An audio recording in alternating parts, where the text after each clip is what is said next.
you're going to be expressing all these little 5 or 6 different skills anyway. That's really where life is going to lead you anyway. Long term, if you are good and successful at what you do, you will find that whatever your hobbies were, you're almost doing them for a living. As Robert Frost said, combine your vocation and your avocation, what you love to do and what you do. So I think you'll find yourself there anyway. And you're right about the skill stack, and that everyone's got multiple skills. We aren't all one-dimensional creatures, even though that's how we have to portray ourselves in our online profiles to get employed. You meet somebody and they say, I'm a banker, or I'm a bartender, or I'm a barber, or what have you, all the B's. But people are multivariate. They have a lot of skills. One banker might be good at finance, another one might be good at sales, a third one might be just good at macroeconomic trends and have a feel for the markets. Another one might be really good at picking individual stocks. Another one might just be good at maintaining relationships rather than selling new relationships. So everyone's going to have their various niches, and you're going to have multiple niches, not going to be just one. So over time, you will find, as you go through your career, both you will gravitate toward the things that you're good at, which by definition are almost the things you enjoy doing, otherwise you wouldn't be good at them, you wouldn't have put in the time. And other people will push you towards the things that you're good at, because your smart bosses and your smart coworkers and your smart investors will realize, okay, you're really world-class in this thing, and you recruit somebody else for that other thing. So ideally, you want to end up specializing in being you. I think when you're being authentic, you don't really mind competition that much. Yeah, it pisses you off and it inspires some fear and jealousy and all the other emotions that come along with it, but also you don't really mind because you're more oriented towards the goal and the mission, and worst case, you get some ideas from them, and there's often ways to work with the competition in a positive way, and it ends up increasing the size of the market for you. Yeah, sometimes it depends on the nature of the business. Silicon Valley tech industry businesses tend to be winner take all, at least the good ones. And so when you see competition, it can make you fly into a rage because it really does endanger everything you've built.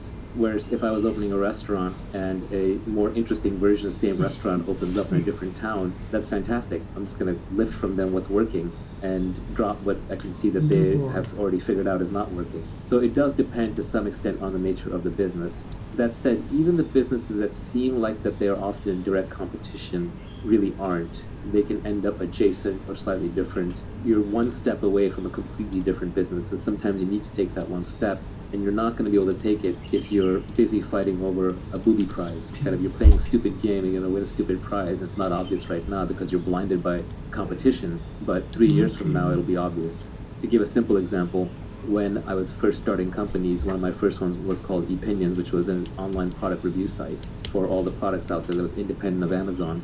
And that space eventually turned into TripAdvisor and Yelp, which is where we should have gone.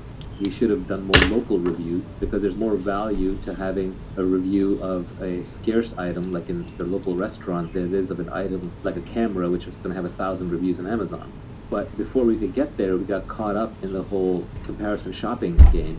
And so we ended up merging with Deal Time, and we competed with MySimon and BizRate, which became Shopzilla, and Price Grabber and NextTag, and a whole bunch of these price comparison engines.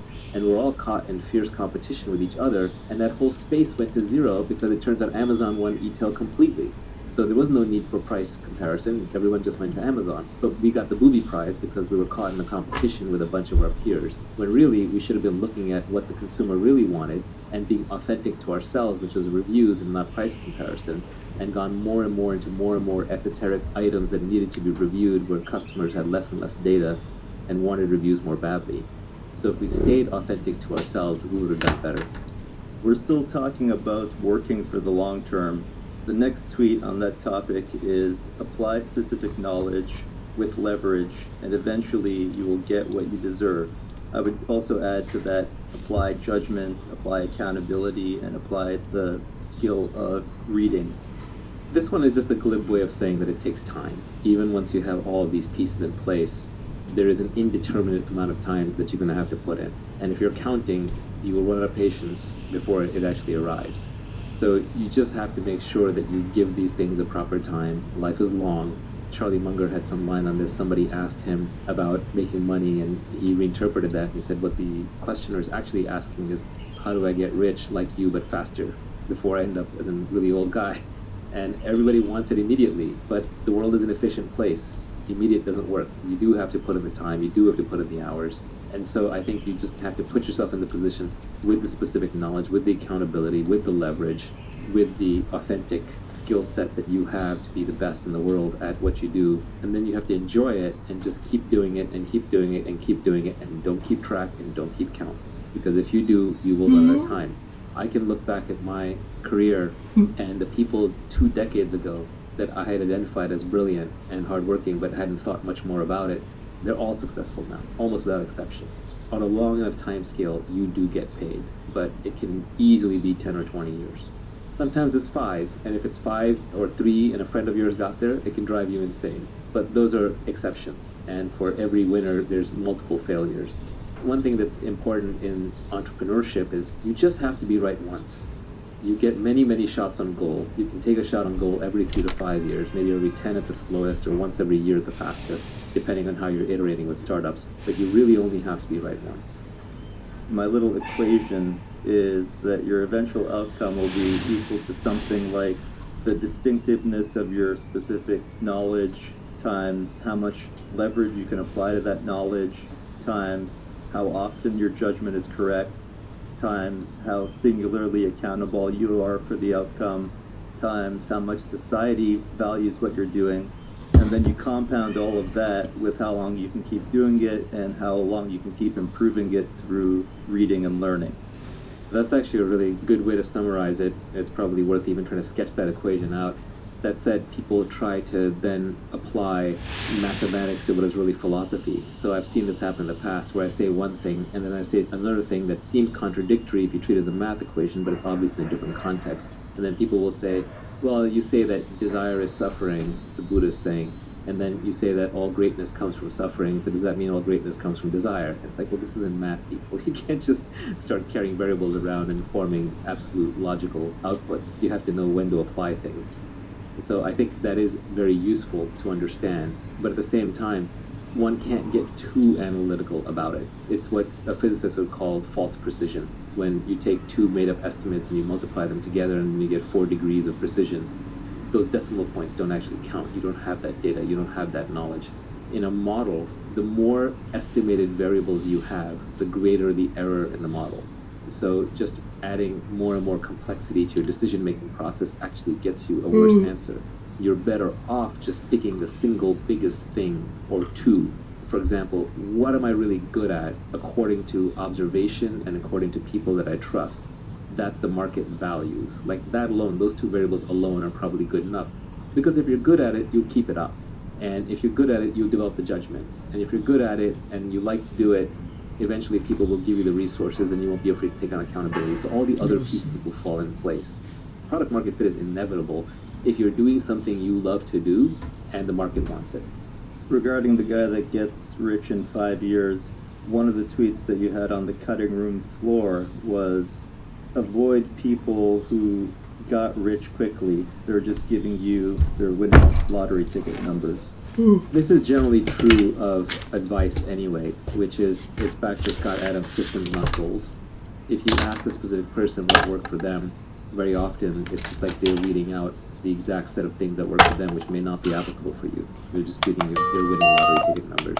It's a little glib. There is something to be learned from them, but you can't just take their exact circumstance and map it onto you. Okay. The best founders I know, they listen and read to everyone, but then they ignore everybody, and they make up their own mind. They have their own internal model of how to apply things to their situation, and they do not hesitate to discard information. If you survey enough people, all the advice will cancel to zero. So you do have to have your own point of view, and when something is sent your way, you have to very quickly decide, is that true? Is that true outside of the context of what that person applied it in? Is it true in my context? And then, do I want to apply it? You have to reject most advice, but you have to listen to and read enough of it to know what to reject and what to accept. Even in this podcast, you should examine everything. If something does not feel true to you, put it down, set it aside.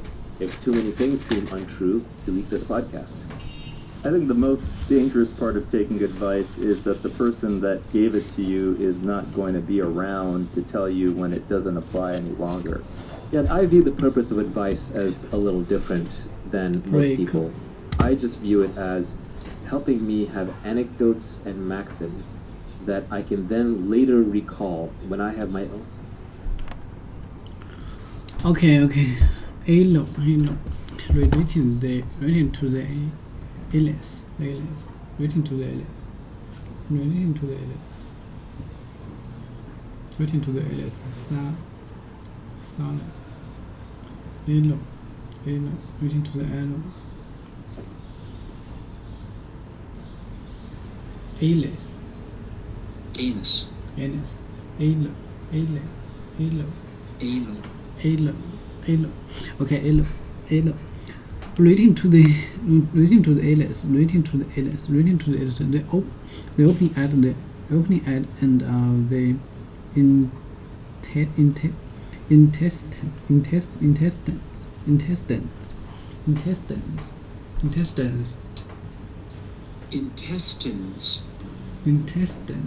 intestines.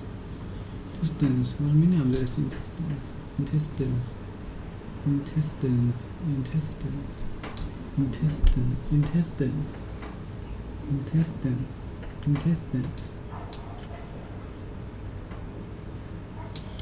Intestines. Elo.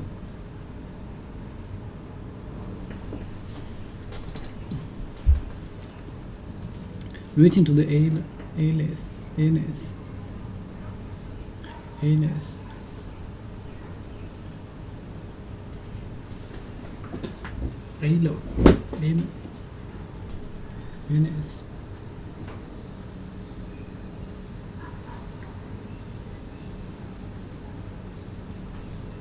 Anus.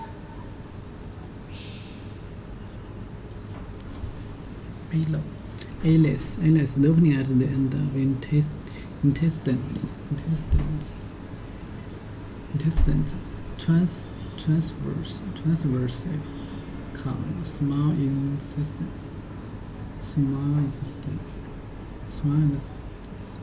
insistence. Transform. Through which solid. Which solid.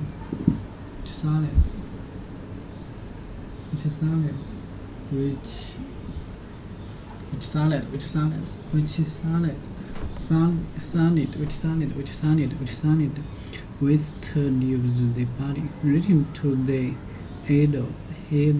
Relating to the anus. The opening at the end of the intestines, through which solid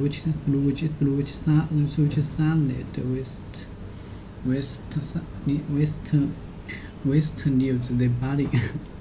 The anal passage. The anal passage.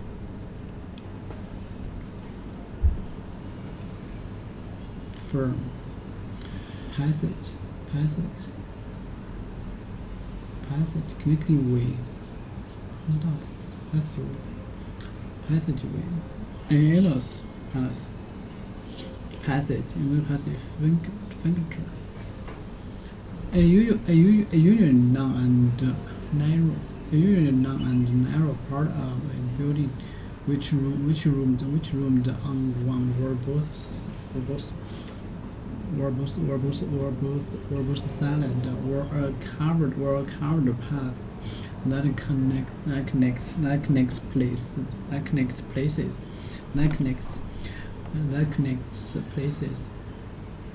A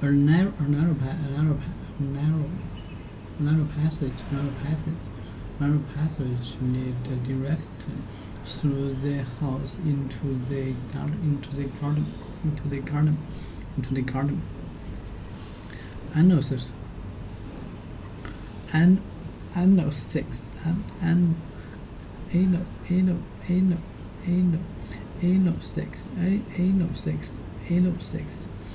Unbelievable, extremely surprising, extremely surprising,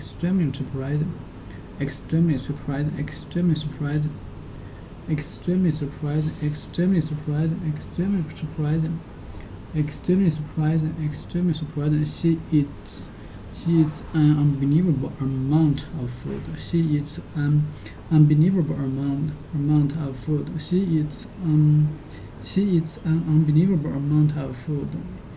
You had such bad luck. It's unbelievable. You had such bad luck. It's unbelievable. It's unbelievable. You had such bad luck. It's unbelievable. You had such bad luck. It's unbelievable. It's bad. You had such bad luck. It's unbelievable. She eats an unbelievable amount of food. You had such bad luck. It's unbelievable. Extremely surprising. She eats an unbelievable amount of food. You had such bad luck. It's unbelievable. You had such bad luck. It's unbelievable. It's unbelievable.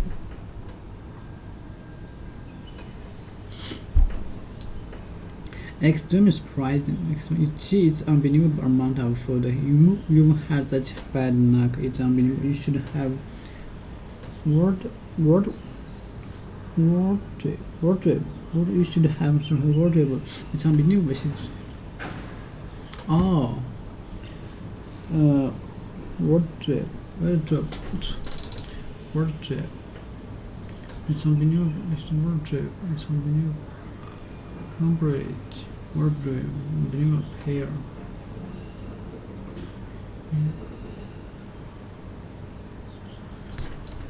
Wardrobe.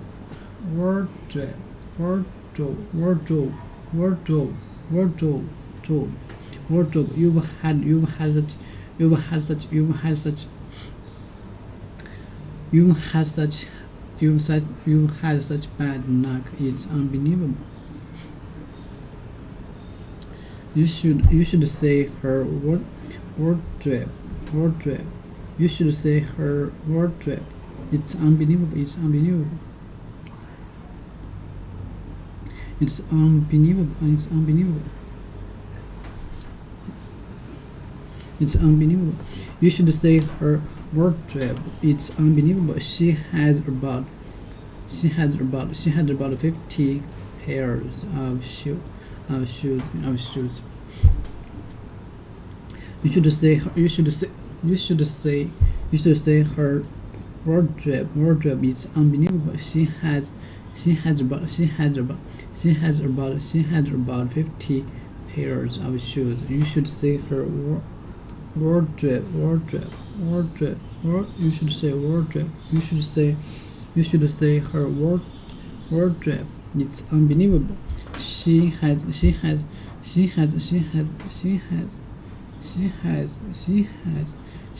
about 50 pairs of shoes. More examples. Management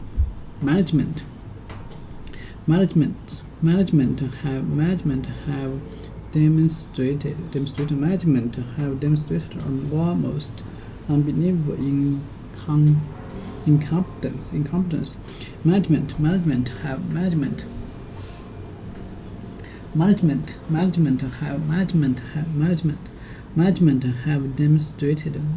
have demonstrated almost unbelievable incompetence. Management have demonstrated almost unbelievable incompetence in their handling of dispute. Okay, more example. Management have demonstrated. Wow, 早就忘记了。Demonstrated.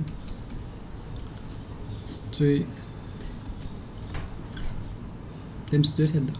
Show to show or make something clear. Demonstrated. Management have demonstrated almost unbelievable incompetence.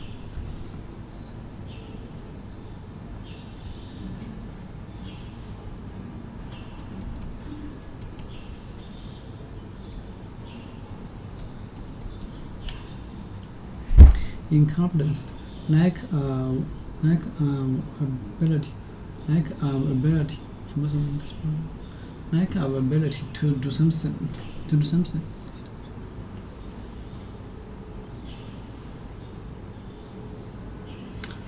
这不是 lack of ability to do something successful whereas it should be done. Lack of ability to do something successful or should be done. Incompetence in their handling of the dispute. I don't know this. Dispute.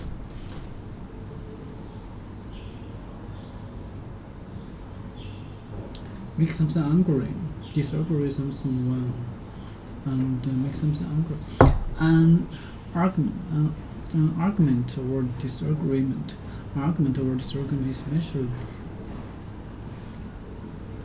Especially an official one between, for example, works and employee are to counter with a common border.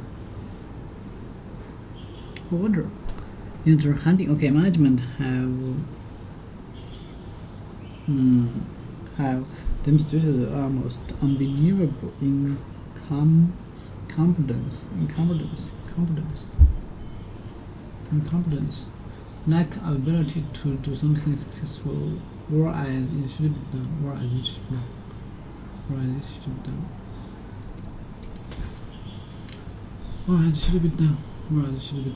Because repeat principle. Right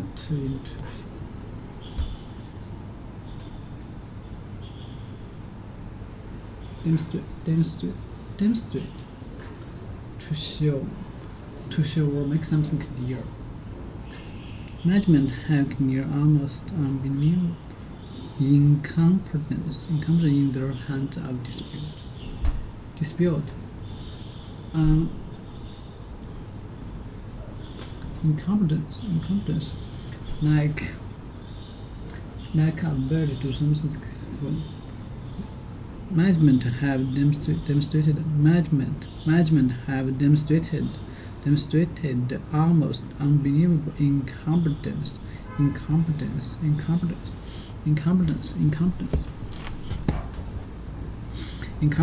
Management have demonstrated almost unbelievable incompetence in their handling of the dispute.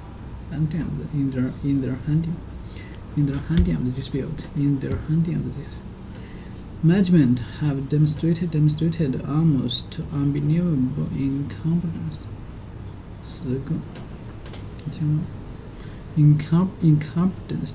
Incompetence almost unbelievable in their handling of the dispute. In their handling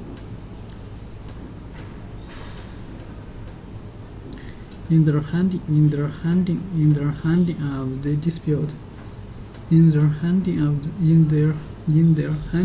the dispute.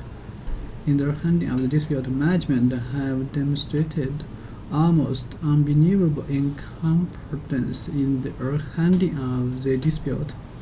Management have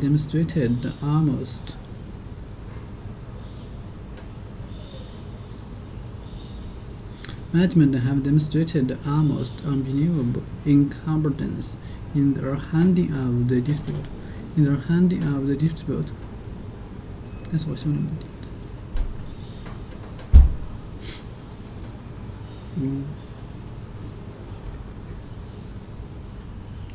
Management. Management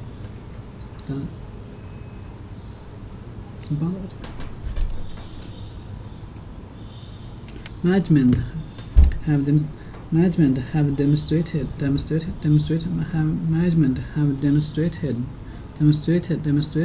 almost unbelievable incompetence in their handling of the dispute.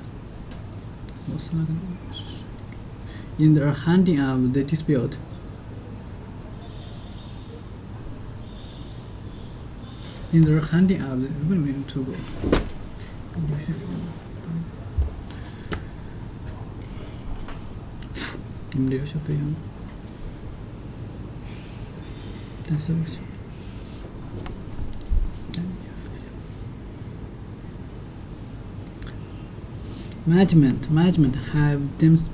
Management have demonstrated almost unbelievable. 没有这个。搞工作，搞工作会行。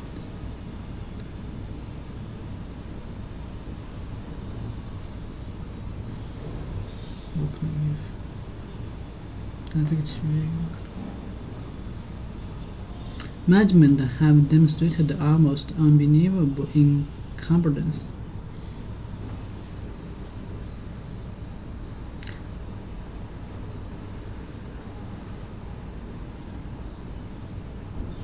Management have demonstrated almost unbelievable incompetence. Management have demonstrated.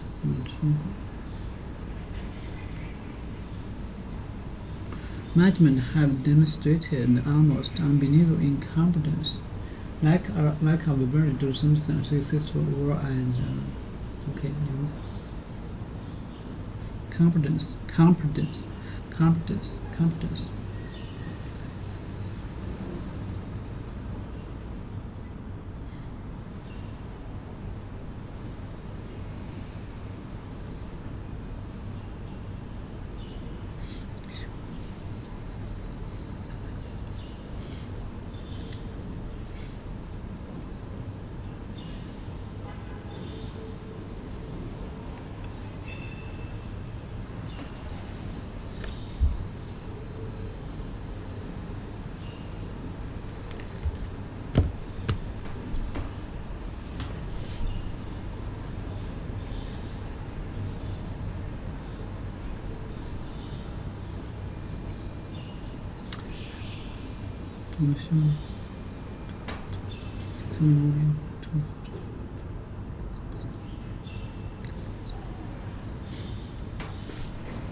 Management have demonstrated almost unbelievable incompetence. 所以你们可以按照自己的偏好去申请。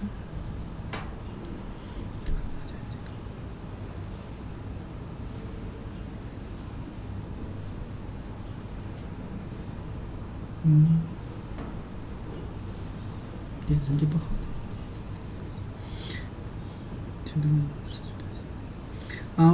Management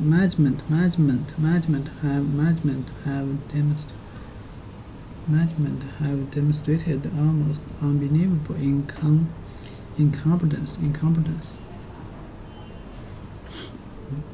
通常只要你愿意学习，你愿意学。Management have demonstrated 为什么做这么多？我只是想有别扭。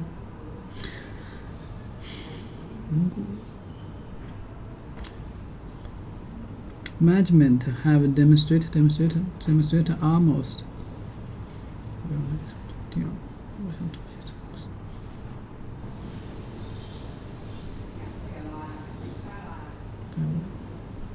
介入，在我的第一，是你们能够在一起，能够对我的。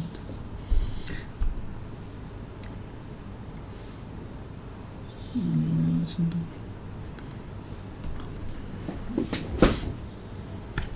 Management have demonstrated almost unbelievable incompetence in their handling of the dispute. Management have demonstrated almost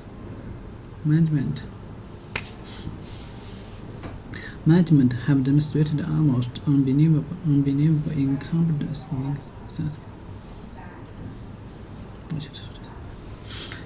Management have demonstrated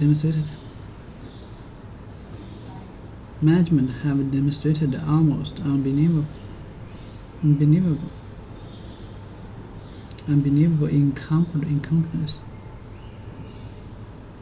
incompetence in their handling of the dispute is reason. 这是上次会是，我想尝试一下 management dispute. Almost incompetence.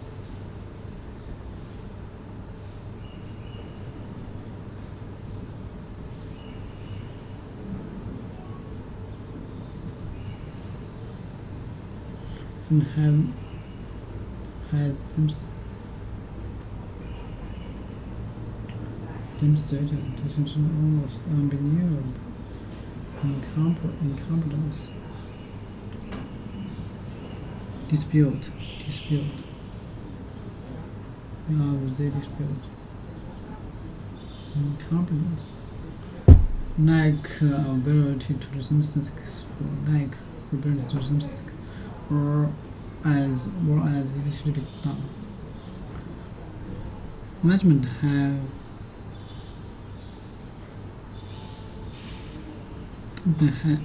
demonstrated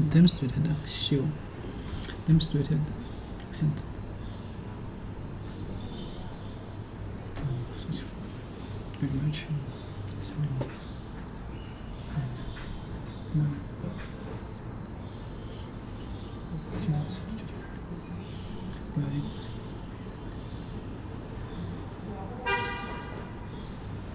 To show or make something clear. These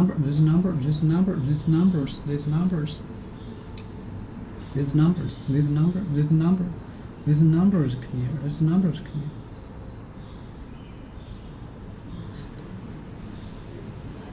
There's a switch.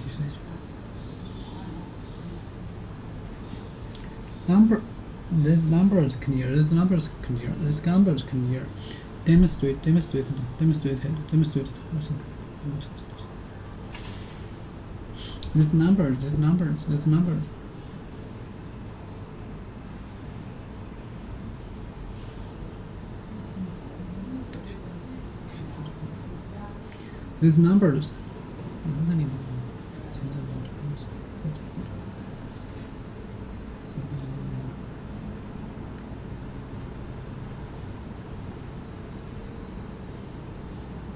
These numbers. These numbers.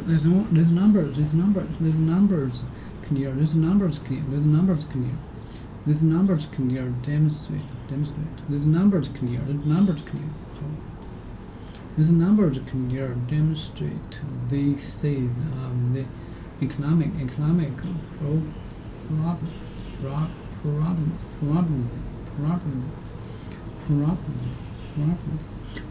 facing the country.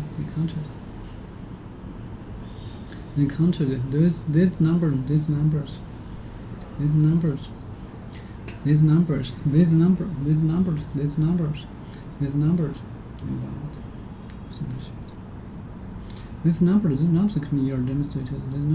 Demonstrated. To show or make something clear. Clear. Management had demonstrated an almost unbelievable incompetence, lack to ability to do something successful, lack of ability.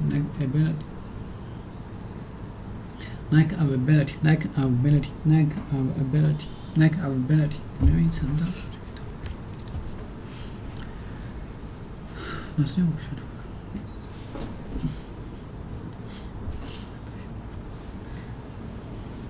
Lack of ability to do something. Lack of ability to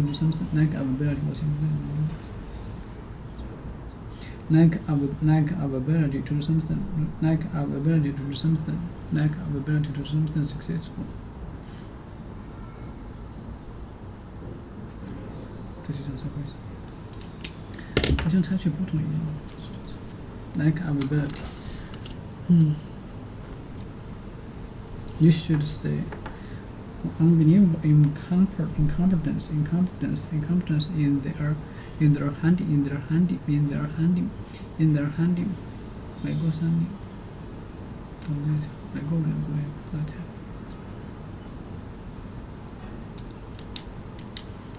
一群人的。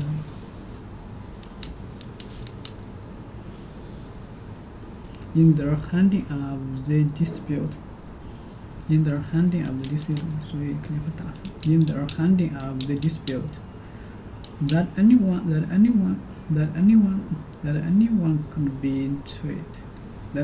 could be treated so badly, 这次有没有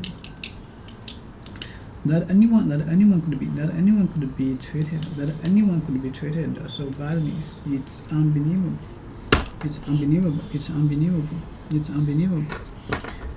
That anyone could be treated as 知识需要经济，我才经济，但是是那个。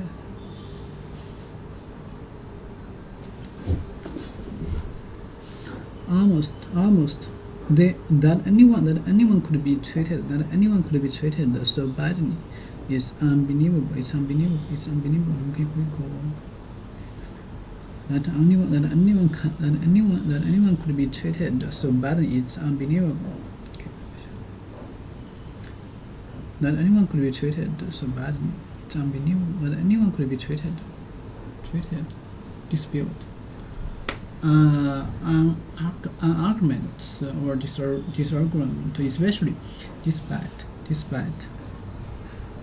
dispute, an argument or disagreement, especially an official one between for example works and employer works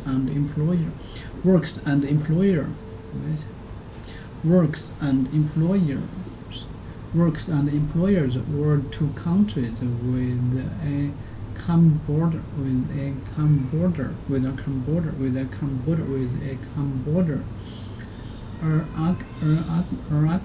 argument or disagreement, especially unofficial one between for example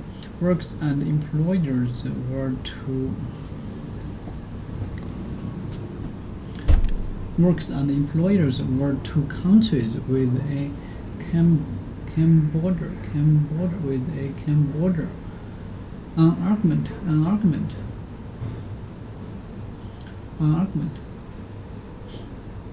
so things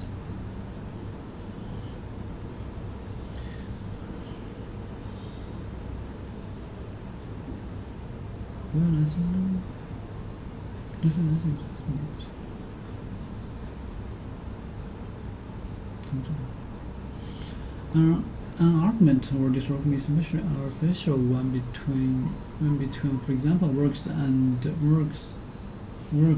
the employer are two countries with a common border.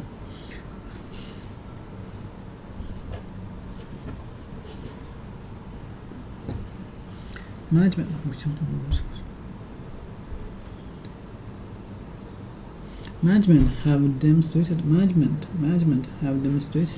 almost unbelievable incompetence in their handling of dispute.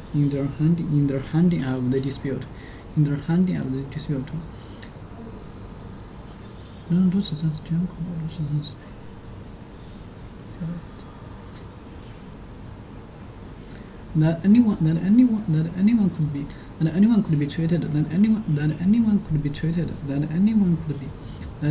could be treated so badly. It's unbelievable.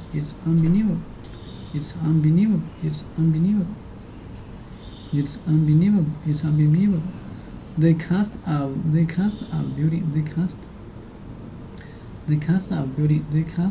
building was unbelievable.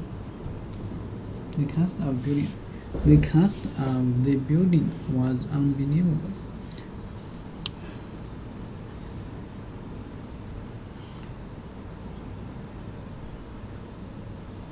That anyone could be treated so badly, it's unbelievable. It's unbelievable. It's unbelievable. The cost of building was unbelievable. It has treated him. His statement showed unbelievable urgency.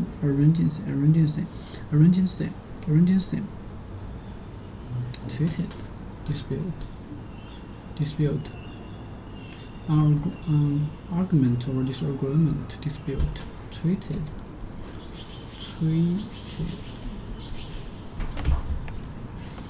deal with, to behave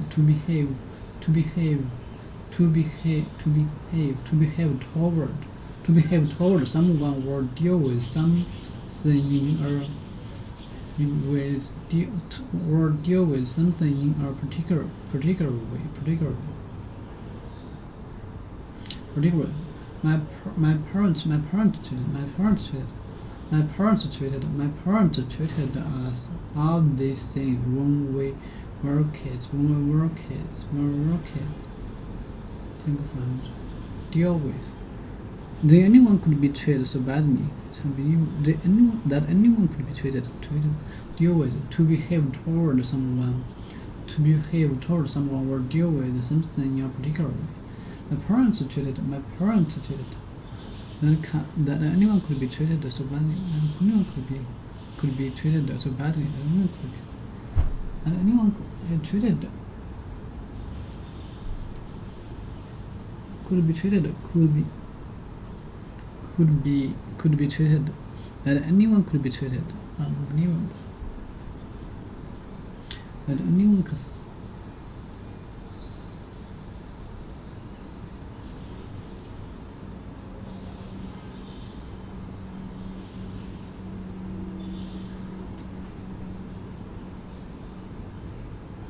That anyone could be treated.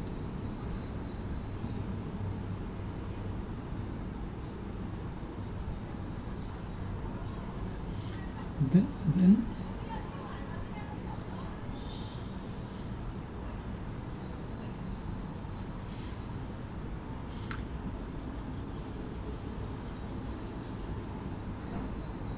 that anyone could be treated so badly.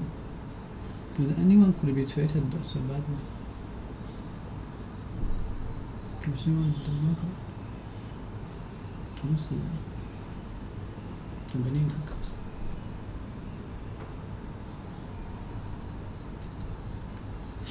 在从高考都是准备另一堂课。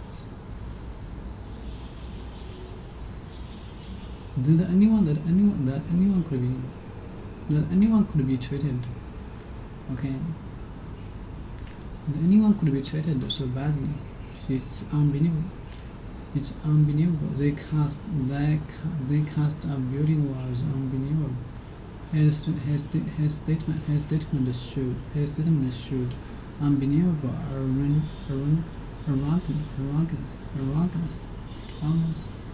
arrogance.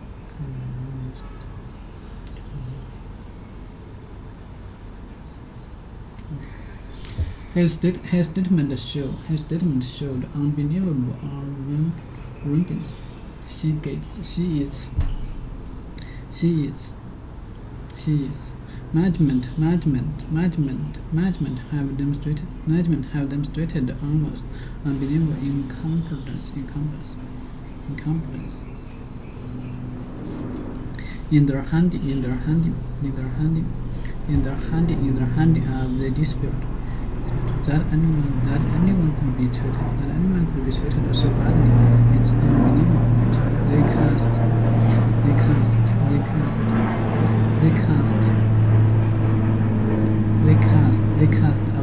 cost of building was unbelievable. His statement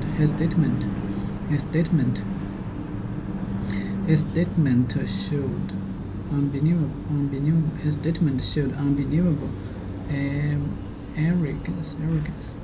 Okay.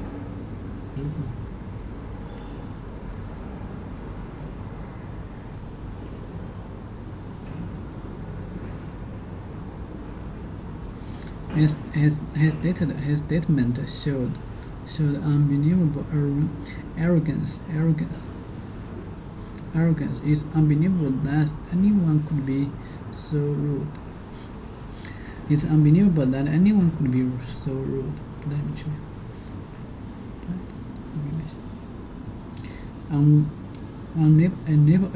Unable to be believed. Okay, we need to wait, so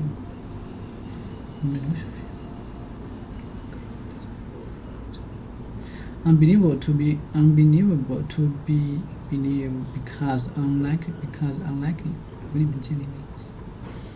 It's unbelievable that anyone could be so rude. Yes. 所以我拖在文中去 unbelievable to be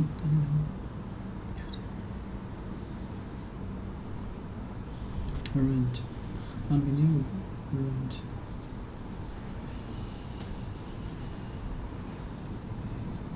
Treat, deal with, to behave toward someone or deal with something in particular ways. My parents treated us they all the same when we were kids. He treated his wife. He treated his wife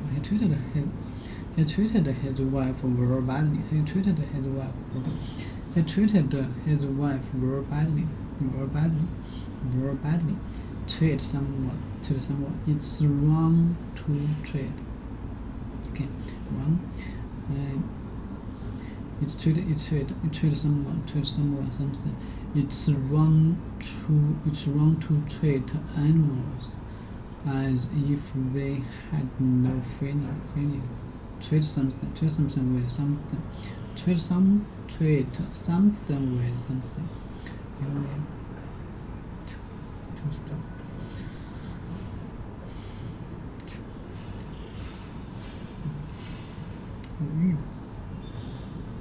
I treat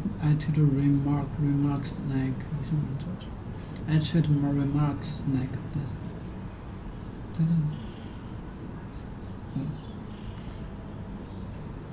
I treat remarks like that with the contempt that they deserve.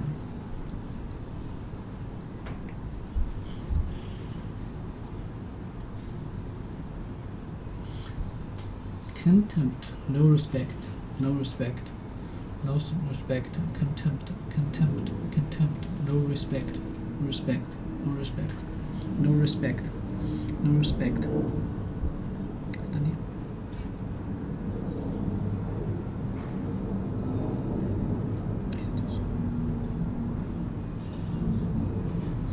Okay, that anyone could be treated.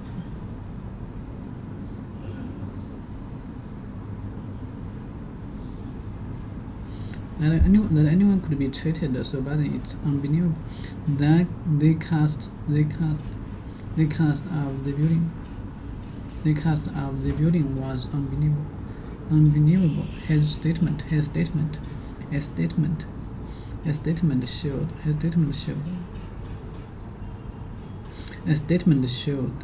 unbelievable arrogance. It's unbelievable that anyone could be so rude. Arrogance. The cast of the building was unbelievable. His statement. Okay.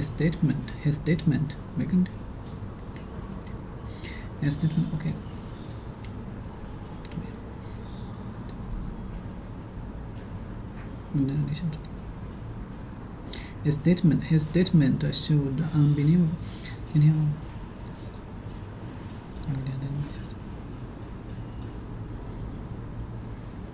A statement showed unbelievable. Statement.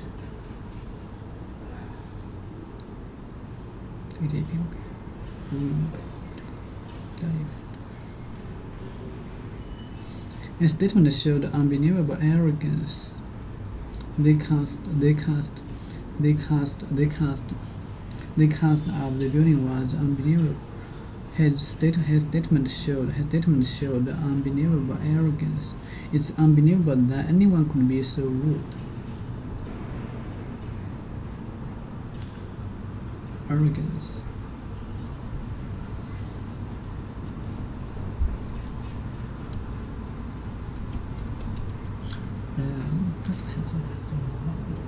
The quality of being unpleasant, proud, and behaving as if you are more important than or no more than other people. The quality of being unpleasant, proud, and behave as if you are more important than or no more than other people. And self-confidence, that is sometimes seen as confidence. What do you mean? Confidence. Okay. The cusp of beauty and being.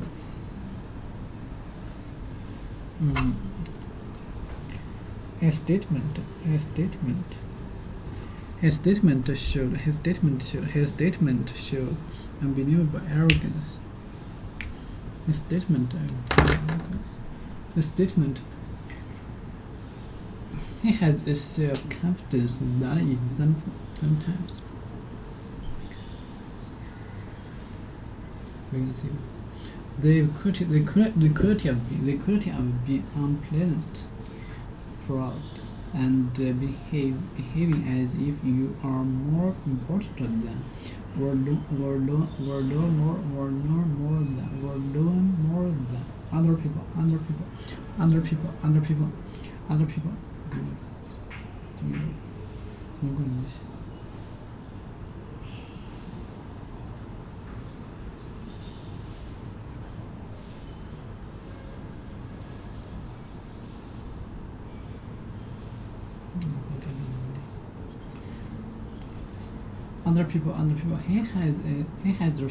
He has a self-confidence that is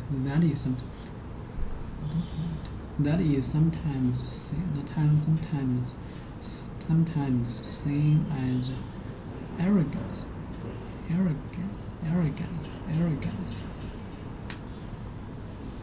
The quality of being unpleasant, proud, and behaving as if you are more important than or more than other people. The quality of being unpleasant, proud, and his statement. Contempt, no respect.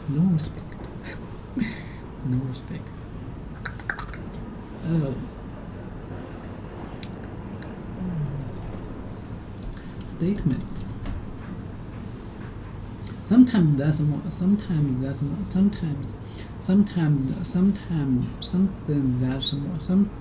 someone says or writes. Something that someone says or writes profession.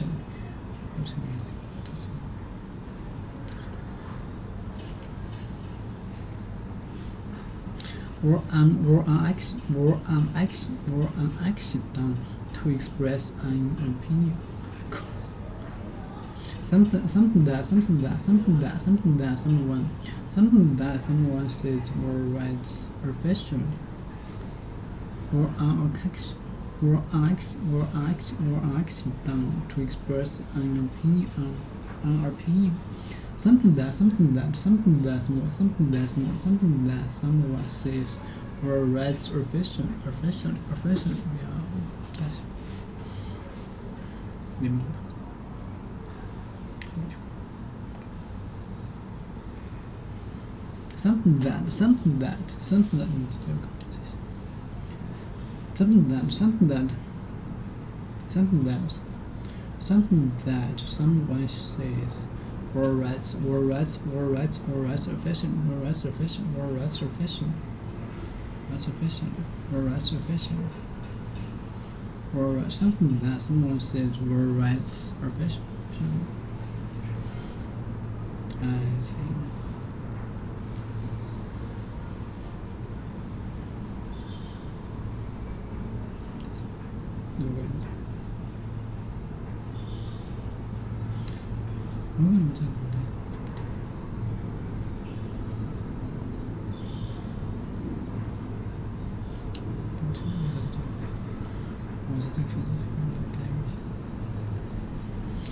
More action, more action, more action.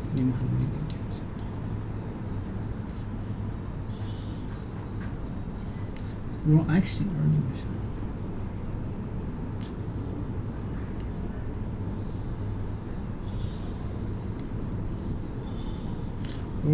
more action 打所以我会在这里面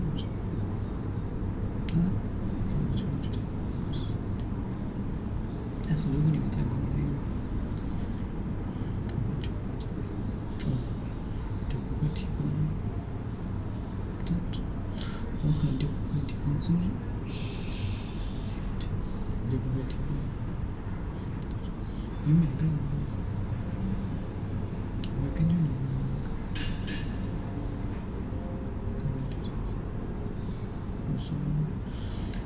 or an action done to express an opinion.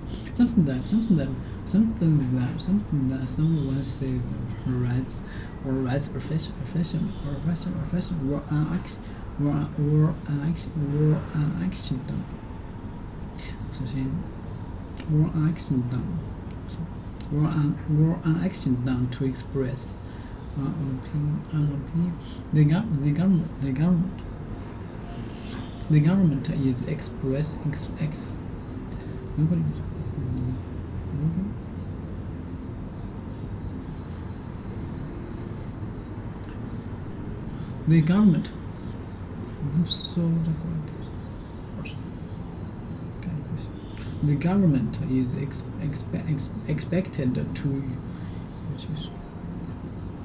expected to issue a statement. Something that someone says or rights official or an action done to express an opinion. Okay. His statement showed unbelievable arrogance. Thinking you're more important to them. 里面有一个星期的时间，我们可以直接把它说。你要想着。His statement showed unbelievable. A statement showed unbelievable arrogance. It's unbelievable that anyone could be so rude. A statement showed unbelievable arrogance. They cast. 为什么用个错的？甚至是我说，那是 they cast， 但是我的英文很挑剔，但是我的合作不是很挑剔。They cast up the building was unbelievable. His statement showed unbelievable. His statement has 所以你们第一尽可能避开你文科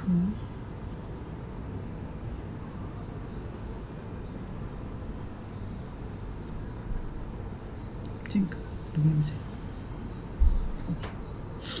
文科什么东西像别人的 They cast of the building was unbelievable.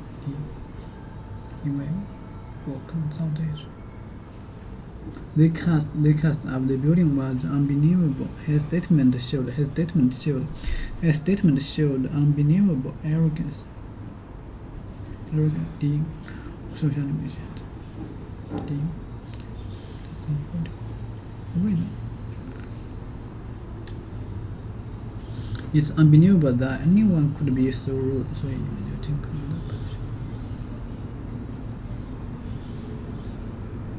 除非你们现在。It's unbelievable anyone could be so rude.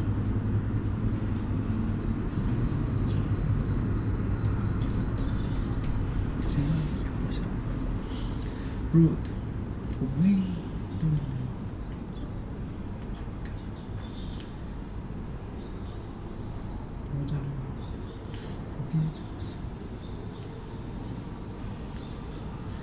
Not a palate group, but offensive or embarrass.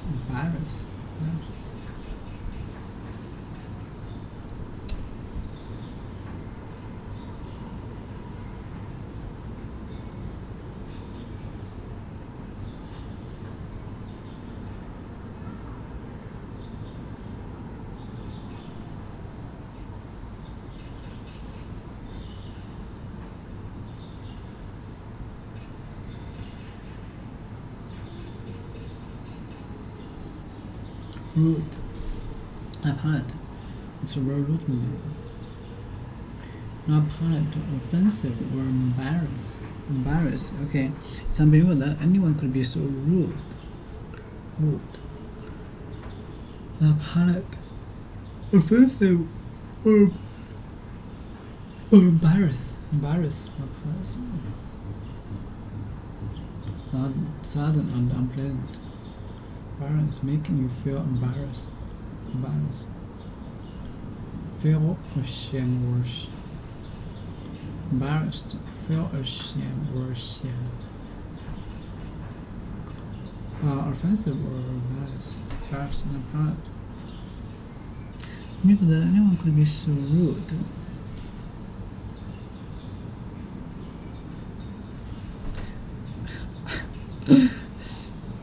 He was so rude. He could be so rude. Palate. Offensive.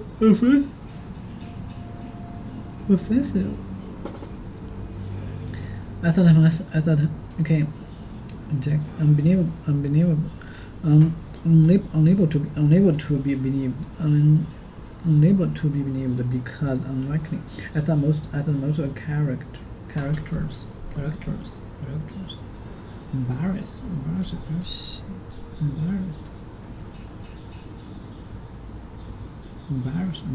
I'm very embarrassed. Character. Quality. A particular combination of quality in a person or place that makes them different from others. Okay. Important component of quality. I think most of the characters in a play were totally unbelievable. The particular combination of qualities in a person or place. In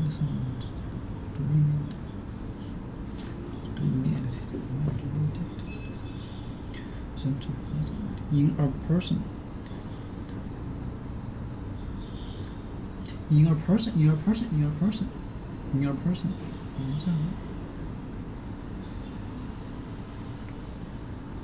In a person or place. Qualities in a person or place that makes them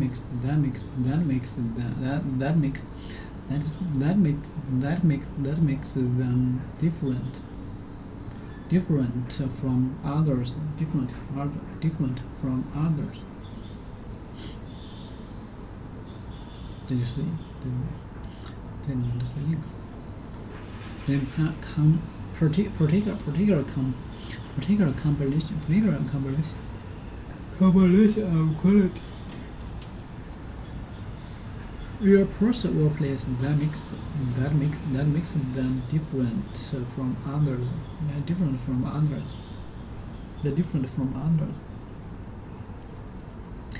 Unable to be believed because because it's unbelievable that anyone could be so rude. Unable to be believed because unlikely at the most. I thought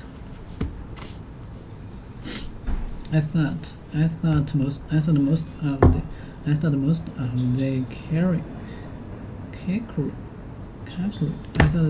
the characters in the play were totally unbelievable. Freak, or some person on animal, or even to that is extremely unusually or unlikely, and not like any other of its type.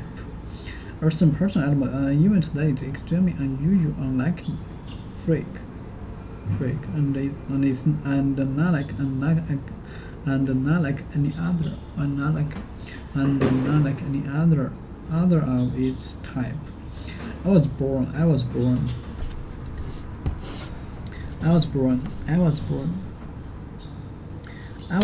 with black. I was born with black hair all over my back, like some sort of freak.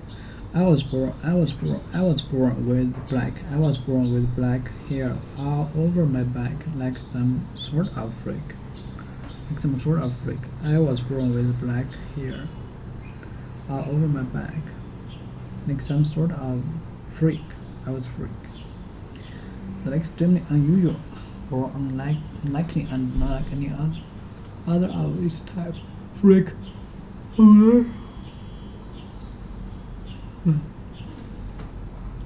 The pearl is so big that it has been described as if freak of nature.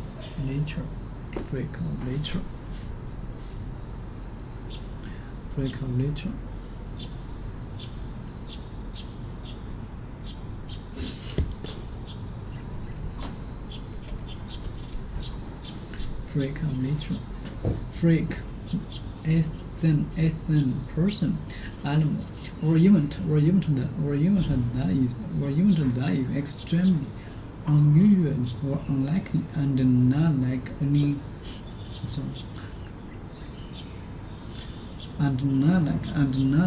other of its type.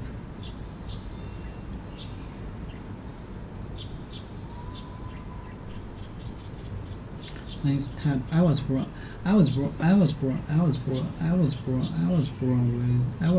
with black hair all over my back, like some sort of freak. I was born with black hair all over my back, like some sort of freak. The pearl is so big. The pearl is so big that it has been described as a freak of nature. The pearl is so big that it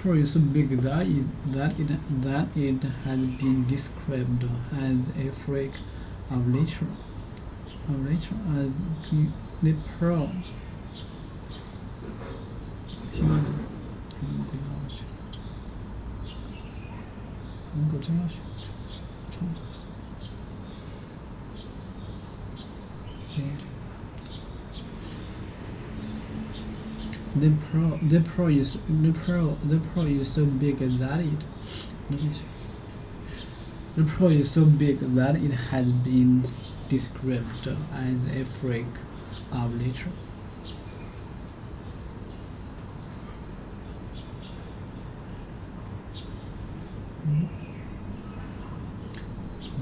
a freak of nature.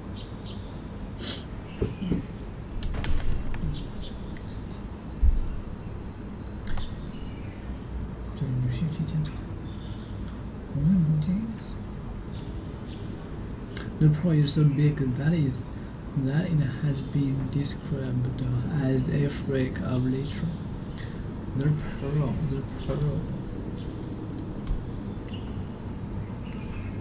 Okay. The pearl is so big. The pearl is so big that it has been describe the effect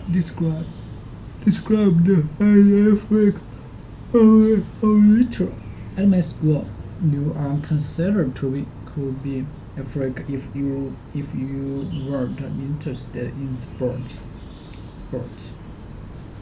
At my school, you were considered you were considered to be a freak if you weren't interested in sports.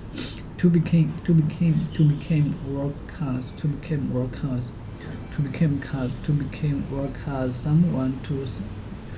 someone to become extremely emotional.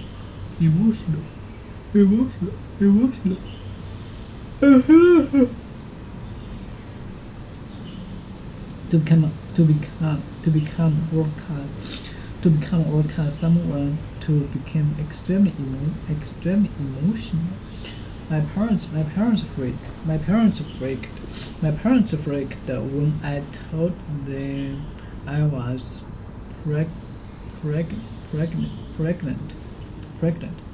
My parents freaked when I told them I was pregnant. My parents freaked. I was pregnant. Okay. To become world class, someone or to become extremely emotional.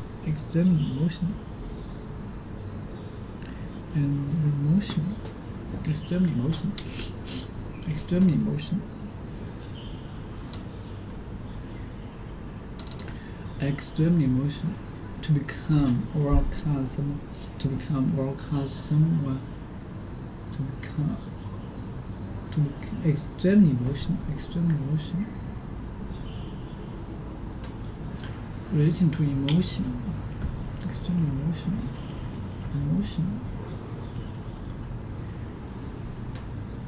Related.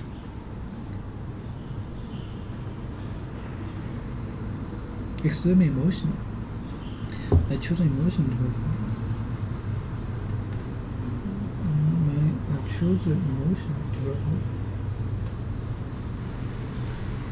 My children emotional development. My children emotional development.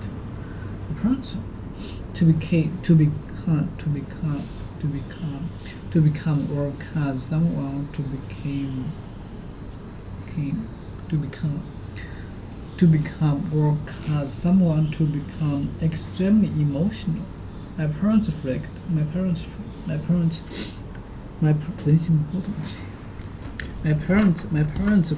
when I told them I was pregnant.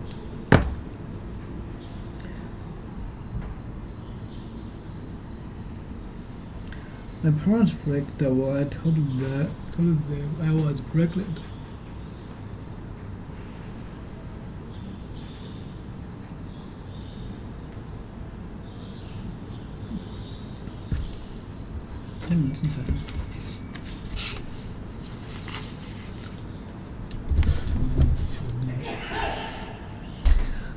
Were unusual, were unexpected. Were unusual, okay? Were unexpected. Freak accident. It was crashed in a freak accident in a cave in France.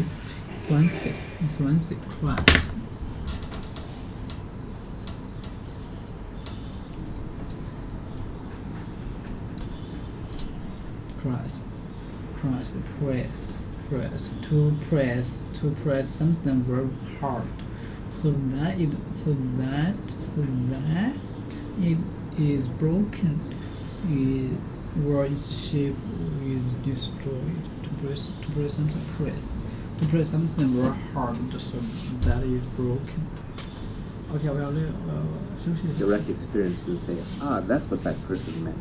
90% of my tweets are actually just maxims that I carve for myself that are then little mental hooks to remind me when I'm in that situation again, like, oh, I'm the one who tweeted, if you can't see yourself working with someone for life, then don't work with them for a day. So as soon as I know that this person is not going to be someone that I'm going to be working with 10 years from now, then I have to start extricating myself from that relationship or just not investing that much more effort into it.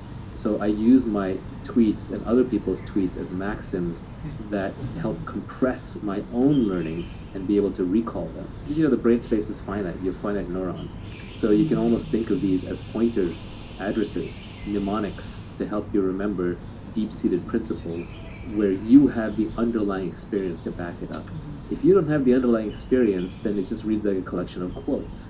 It's like, it's cool, it's inspirational for a moment, maybe you make a nice poster out of it, but then you forget it and move on. So all of these are really just compact ways for you to recall your own knowledge. The last tweet on the topic of working for the long term is that when you're finally wealthy, you'll realize that it wasn't what you were seeking in the first place. But that's for another day. That's a multi-hour topic in and of itself. First of all, I just thought it was a really clever way to end the whole thing, because it disarms a whole set of people who'd say, well, yeah, what's the point of getting rich? Because there are a lot of people who just like the status signal, virtue signal against the idea of wealth creation or making money. So it was just a good way to disarm all of them. But it's also true in that the things that you really want in life, yes, money will solve all your money problems, but it doesn't get you everywhere. The first thing you'll realize when you've made a bunch of money is that you're still the same person. If you're happy, you're happy. If you're unhappy, you're unhappy. If you're calm and fulfilled and peaceful, you're still that same person. I know lots of very rich people who are extremely out of shape. I know lots of rich people who have really bad family lives. I know lots of rich people who are internally a mess. So I would lean on another tweet that I put out, which is actually, when I think back on it, I think it's my favorite tweet of mine.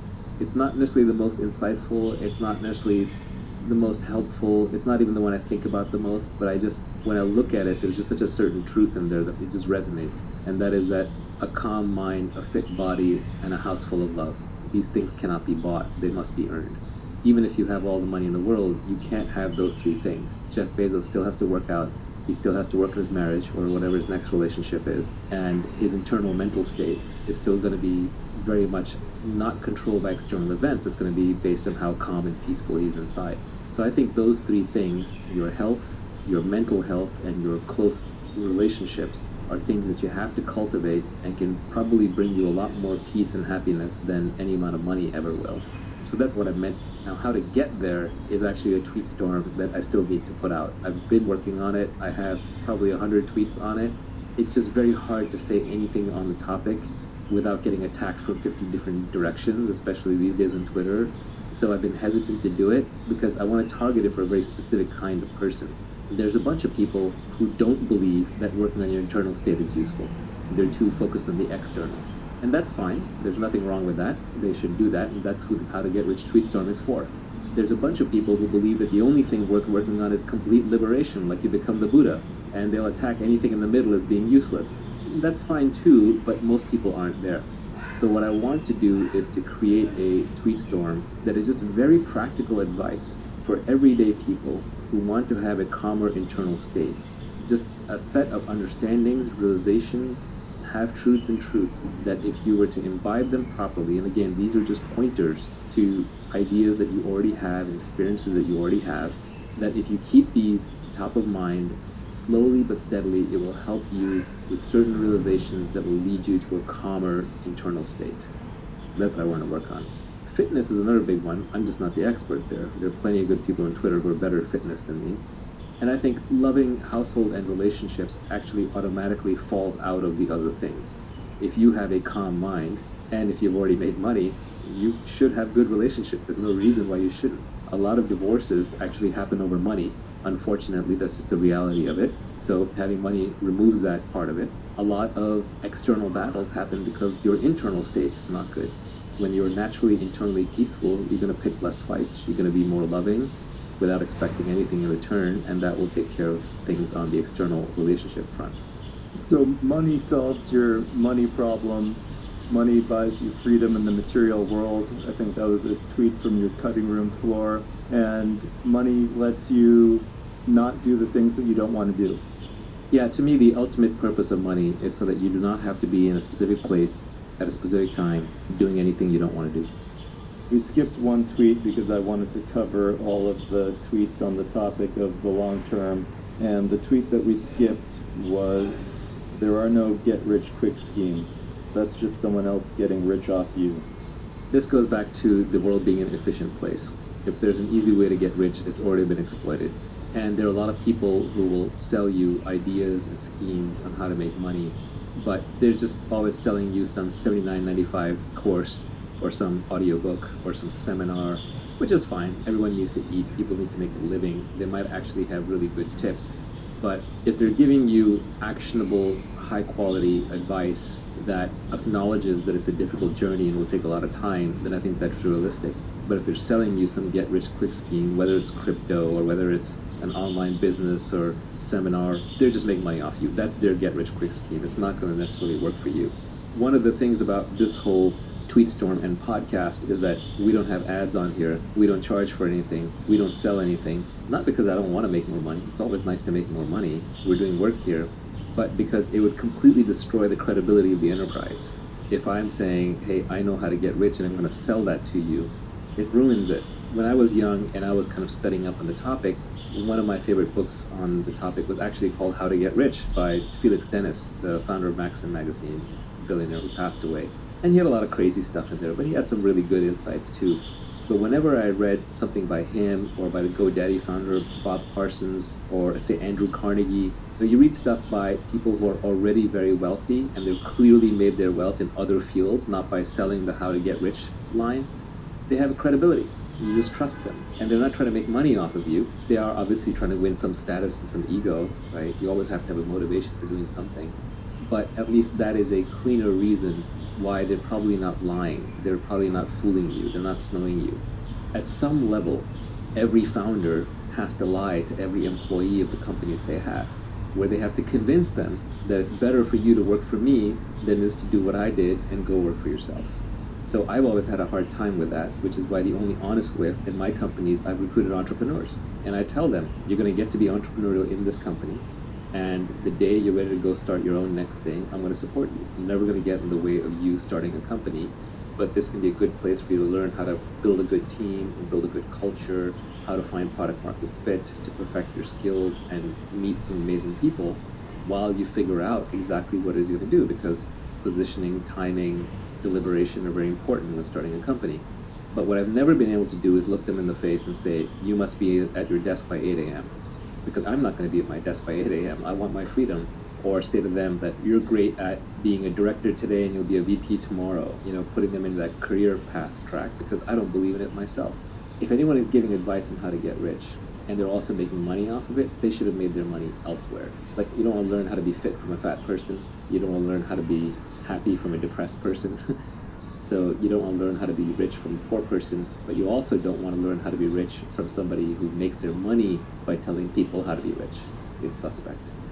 Anytime you see somebody who's actually gotten rich following some guru's advice on getting rich, just remember that in any random process, if you run it long enough and if enough people participate in it, you will always get every single possible outcome with probability 1. There's a lot of random error in there, and then also this is why you have to absolutely and completely ignore business journalists and economist academics when they talk about private companies. I won't even name names, but like when a famous economist rails on Bitcoin, or when a business journalist attacks the latest company that's IPOing, it's complete nonsense. Those people have never built anything. They're professional critics. They don't know anything about making money. All they know is how to criticize and get page views, and you're literally becoming dumber by reading them. You are burning neurons. I'll leave you with a quote from Nassim Taleb that I liked, where he said, if you want to be a philosopher king, first become a king and then become a philosopher, not first become a philosopher and then become a king. I'm glad you brought up Taleb, because I was going to finish this by saying just remember the title of his first book, which is Fooled by Randomness. One of the reasons why we're a little vague in this podcast is because we're trying to lay down principles that are timeless, as opposed to just giving you the winning lottery ticket numbers from yesterday. You summarized this entire tweet storm with 2 words: productize yourself. Productize and yourself. Yourself has uniqueness. Productize has leverage. Yourself has accountability. Productize has specific knowledge. Yourself also has specific knowledge in there. So all of these pieces, you can combine them into these 2 words. Whenever you're doing anything in business, if you're looking towards a long term of getting wealthy, you should ask yourself, Is this authentic to me? Is it myself that I am projecting? And then am I productizing it? Am I scaling it? Am I scaling with labor or with capital or with code or with media? So it's a very handy, simple mnemonic. I mean, what is this podcast? This is a podcast called Nadal. I'm literally productizing myself with a podcast. You want to figure out what you're uniquely good at or what you uniquely are and apply as much leverage as possible. So making money isn't even something you do. It's not a skill. It's who you are stamped out a million times. Making money should be a function of your identity and what you like to do. Another tweet that I really liked was, this was not mine, somebody else put this up. They said, find 3 hobbies. One that makes you money, one that keeps you fit, and one that makes you creative. I would change that slightly. So I would say one that makes you money, one that makes you fit, and one that makes you smarter. So in my case, my hobbies would be reading. Making money is I love working with startups, either investing in them, brainstorming them, starting them. I just love that ideation and initial creation phase around startups. And then on the hobby that keeps you fit, I don't really have one. Closest thing I have is yoga, but that's where I fell apart. And I think people who early in life discover something like surfing or swimming or tennis or some sport that they continue doing throughout most of their life are very lucky because they found a hobby that will make them fit. We finished discussing the tweet storm, and we're going to spend some time on Q&A and discussing some of the tweets on the cutting room floor that didn't make it into the tweet storm. My first question is, do you think there are some common failure modes or typical things that people do wrong when they're trying to apply this advice? A lot of people don't understand what specific knowledge really is or how to quote-unquote obtain it. People don't understand what accountability really entails. They think that accountability means being successfully accountable. No, it means that you have to stick your neck out and fail with your name out there publicly and be willing to let people hate on you.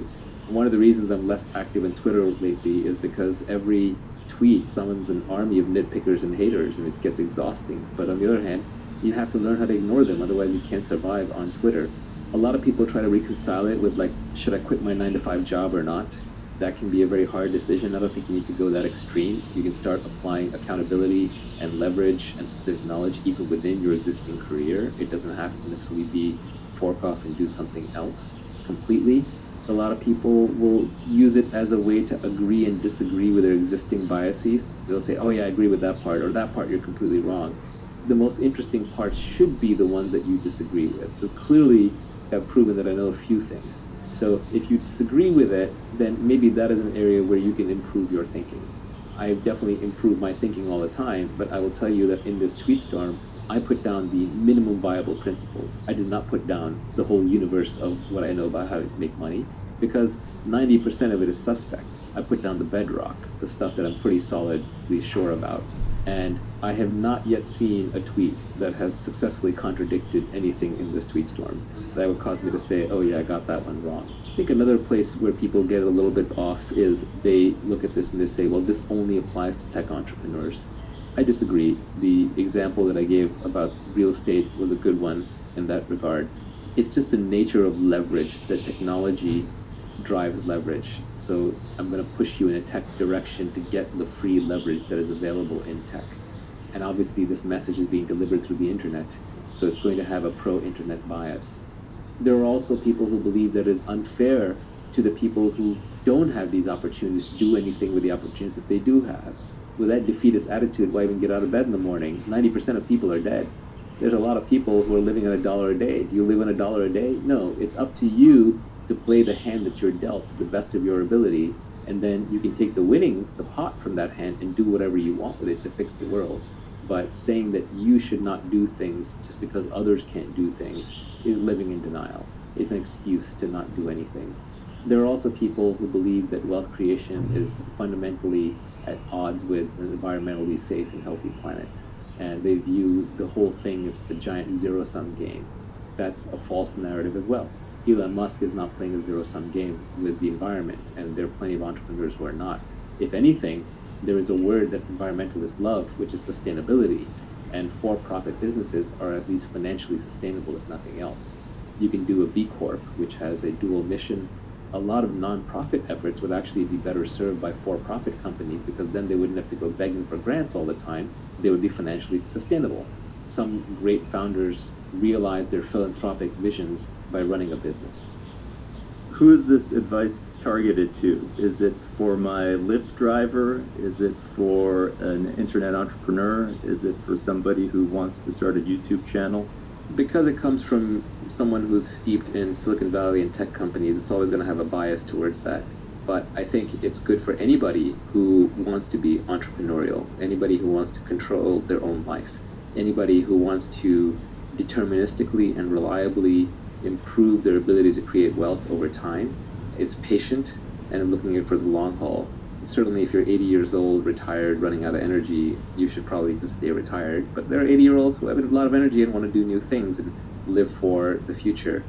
It can obviously apply very easily to a young person, I would say 9, 10 years old and up. The most difficult one is probably middle-aged, because when we're in our 30s, 40s, 50s, we already have a lot invested. We have a lot of obligations because those are the years where we're earning and people are relying upon us. We don't want to change because we don't want to admit defeat in what we've been doing to date. But that's where it can actually be the most fruitful. It may be the most difficult pivot. You have a 9-to-5 job, you have a family relying upon you. And so it may seem like the things in this podcast are far too idealistic, but maybe it can inform your weekend projects. Maybe it can inform your self-re-education that you do at night on the internet. Maybe it can inform what roles you take on in the company that you're at, because they move you closer and closer to points of leverage, points of judgment, or points where you're naturally good at and you're authentic. It might cause you to take on more accountability. Even applied piecemeals, these principles can directionally guide you regardless of what stage you are at in life short of retirement. And if you're in retirement, just test them to see if they're true and then teach them to your kids or your grandkids.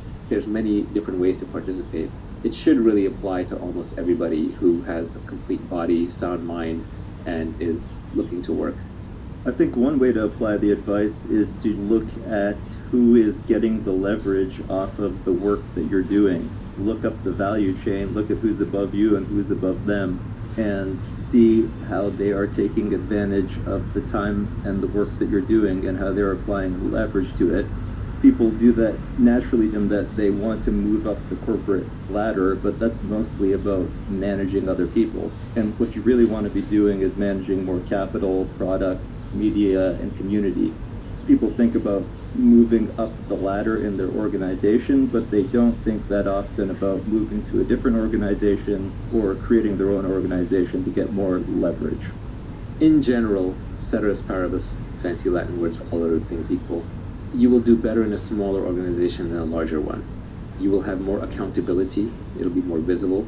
You are more likely to be able to try on multiple things to find out the thing that you are uniquely good at. People are more likely to give you leverage through battlefield promotions. You're going to have more flexibility. There'll be more authenticity to how the company operates. A good progression for a career: start out in a large company and then progressively move to smaller and smaller ones. It's very hard to go from a small company to work in a larger company. Larger companies tend to be more about politics and less about merit. They're more stable, but they're less innovative situations. The goal long term is, if we are all wealthy, is that we're all working for ourselves, and the people who are working for us are essentially robots. And today that's software robots in data centers executing code. Tomorrow it could be delivery bots, flying bots, mechanical bots that are carrying things around. This goes back to this idea of the best relationships are peer relationships. If there's someone above you, then that's someone to learn from. If you're not learning from them and improving, then there shouldn't be anybody above you.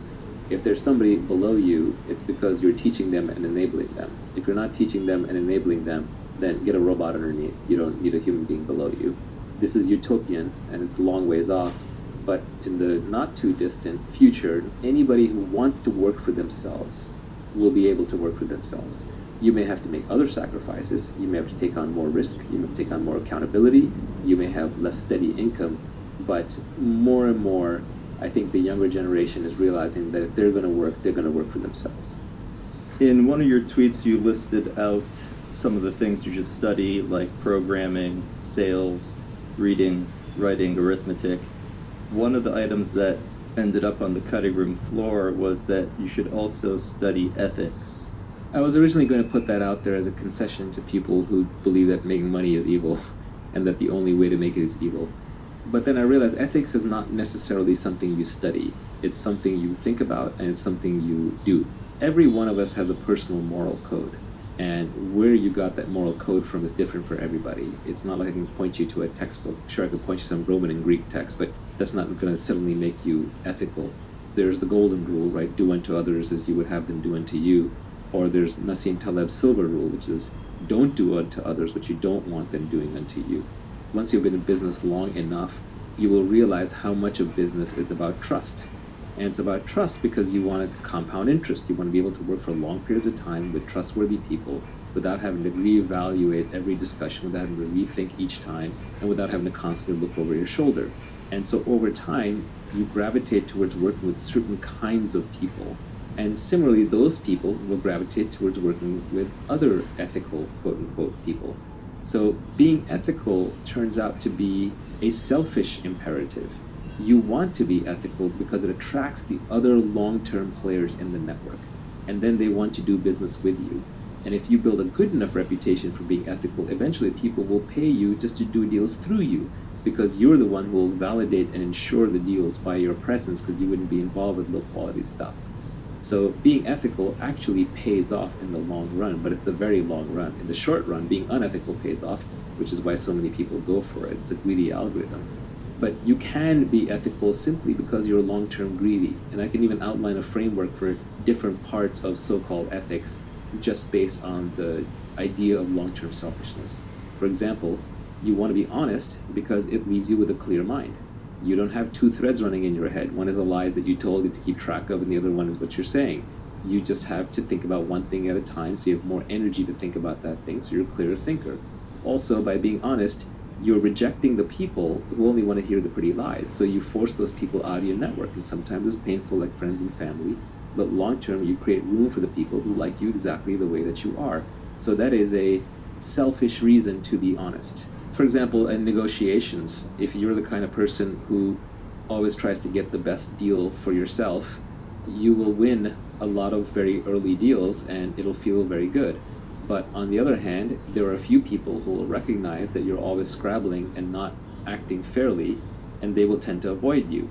Over time, those people end up being the deal makers in the network because people go to them for a fair shake or to figure out what's fair. And so if you are cutting people fair deals, you don't get paid in the short term, but in the long term, everybody wants to deal with you, and you end up being a market hub. You have more information, you have trust, you have reputation, and people end up doing deals through you.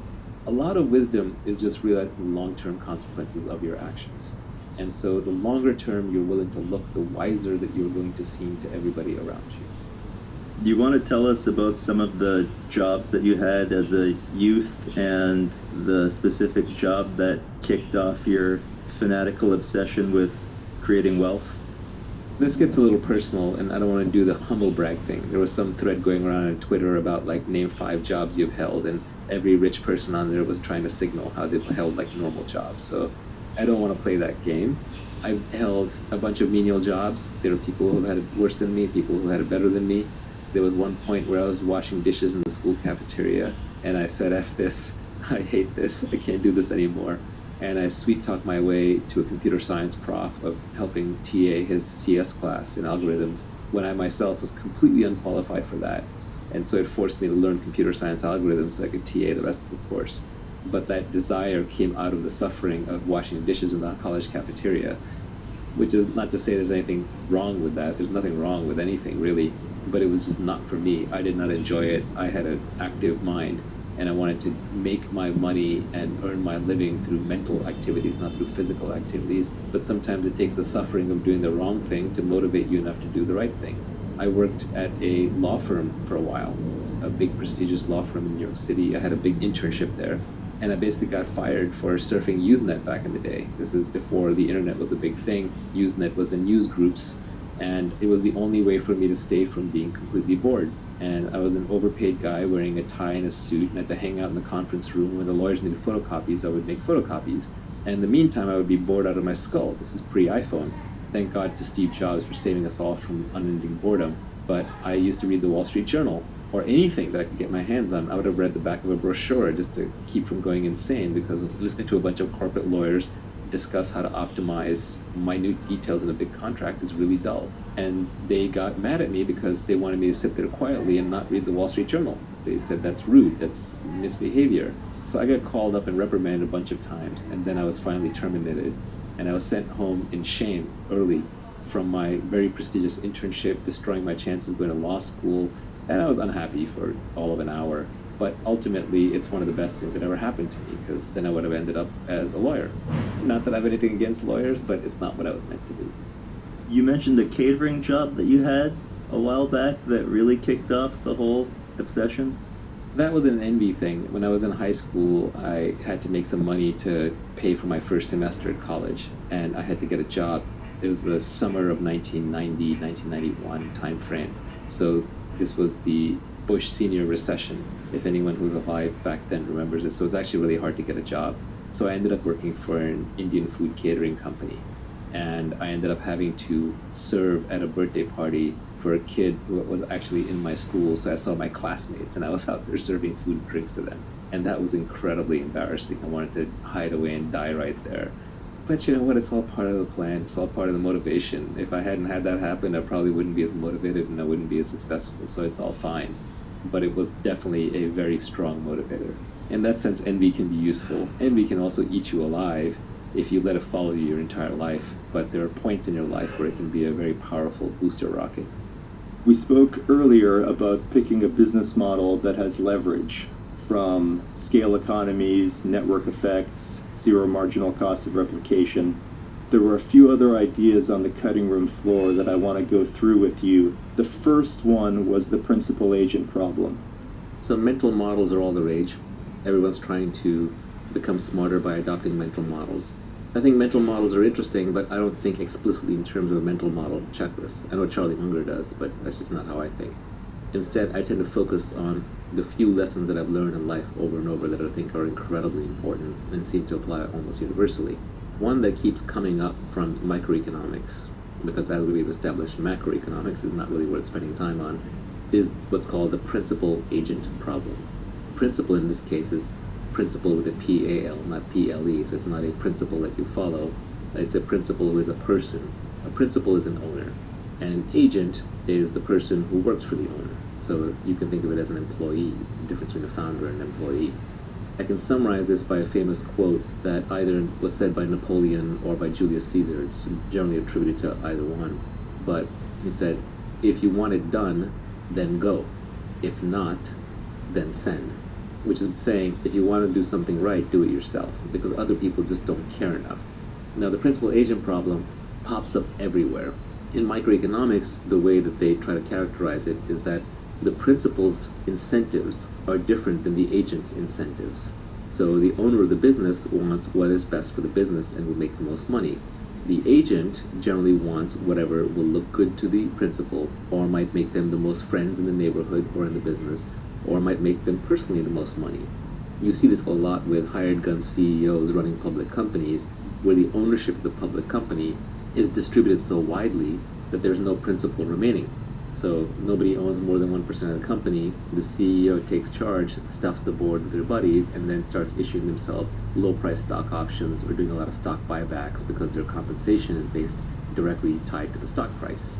So agents have a way of hacking systems. This is what makes incentive design so difficult. As Charlie Munger says, if you could be working on incentives, don't work on anything else.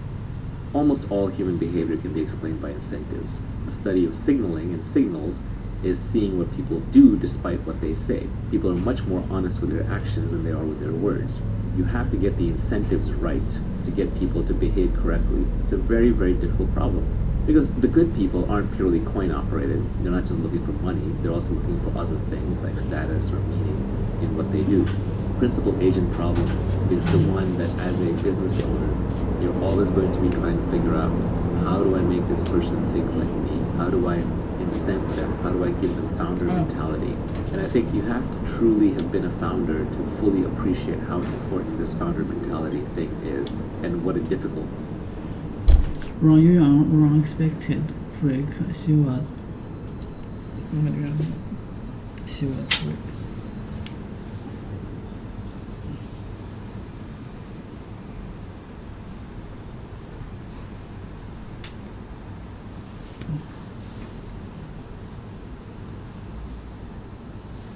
Okay, short phrase.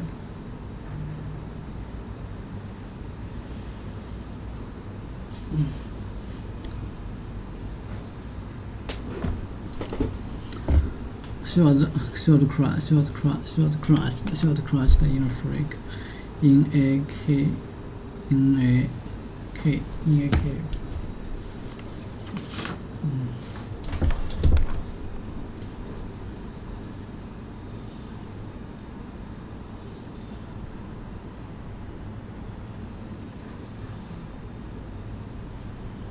Short freak crash press to press something to press something.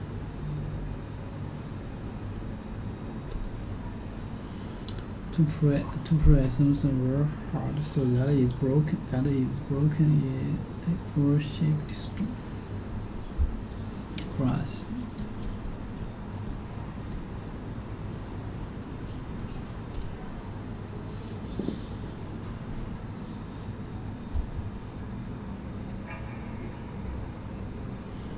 Short crash in a freak likely in a cave phrase cave.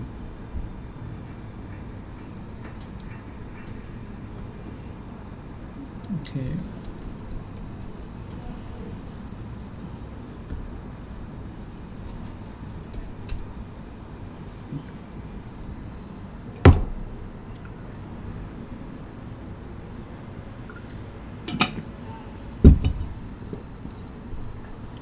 Short crash in a freak accident.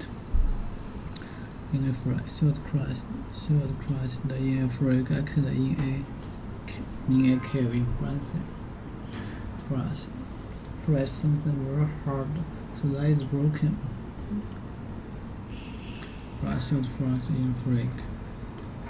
Package had badly crashed at 3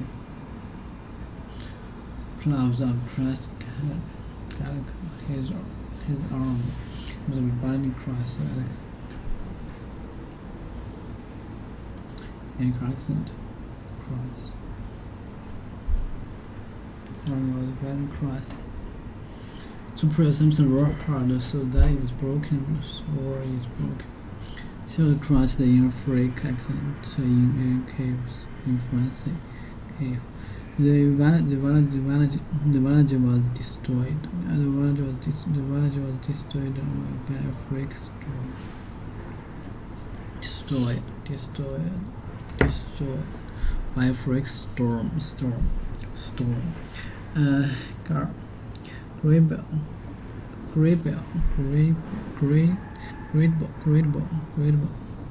ball. Okay. Or large hole in the side of the frame.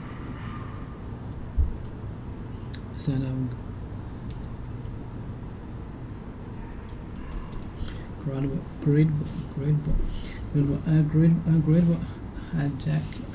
Adjective or adverb.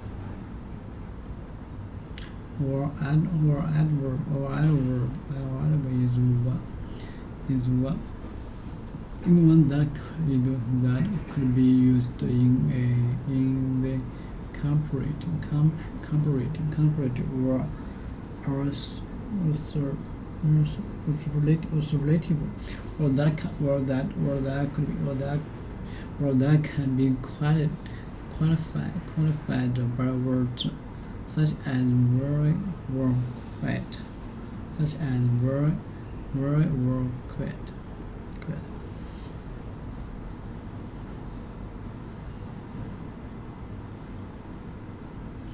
A village was destroyed by a freak storm. Great ball. A great ball adjective or adverb is one that could be used in the comparative.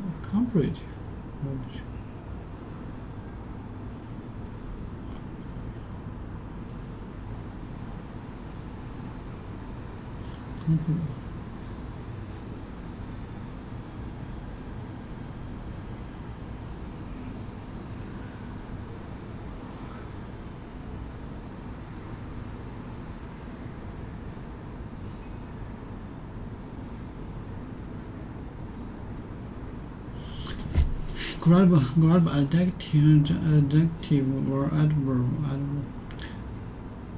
A grab adjective or adverb is one that could be used in the comparative or superlative or that.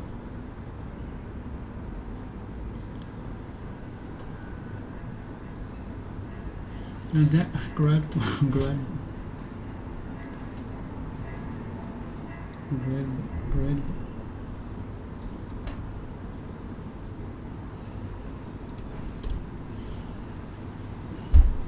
incredible. What is agreeable adjective or adverb is one that could be used in the comparative or a superlative word that could be qualified by words such as were or quite. A great adjective or adverb is one that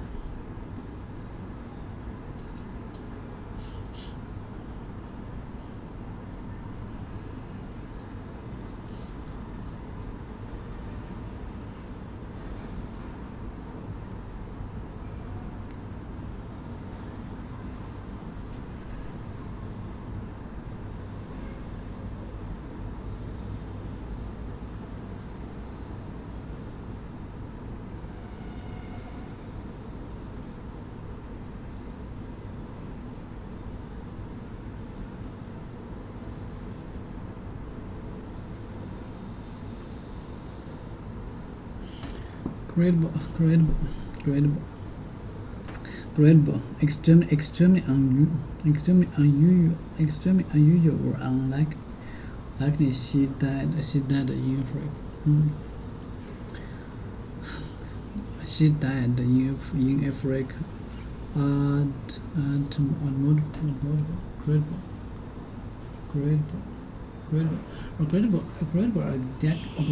Agreeable adjective or adverb.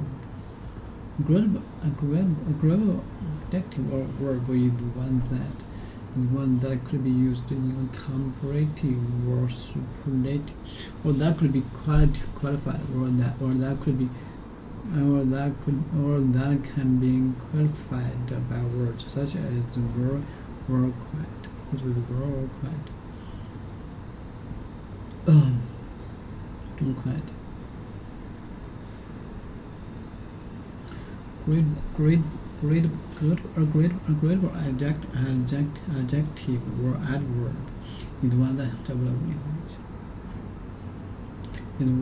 is one that can be used in a comparative or okay, 下话从你们想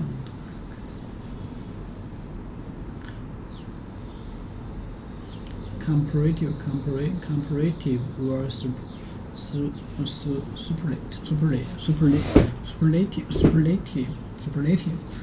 word that can be qualified by words such as were quite,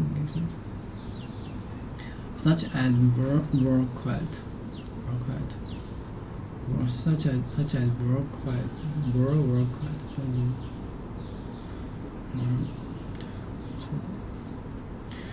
such as were quite.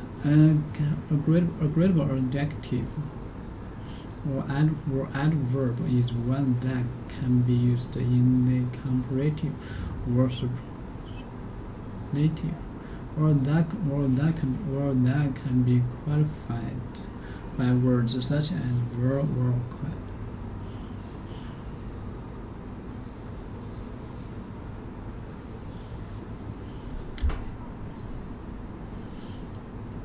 Able to be used with words like more and less, or have different form, dash or days, or able to be used with words like more and less. Okay, grab extremely unusual or unlikely. She died in Africa.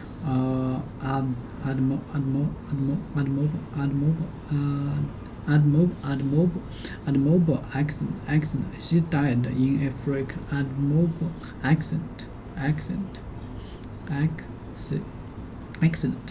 She died in a freak admirable accident. She died in a freak admirable accident. A freak. She died in a freak admirable accident. A freak midsummer hailstorm cut us all by surprise. She died. The village was destroyed. The village was destroyed by a freak storm. Great. Extremely unusual or unlikely. She died in a freak and admirable accident. Extremely unusual or unlikely. She died in a freak admirable accident.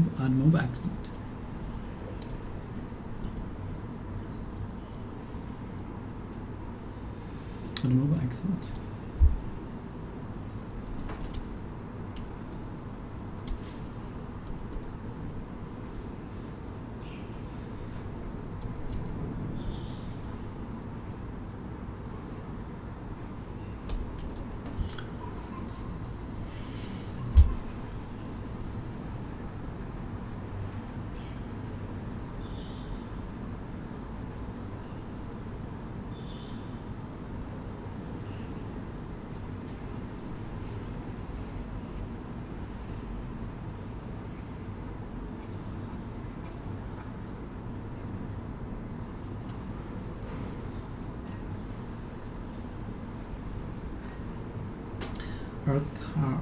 A car, automobile instrument.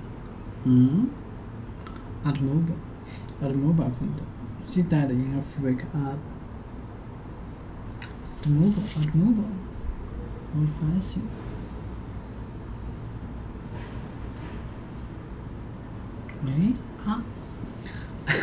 Automobile, a car. She died in a freak automobile accident. A freak midsummer hailstorm cut us all by surprise. 这取决于你们真的想要什么。我跟你们学，我真是听不跟你们学。A freak midsummer hailstorm. A freak midsummer hailstorm caught us all by surprise. A freak midsummer hailstorm caught us all by surprise. A freak midsummer hailstorm caught us all by surprise. A freak midsummer hailstorm. What name is hailstorm?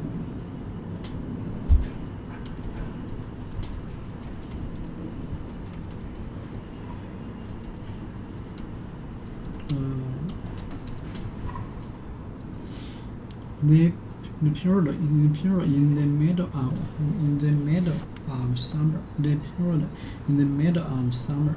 Midsummer.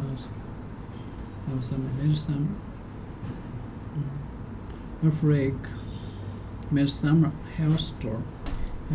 Midsummer. A period in the middle of summer.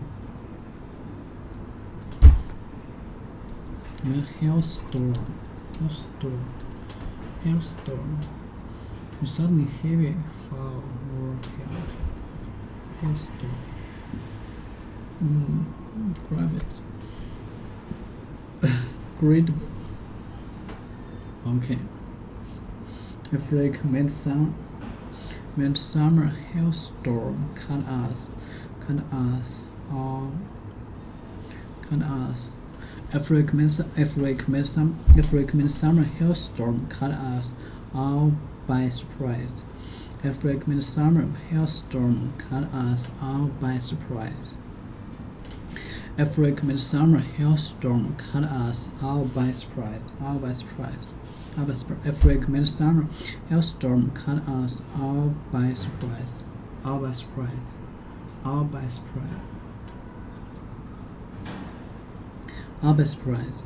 A frequent summer hailstorm caught us all by surprise.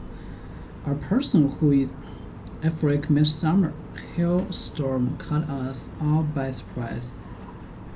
All by surprise. In Southeast,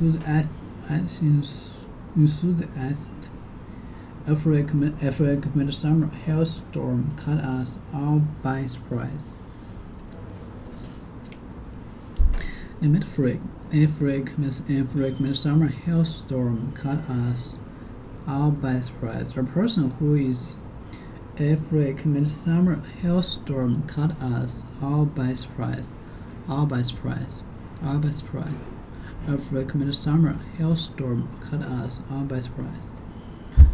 Freak.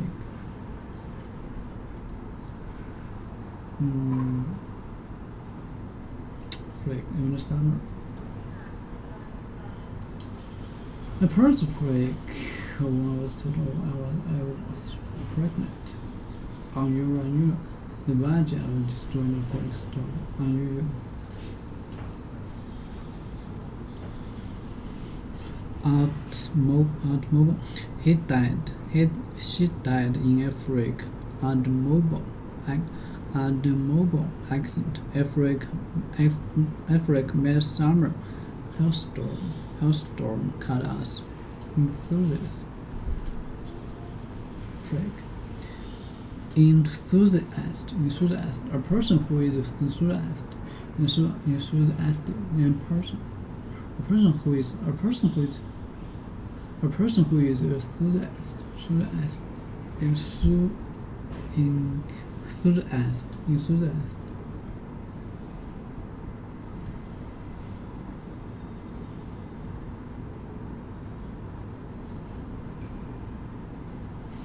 A feeling of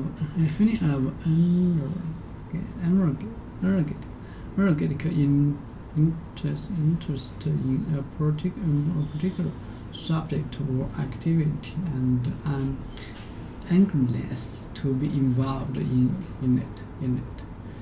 A feeling of an energetic interest in a particular subject or activity and an eagerness to be involved in one of the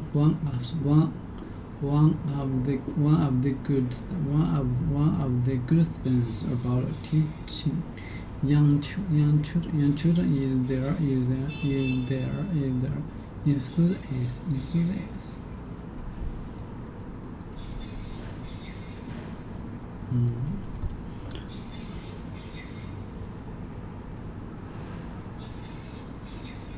Is the key. Serious. A feeling of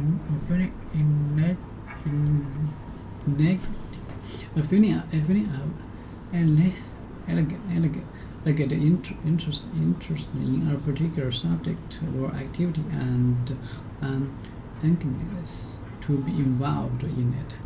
One of the good things about teaching young children in their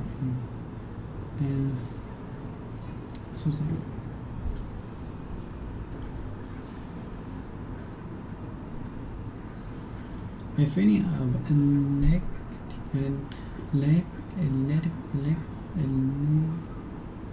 electric interest in a particular subject or activity and an eagerness to be involved in it. One of the good things about teaching young children is their enthusiasm.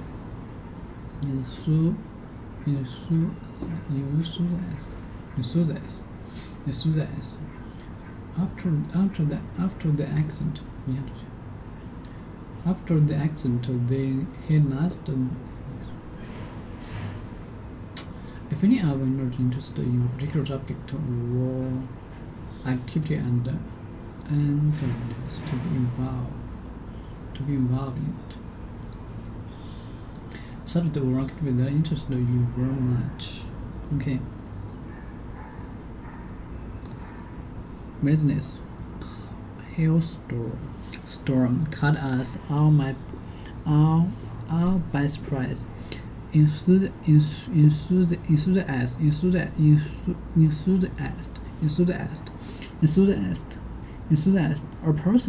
a person who is enthusiastic,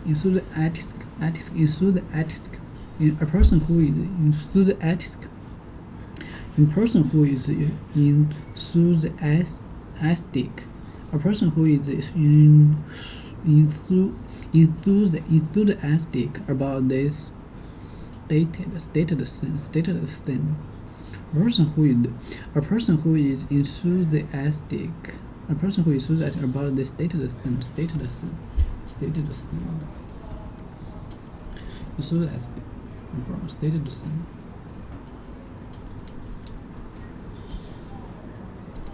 Stated. Condition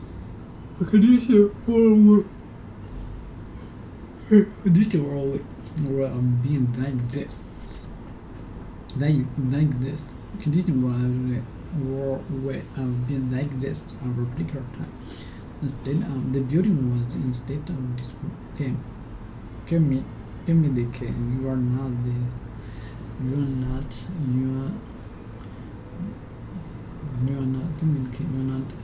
this state. You are not a condition world.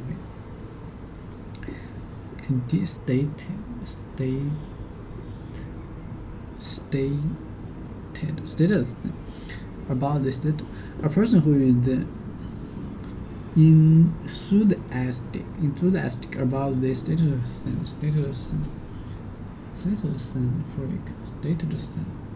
Enthusiast. A person. Well, stated thing.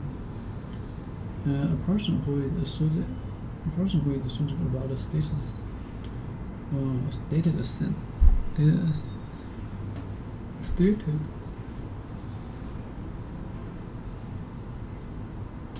Condition. Stated. Condition.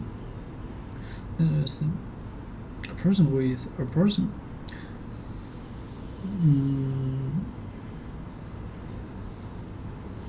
Citizen. You are not in a state to drive. And of shock after the accident. I was in a state of shock. After the accident, I was in a state of shock, state of affairs. I came home to an unhappy state of affairs. The kitchen was in its original state with a 1920s think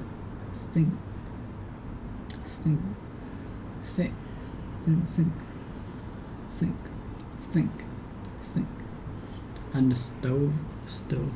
A person who is enthusiastic, interested very much, enthusiastic,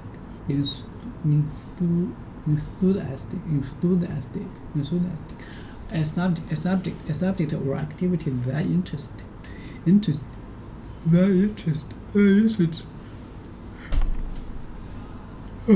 or activity that interests or subject or activity that interests you very much. One of his greatest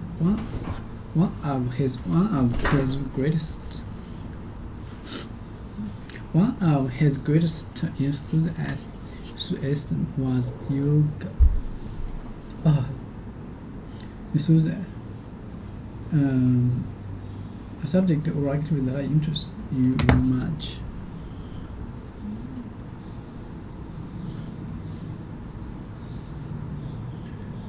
One of his greatest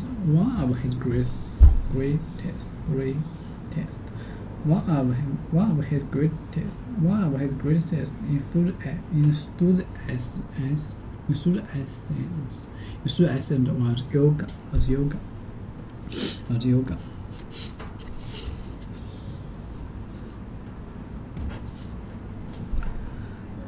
She died in Africa at Mobile. Okay. A person who is enthusiastic about this stated the same. My 8-year-old grandson is a real sports freak. Okay, enthusiast, a person who is enthusiastic about a state. 8-year-old grandson is a real sport freak. Enthusiast.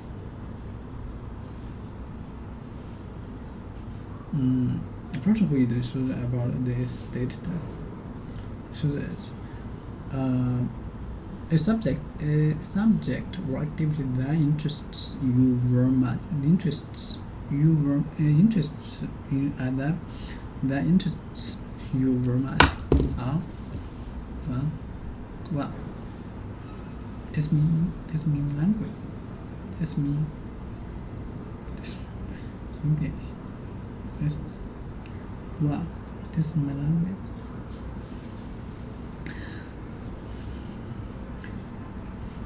My 8-year-old grandson is a real sports freak. This guy is a control freak.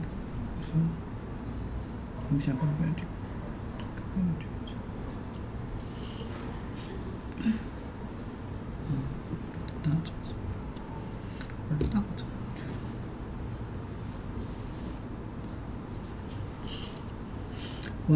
What's to control? This guy is a control. This guy is a control freak. What's to control everything? My 8-year-old grandson is a real sports freak. This guy. This guy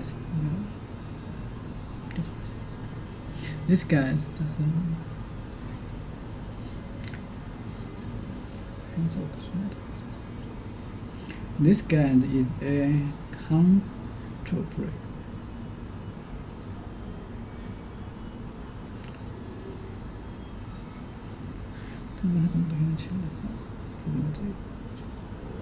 This guy is a control freak.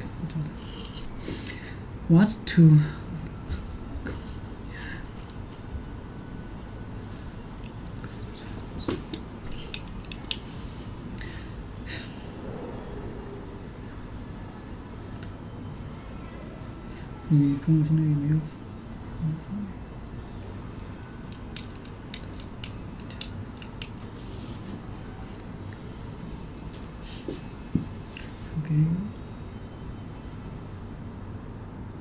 This guy is a control freak. Wants to control everything. You're unusual person. Someone or something that is strange or unusual and not like others of its type. In my school. Okay, this guy is a control freak. Wants to control. This guy is a control freak. My freak. Enthusiast. A subject or activity that interests you very much. Someone or something that is strange or unusual and not like other of its type. You must go. Everyone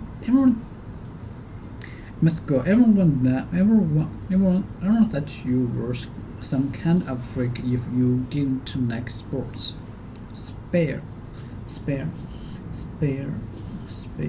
Okay, you must go. Everyone that you were some kind of freak if you didn't like sports. Unusual person. Unusual person. Someone or something that is strange or unusual and not like others of its type. You must go. Everyone that you were some kind of freak if you didn't like sports. Spare. If something is spare, it is available. If something extra spare. Pair. Emotion. Relating to emotion. Crush. Press.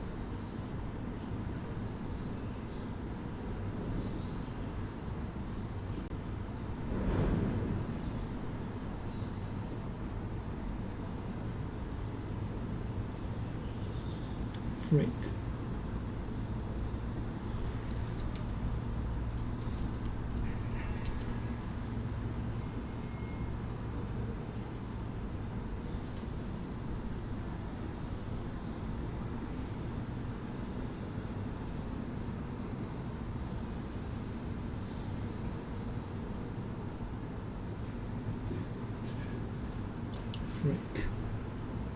Spare.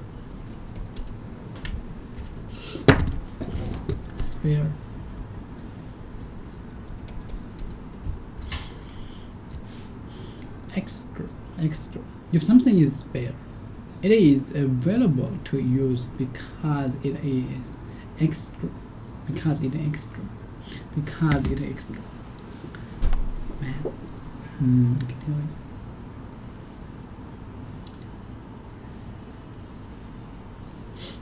It is available to use because it is extra. A spare sheets and blankets. Do you have a spare? We have a spare room. If you want to stay overnight with us. We have a spare room if you want to stay overnight with us. Spare sheets and blankets. Do you have a spare pillow? We have a spare room if you want to stay overnight with us. Could I have a word with you when you have spare minute?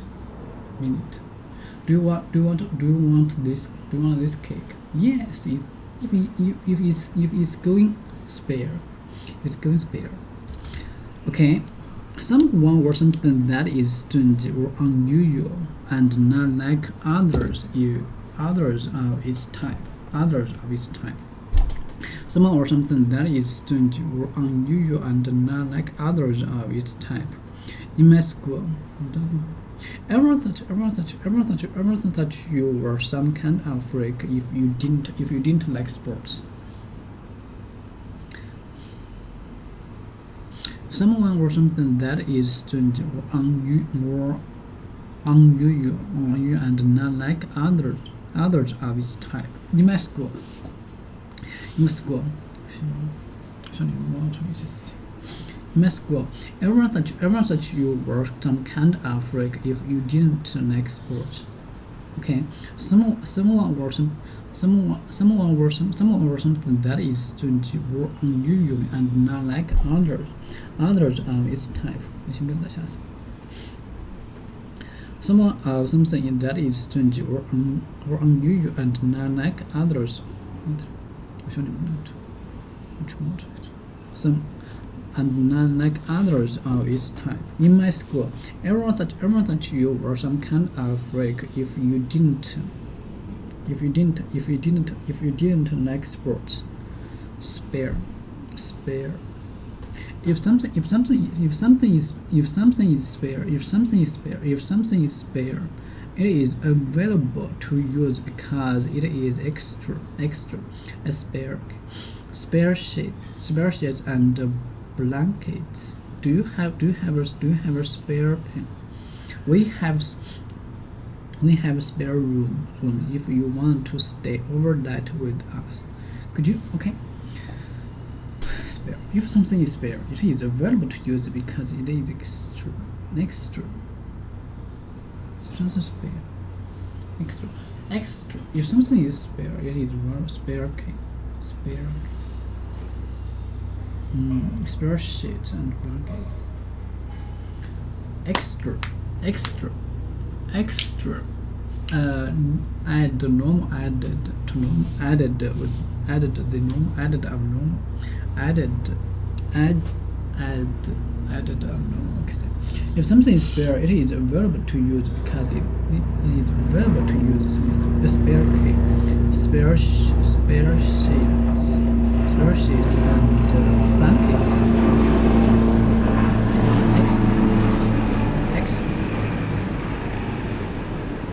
Extra. Added to what is normal. Added to what is normal. Added to what is normal. Because it is extra. A spare king. Spare sheets and blankets. Do you have a spare pen? We have a spare room.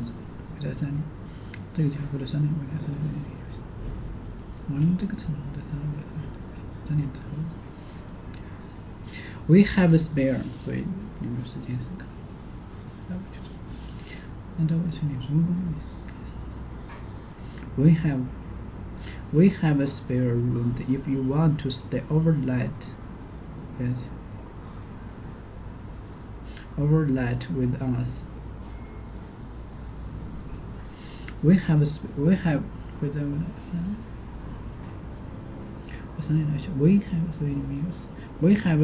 room if you want to stay overnight with us. Could I have a word with you? Have a spare moment. Could I have a word? Could I have a word with you? Have a spare moment. Could I have a spare room if you want to stay overnight with us? We have a spare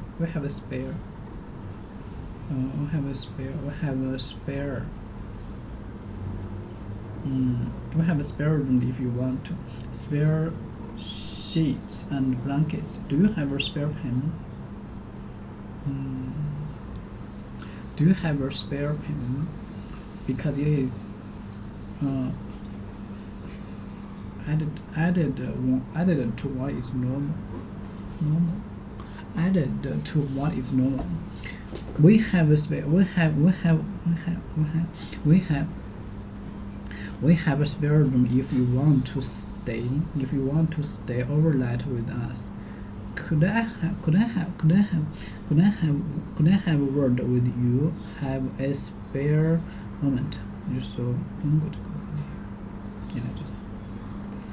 Could I have a word with you? Have a spare moment. Do you want this cake? Hold on. Do you want this cake? Yes, if it's going spare. Do you want this cake? Do you want this cake? Yes, if it's going spare. If no one else wants it.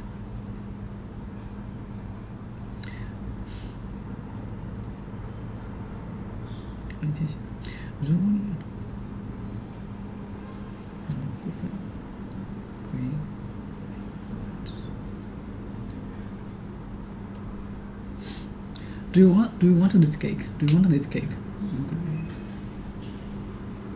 Yes, if it's going spare. Do you want this cake? Yes, if it's going spare. If no one else want it. Could I have a word with you? Have a spare moment?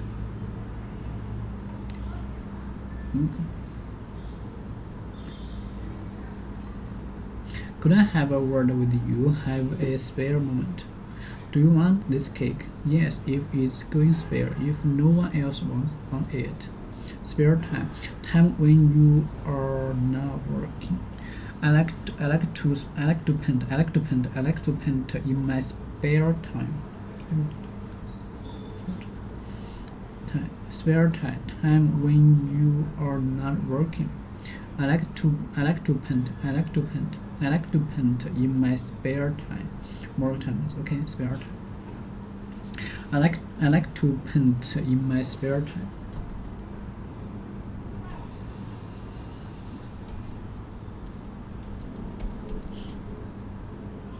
Spare. If something is spare, it is available to use because it is extra.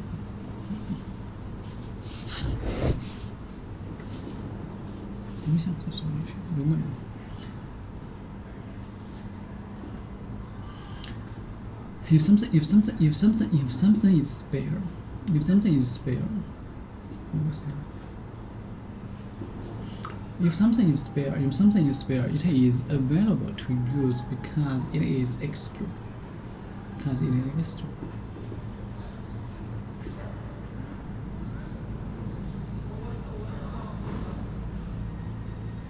If something is spare, it is available to use because it is extra.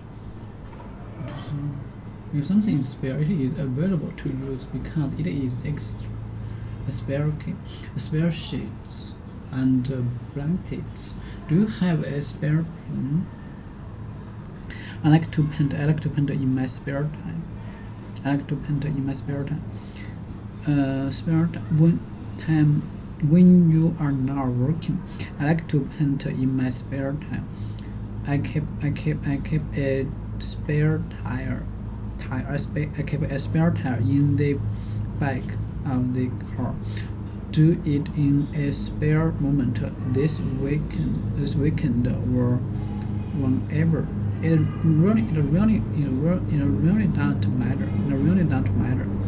We were able to bunk down in a spare room for the night.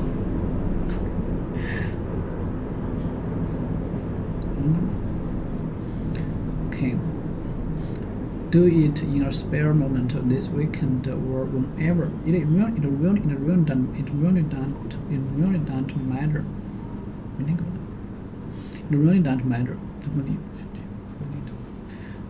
Do it in a spare moment this weekend or whenever. Spare time.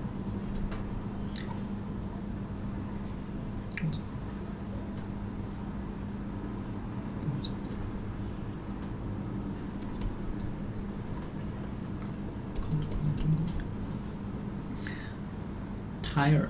To begin to fail. To begin to fail us. To begin to fail.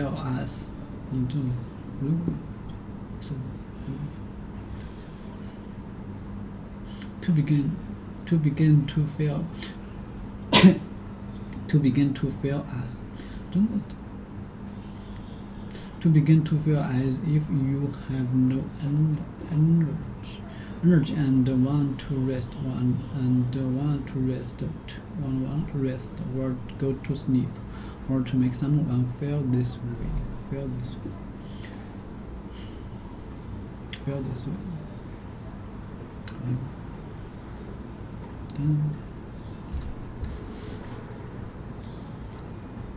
So you need a conversation.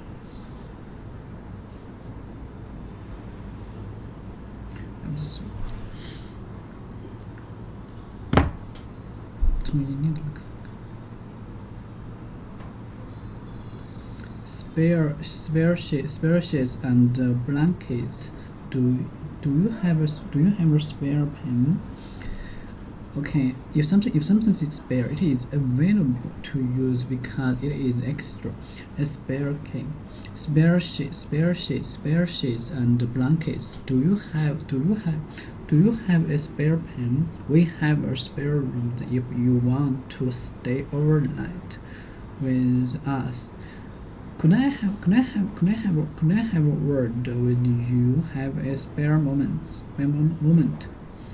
Do you want this cake? Yes, if it's going spare. If no one else wants it. Spare time. Tired. To begin to feel as if you have no energy and want to rest or go to sleep, or to make someone feel this way. She's been neither throughout and race.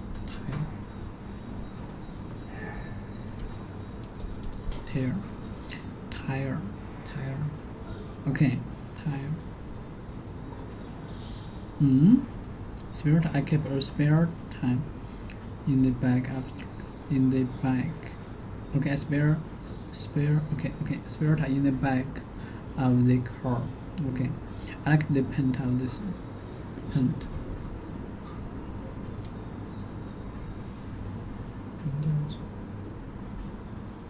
Spare paint.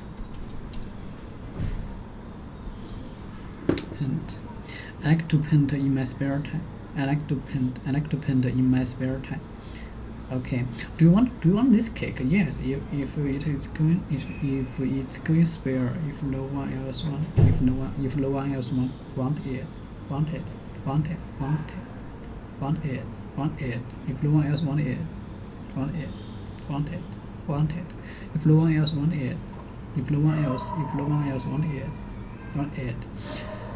Okay, spare time when you are not working. I like to paint. I like to work in my spare time. I like to do other things in my spare time. I like to paint in my spare time. I keep a spare tire in the back of the car. I keep a spare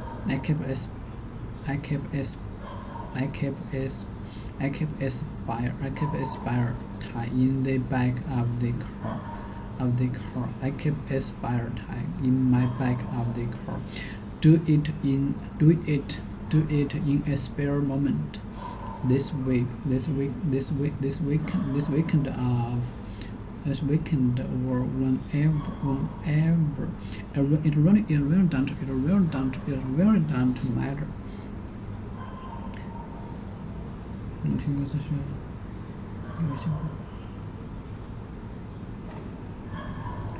It really doesn't matter. We were able to bank down in a spare room for the night. I know this.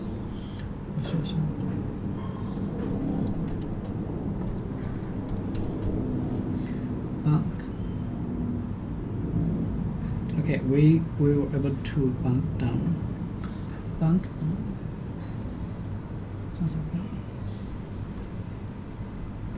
We were able to bank down in a spare room for the night. Or we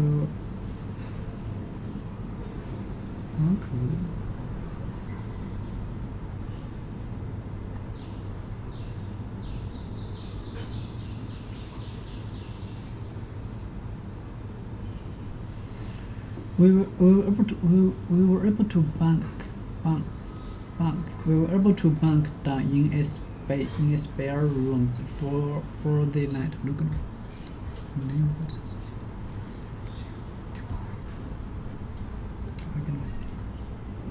we were able to bank down in a spare room for the night. We were able to bank down in a spare room for the night. Do it in a spare moment this weekend or whenever. It really doesn't matter. We were able to bank down in a spare room for the night. We were able to bunk down in a spare room for the night. Do it in a spare moment this weekend, or whenever. It really don't matter. Let me go. Do it in.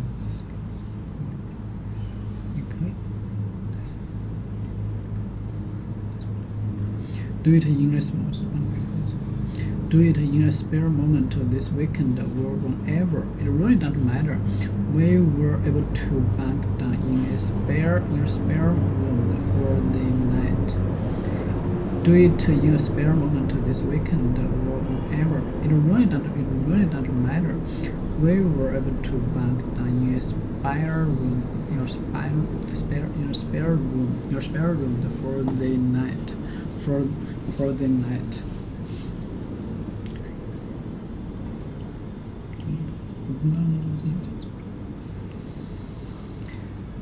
Do it in your spare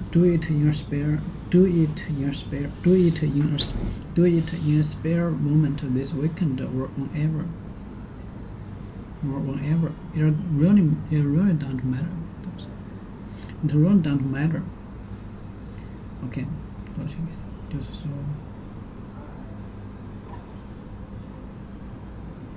It really doesn't matter. It really doesn't matter.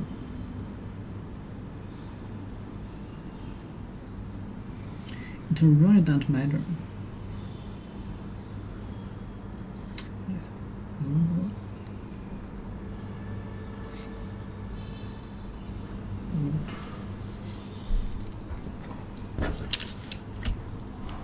Do it in your spare moment this weekend or whenever. It really doesn't matter. It really doesn't matter. It really doesn't matter. It really doesn't matter.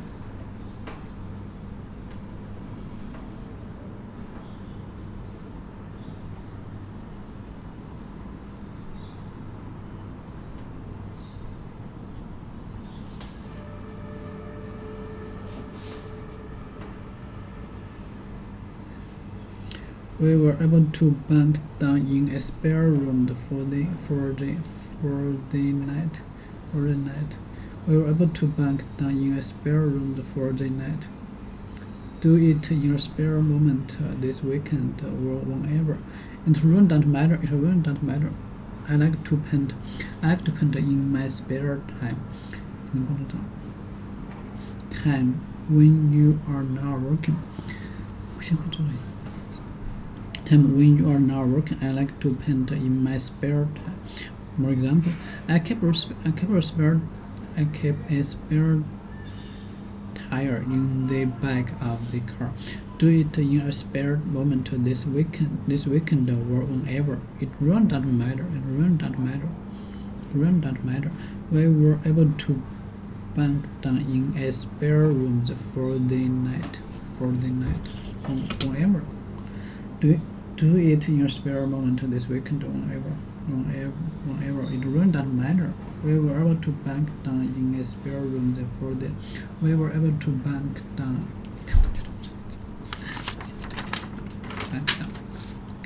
We should be in when you arrive. But if the worst come to the worst. We should be in when you arrived, but if the worst come to the worst, the neighbors have a spare key. But if the worst, we should be in when you arrived, but if the worst comes to the worst, the neighbors have a spare key and will let you into the house.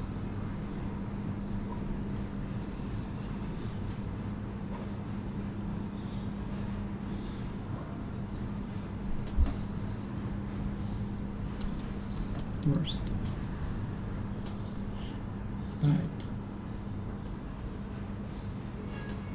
Bad. Of the lowest quality, or the most unpleasant, difficult, or severe.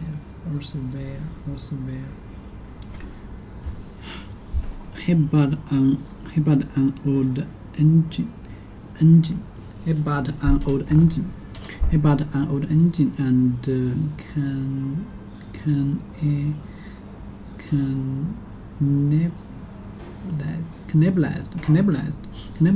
cannibalized it for spare parts.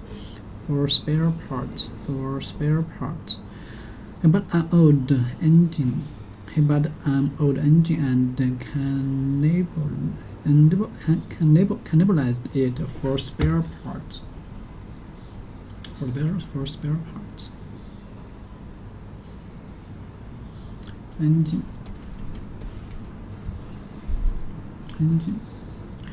He bought an old barrel and engine.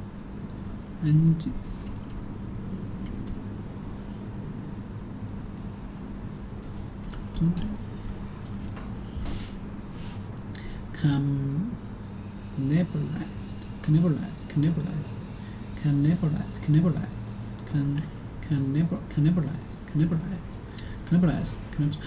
To take parts from a machine. To take parts from a machine or vehicle in order to repair another machine or vehicle.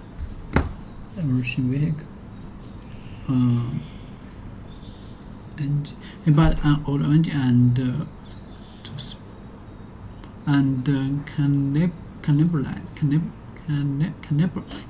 and cannibalized it for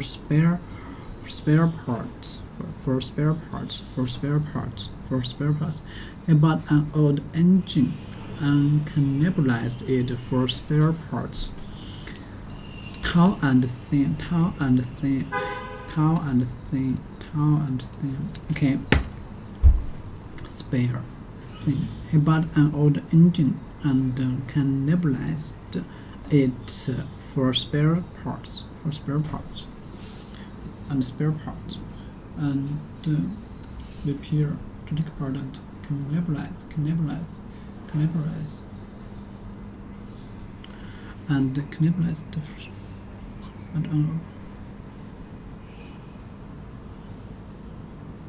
But an old cannibalized. To take parts from machine vehicle in order to make a spare another machine. Okay. Cannibalized. Cannibalized.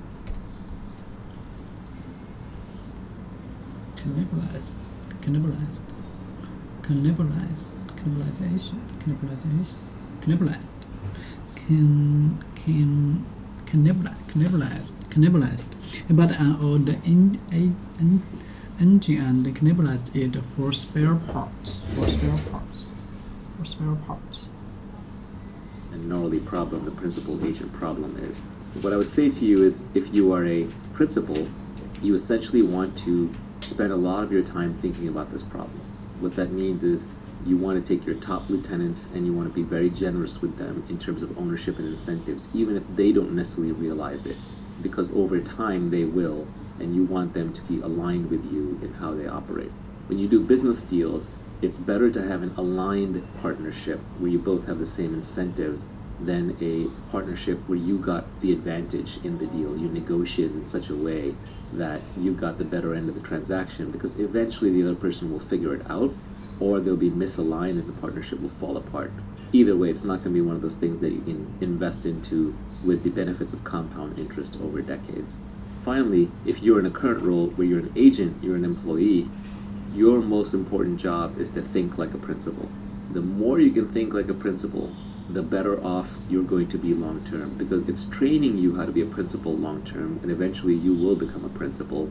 It's also going to align you with the principal, and a good principal will then promote you or empower you or give you accountability or leverage way out of proportion to what might be your menial role. I'm always very impressed by founders who will promote up very, very young people through the ranks, having them skip multiple levels despite their experience. And invariably it happens because this agent who's way deep down thinks like a principal. So if you can hack your way through the principal agent problem, you've probably solved half of what it takes to run a company. The reason I asked about this one first is because I feel like I personally never see the principal agent problem in my work. I tend to work in small teams where everybody is highly economically aligned and the people have been filtered for a commitment to the mission, and everybody else who doesn't work out moves on to another role elsewhere. These are all heuristics that you have designed to avoid having to deal with the single biggest problem in management. Another example of a heuristic you can have that helps you route around the principal agent problem is to deal with the smallest firms possible.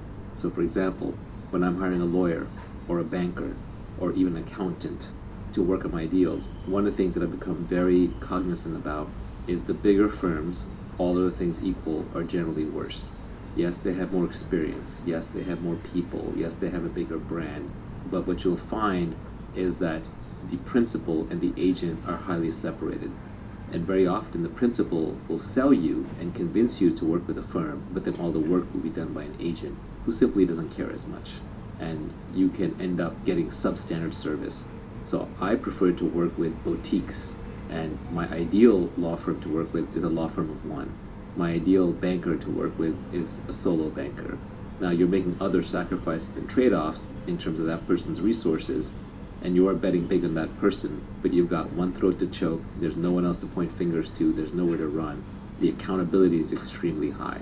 If you're an agent, the best way to operate is just to say, what would the founder do? If you think like the owner and you act like the owner, it's only a matter of time until you become the owner. Let's chat about the Kelly criterion. The Kelly criterion is a very popularized mathematical formulation of a simple concept. And the simple concept is don't risk everything. Stay out of jail. Don't bet everything on one big gamble. Just be very careful how much you bet each time so you don't lose the whole kitty.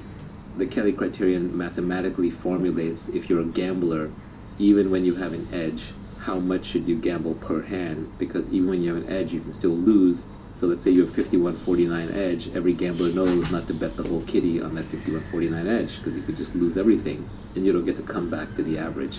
Nassim Taleb famously talks about ergodicity, which is a fancy word for the simple concept that what is true for 100 people on average isn't the same as one person averaging that same thing 100 times.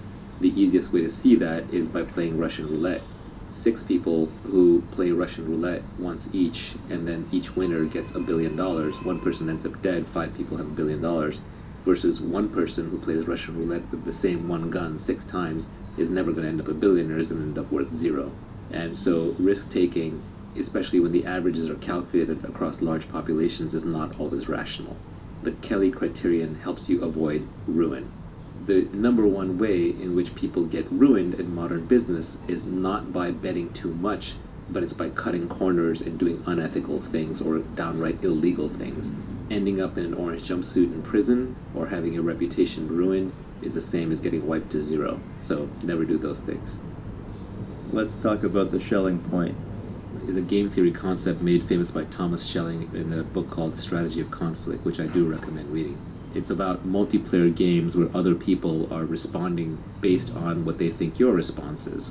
What he came up with was the mathematical formalization of how do you get people who cannot communicate with each other to coordinate.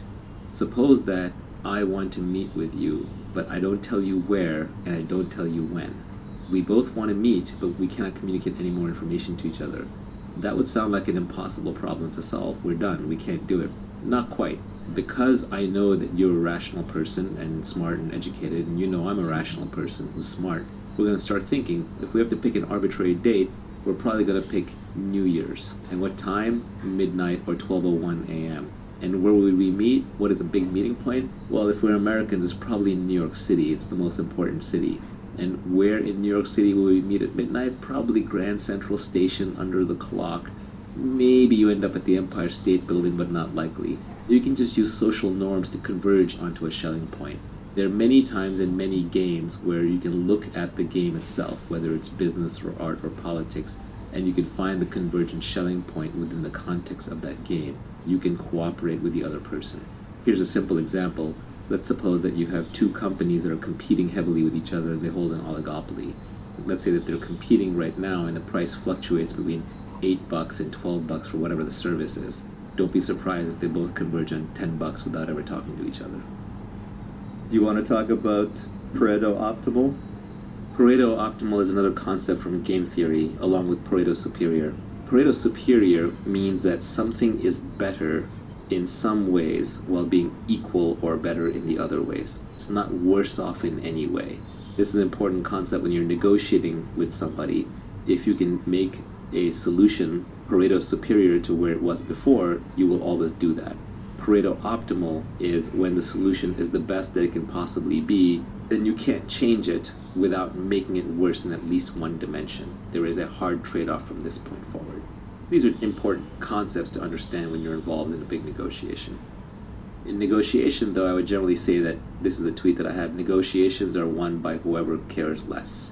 Negotiation at the end of the day is about not wanting it too badly. If you want something too badly, then the other person will be able to extract more price from it. If you do care more about something than the other person and they're taking advantage of you in a negotiation, then your best way to deal with that is to turn it from a short-term game into a long-term game. Try to make it into a repeat game. Try to bring reputation into line. Try to bring other people in who may have a say in the future or may want to play games with this person in the future. An example of a very high cost, low information, single move game is having your house renovated. Contractors are notorious for overbooking, ripping people off, being unaccountable. I'm sure contractors have their own side of it. The homeowner has unreasonable demands. We found problems. The homeowner doesn't want to pay for it. They don't understand. They're low information buyers. It's a very expensive transaction. Historically, it's been very hard to find good contractors, and the contractor has no choice on what a good homeowner is. You try to go through friends, you try to go through reputation, and what you're basically doing there is you're trying to convert a single move expensive game with a high probability of cheating on both sides into a multi-move game. One way to do that would say, well, actually, I need two different projects done. So the first project we'll do together, and then based on that, I'll decide if we do the second project. You can split your work up into two projects. Another way might be, I'm going to do this project with you, and then I have three friends who want projects done, and they're waiting to see the outcome of these projects. Another one might be the same person operating within the same community and having a reputation in the community to protect. Another one could be you write them a Yelp review or a Thumbtack review. These are all ways of turning a single move game into a longer term game and helping get past a position of poor negotiating leverage and poor information. We talked about compounding and compounding interest, but we didn't really dig into it that much. Relationships are a good example of compound interest. Once you've been in a good relationship with somebody for a while, whether it's business or it's romantic, life gets a lot easier because you know that person's got your back. You don't have to keep questioning. If I'm doing a deal with someone that I've dealt with for 20 years and I trust them and they trust me, we don't have to read the legal contracts. Maybe we don't even need to create legal contracts. Maybe we can actually do it on handshakes. That kind of trust makes it very, very easy to do business. If Nivi and I start another company, I know that if things aren't working out, we're both going to be extremely reasonable about how to go about it, how to exit out of it, how to shut it down, or even if we're scaling it, how to bring in new people. At this point, we have mutual trust, and that allows us to start businesses more easily and almost compounds the effect. Especially when you're dealing with something like a startup, which is so difficult to pull off. Removing these frictional mechanisms can actually often be the difference between success and failure. I think the number one most under-recognized reason startups fail is because the founders fall apart. There's a couple non-intuitive things about compounding. The first one is that most of the benefits of compounding comes at the end of the compounding. So you may not necessarily see the huge benefits of it up front. There was a good quote from an article that Sam Altman wrote where he said, "I always want it to be a project that, if successful, will make the rest of my career look like a footnote." Again, that just goes back to the idea that most of the benefits of compounding come at the end. The other thing that's a little non-intuitive about compounding is that I think it's better to have a few deep compounding relationships with people instead of a large amount of non-compounding relationships. One of the under-realized things in business is that it takes just as much effort to create a small business as it does to create a large business. Whether you're Elon Musk or whether you're the guy running 3 Italian restaurants in town, you're working 80 hours a week. You're sweating bullets, you're hiring and firing people, you're trying to balance the books. It's highly stressful and it takes years and years of your life. But in one case, you get companies that are worth $50, $100 billion and the adulation of everybody. And the other hand, you might make a little bit of money and you've got some nice restaurants. So think big. Are there any other microeconomic concepts outside of zero marginal cost of replication and scale economies that are important for people to understand? Price discrimination is an important thing to understand. What it means is that you can charge people different things based on their propensity to pay. Now, you're not allowed to charge different people different things just because you don't like them. You have to offer them a little something extra, but it has to be something that rich people care about. Business class seats will routinely cost 5 or 10 times what an economy class seat does, but it probably costs the airline just 2, maybe 3x to provide that. It's just the rich person is more willing to pay, so you have to give them the little things that they need extra to either signal they're rich or that little bit of comfort that they want. Price discrimination gets used a lot in enterprise software, where you have a freemium product. The free version will do almost everything, but then if you want the version that's a little extra secure or hosted on your site or has multi-user administration so the IT person can monitor everything that's going on, you suddenly find yourself paying 10, 100, or infinite times as much as you go from a free product to a priced product. Another good concept is consumer surplus and producer surplus, which is the excess value that somebody gets. Even though they were willing to pay more, the product was priced the same for everybody. I get a lot of joy out of my morning coffee. Obviously, I've made some money. If my coffee cost $20, I would pay $20 for my morning coffee. But Starbucks doesn't know that. It can't price the coffee at $20 just for me because it's selling the exact same product. So I'm getting a lot of consumer surplus out of the coffee. And all businesses generate consumer surplus. It's a good thing to keep in mind when someone's harping about how evil companies are. Amazon might be $1 trillion company, but I will bet you they're generating trillions of dollars in consumer surplus through convenience and willingness to pay. There are a lot of people who are willing to pay more than what Amazon charges them for all their services. Let's talk about NPV. NPV is just the net present value of something. It's when you say, that stream of payments I'm going to get in the future, what is that worth today? So a common example of this is you're joining a startup company and you're getting stock options, and the founder says, well, this company is going to be worth $1 billion and I'm giving you 0.1% of the company, therefore you're getting $1 million worth of stock. What he or she's arguing is what it's going to be worth in the future. You have to discount that back to today. You have to figure out what is that worth today, and you have to apply a discount rate or an interest rate that takes into account the massive risk that startups face. What you'll end up with is the price that it's worth today, and that's the price at which a venture capitalist would invest in the company today. So if that founder just raised around at $10 million, then that company is only worth 1% of what the founder is arguing. Your $1 million package is actually worth $10,000. So NPV calculations at a very rough level, you should be very comfortable doing in your head. What's a mispriced externality? You mentioned that at some point during our podcast. An externality is when there is an additional cost that is imposed by whatever product is being produced or consumed that is not accounted for in the price of the product. Sometimes you can fix that by putting the price back into the product. One of the most ardent ways people attack capitalism these days is that it's destroying the environment. And if you throw away capitalism because it's destroying the environment, then guess what? We're all headed back to pre-industrial times. It's not going to be a good thing. So rather, there's an externality because the environment is finite, the environment is precious, and we have to price it properly and fold it back in. If people are wasting water or putting hydrocarbons in the atmosphere or polluting things, you want to charge them what it costs to clean up that pollution and return it to a pristine state. Perhaps that price has to be very, very, very high. If you raise that price high enough, you knock out pollution. It's much better than feel-good measures where we're just going to ban plastic bags and we're going to say don't take showers on Saturdays and Sundays when we're having a drought. California likes to run declarations and ads to scare you into not taking showers on times when there's a drought, when it would be just much better to raise the price of fresh water. Your average consumer might pay a few pennies more for a shower, but then the almond farmers who consume a lot of the water will cut back on using fresh water, and almond farming may move to a part of the country where water is more abundant.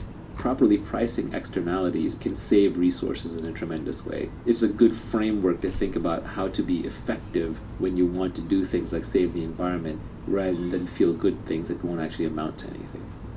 One of the most common questions we get from people is, how do I get the time to start investing in myself? I have a job. I'll kick off the answer with one of the tweets from the cutting room floor where you said, you will need to rent your time to get started. This is only acceptable when you are learning and saving, preferably in a business where society does not yet know how to train people and apprenticeship is the only model. You're going to have to work starting out unless you happen to be born rich, in which case you probably won't have the motivation to make money in the first place. But if you're going to do the work, join a business where apprenticeship matters. Warren Buffett went and tried to work for Benjamin Graham straight out of school to learn how to be a value investor, and he offered to work for free, and Ben Graham said, you're overpriced. It's true in that these apprenticeship businesses, you're probably making a sacrifice in terms of short-term career to work there. But try to learn something where people haven't quite figured out how to teach it yet. And that can happen if you're working in a field that is brand new and quickly expanding, so no one has figured it out. Or it's a field that's very circumstantial, where the details really matter, and it's always moving. For example, fund investments or investing in general is one of those skills. Entrepreneurship is one of those skills. One of the most coveted jobs that's come up in Silicon Valley. We should be in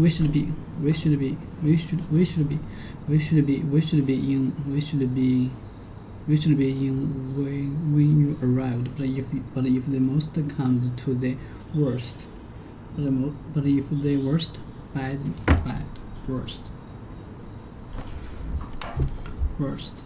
and it's the worst. But if the worst of the lowest quality or the most unpleasant, difficult or serve the worst. That was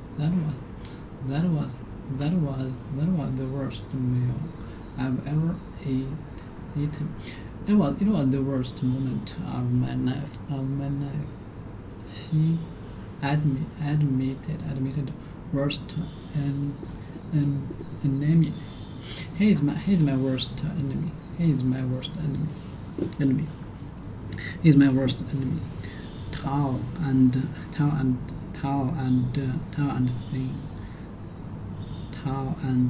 thin. He had this beard built away rounder. He had not decorated. What meaning of this? Natural, usually approving, clean and not decorated,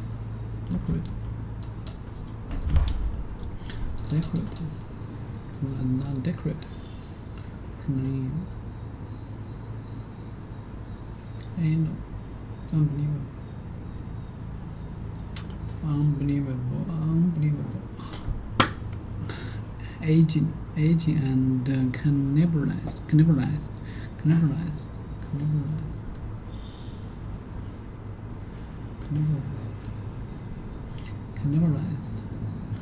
To take parts from a machine or vehicle in order to make a pair to battle old and full spare part. About this thing.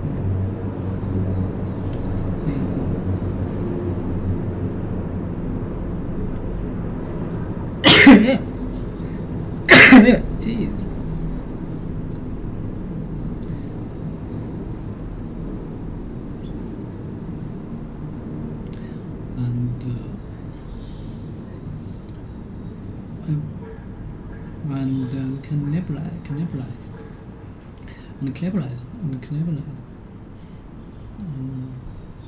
And cannibalized part.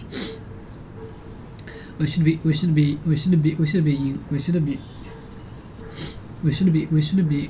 in when you arrive. right? But if the worst comes to the worst, the neighbors have a spare key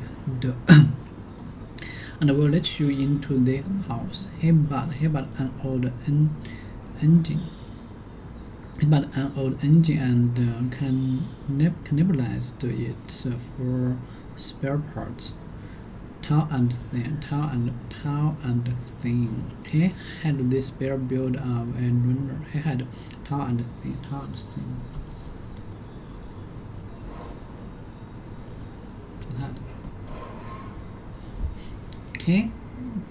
He had this spare build of a runner. Natural, usually plain.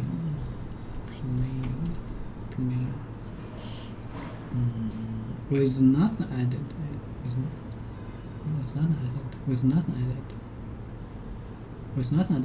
Not decorated in any way. Not with anything. Decorated.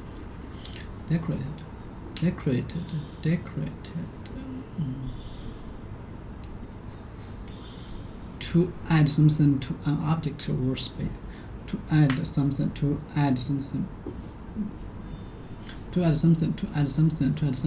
an object or place, especially in order to make them more attractive.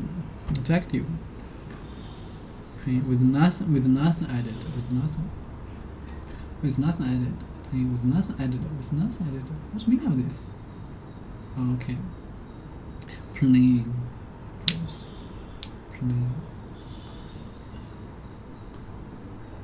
and not decorated. Plain, not decorated is with nothing added. Make attractive. To add something to an object or place, especially in order to make it more attractive.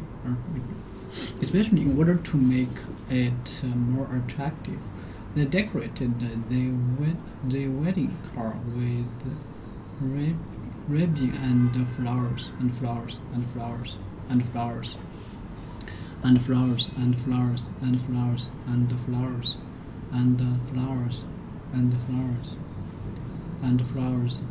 To add something to an object or place, especially in order to make it more attractive.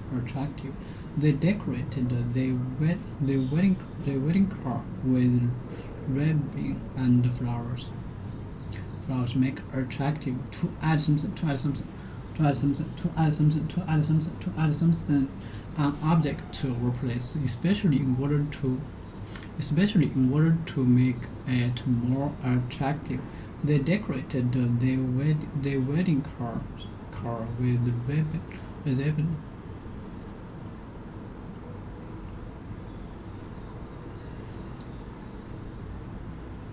With ribbon and flowers.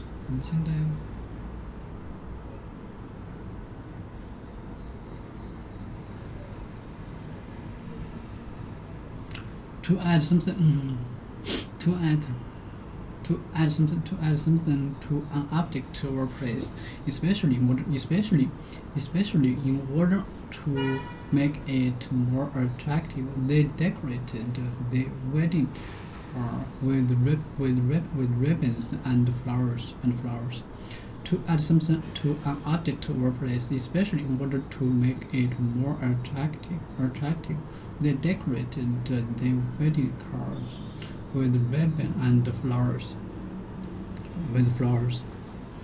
Decorated to add something to an object or place, especially in order to make it more attractive.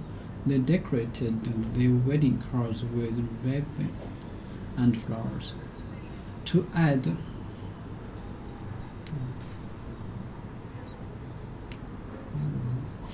something to an object or place, especially in order to make it more attractive. They decorated They decorated the wedding cards with ribbons and flowers. Well, it's called to paint the inside or outside our house or put. To add something to an object or place, especially in order to make it more attractive or decorated wedding. Decorate, paint, and not decorate, paint and not decorate. Ha! This is that.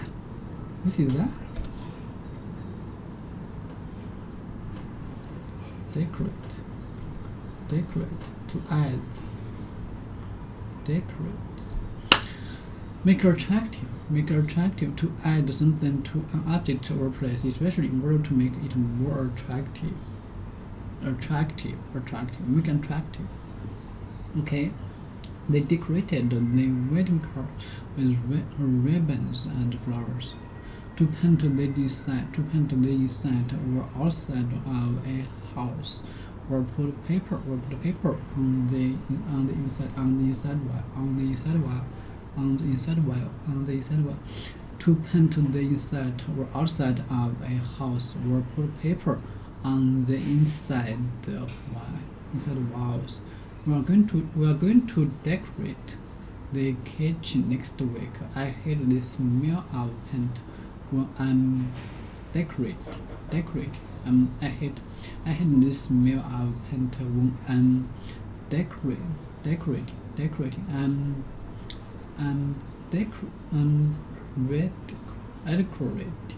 my bedroom in this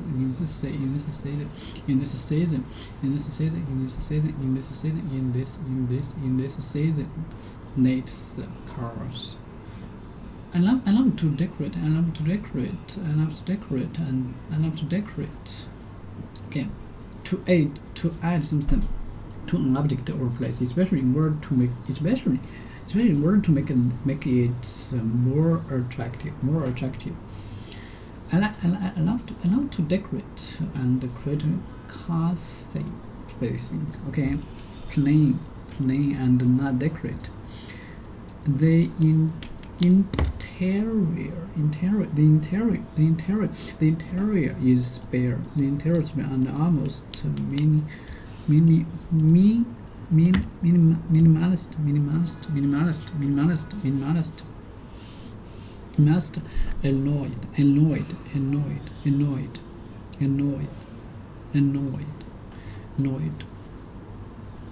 Annoyed. Go spare to get more upset and angry. To get more upset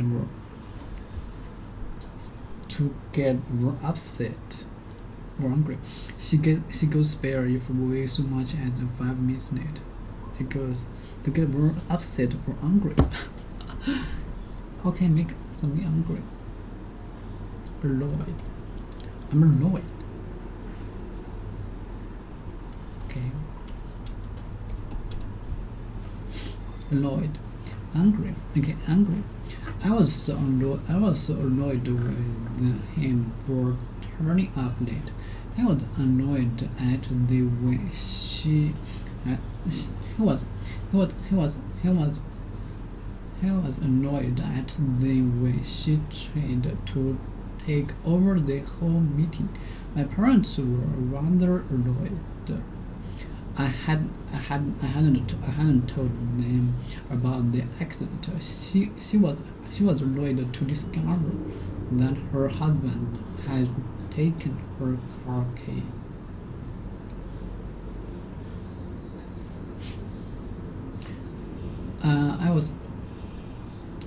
I was so annoyed with him for getting up late.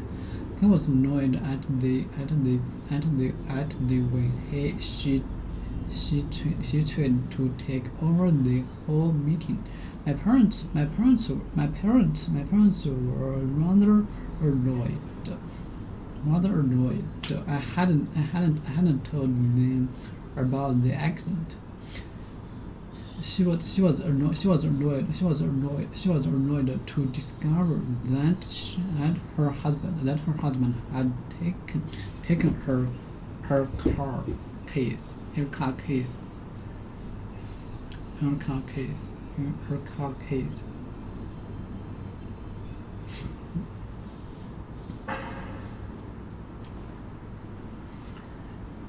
He was annoyed to discover that her husband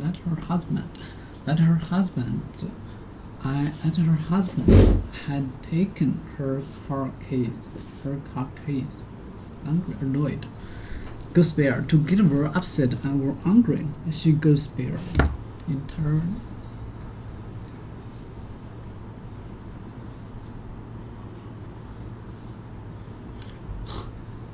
The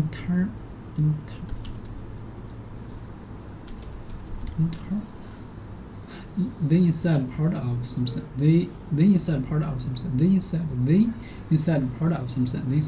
real estate agent had pictured the house from the outside, but none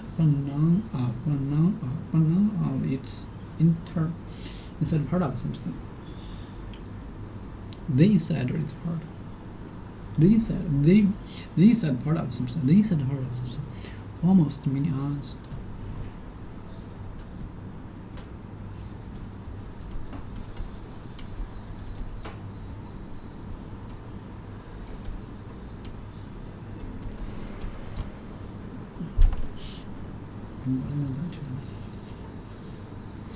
Minimalist, simple.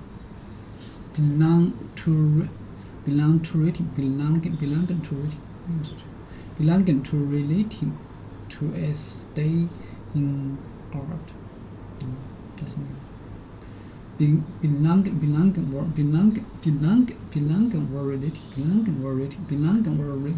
relating to a style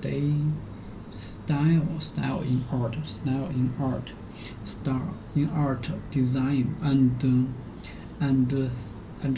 theater that uses the smallest rank of materials and colors possible, and only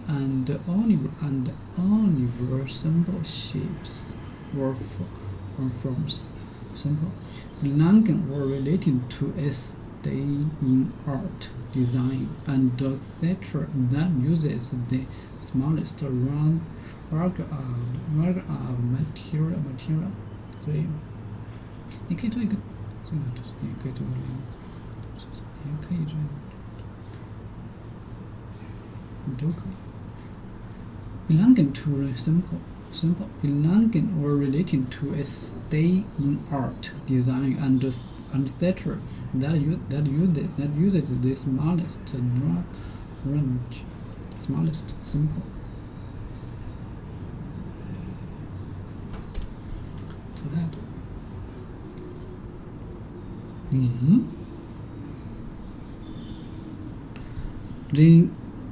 They almost minimalist.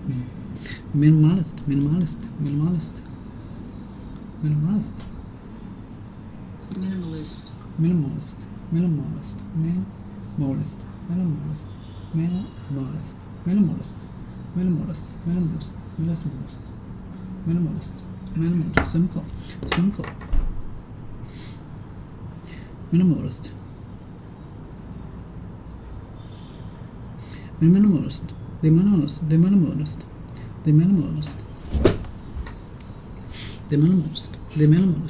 The interiors were almost minimalist.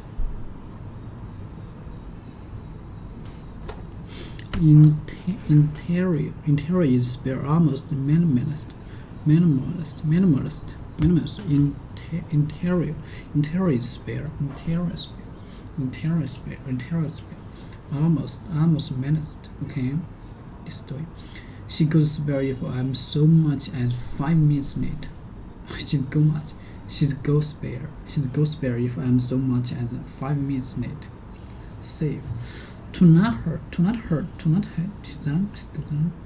to not should know it. Sure know it. Sure know if I'm so much as 5 minutes late. Okay, to not hurt or destroy. To not hurt or destroy something or someone. To not hurt or destroy something or someone. They asked him to spare the woman and the children. To ask him to spare. To not hurt or destroy something or someone. To not hurt or destroy something or save.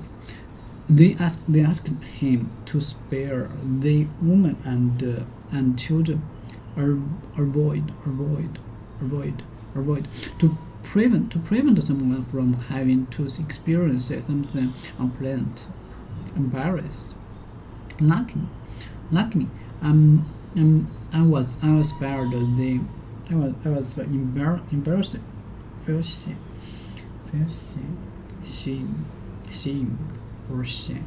Luckily, I was spared the embarrassment of having seen in front of everyone. Avoid. I was in front of everyone. It was a nasty accent. It was a nasty accent, but I'll spare you. The gruesome details. It was a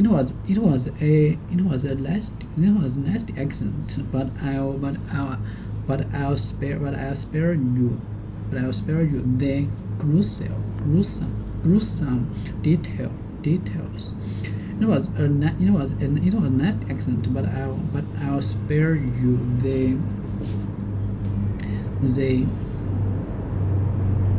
The gruesome details. It was a nasty accent, but I'll spare you the gruesome details. It was a nasty accent, but I'll spare you. But I'll spare you. 这是太过了，方法这个模式有问题，这个模式 gruesome 反按了正常的阅读。And it was a nasty accent. It was nasty, but I'll spare you. But I'll spare you the gruesome details. Spare nasty.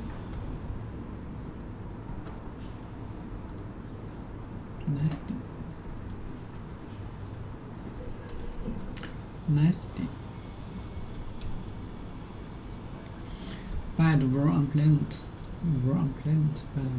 Bad or unpleasant.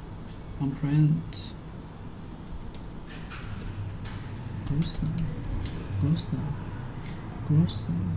Extremely unpleasant and shocking and unusually dealing with death or injury. Okay.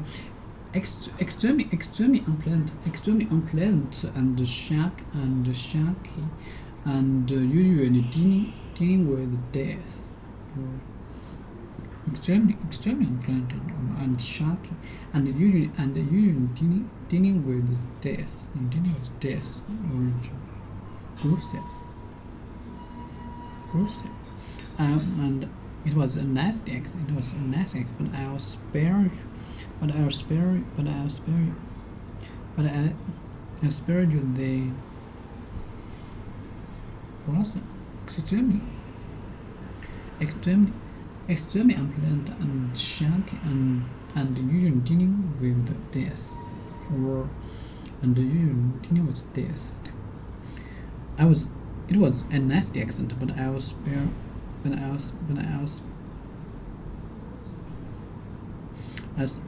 no effort. Expense. Nasty.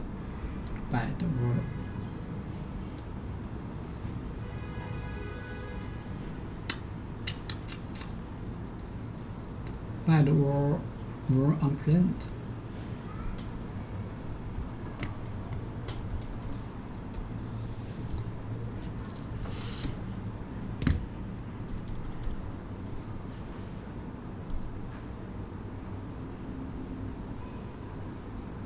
pursuit, effort to do something, effort, pursuit, appetite. Expense, to use of money, time, or effort, to use of money, time, or effort, to use of money, time, effort, worse the expense.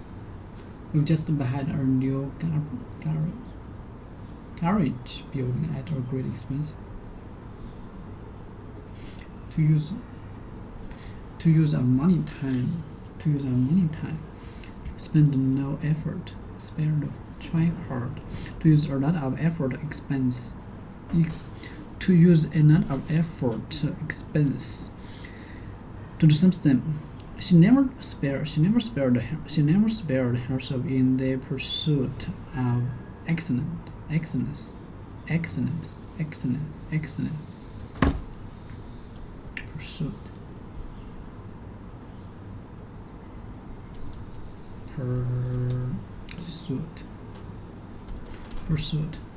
Pursuit of excellence. Activity, in the activity. She never spared herself in the pursuit of excellence. To give time, money, or space to someone, especially when it is difficult for you.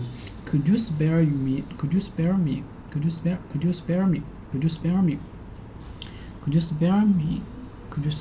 give time, money. She never spared herself in the pursuit of excellence. Pursuit, activity that you spend time doing, usually when you are working. Pursuit. She never spared her in the pursuit of excellence.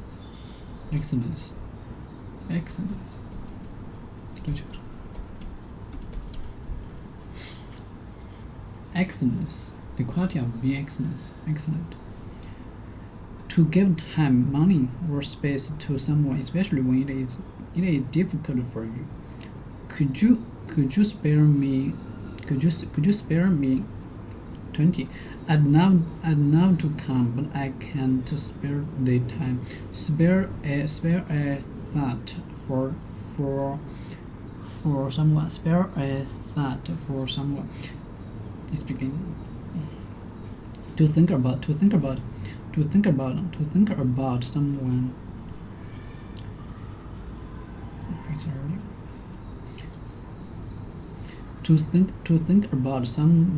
who is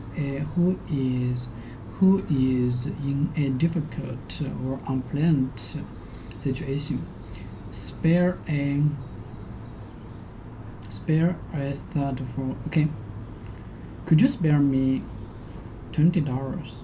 I'd love to come, but I can't spare the time. Spare a thought for someone.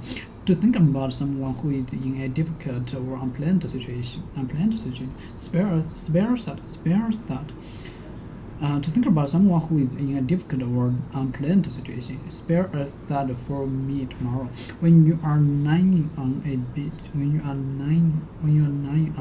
Because I'll still be here in the office. Lying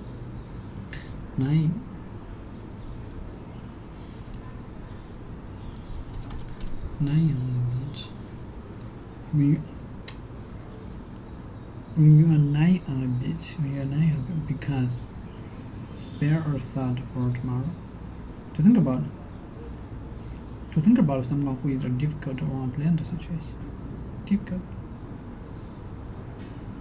Or when you are lying on a beach, because I'll still be here in the office.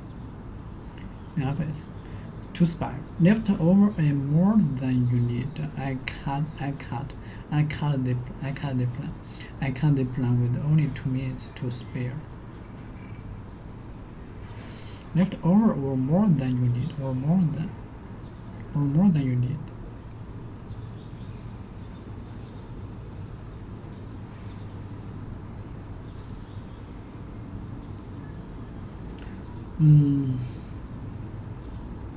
I call the plan,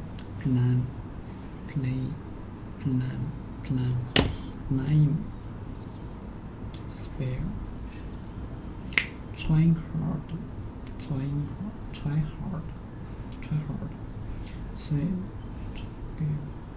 thin, extremely thin, try hard. In case I lose my key, I keep a core in the garage.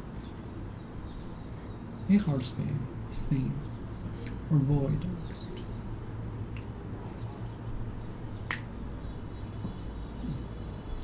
2 minutes.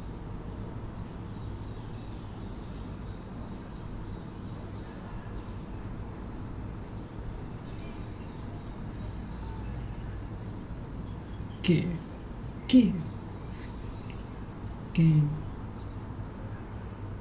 Smart out tomorrow. When you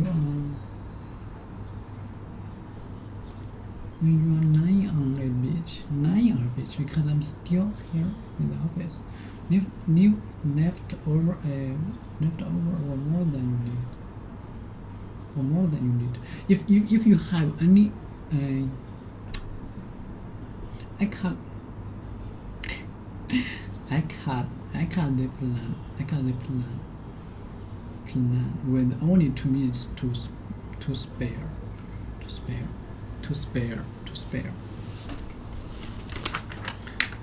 Tainer.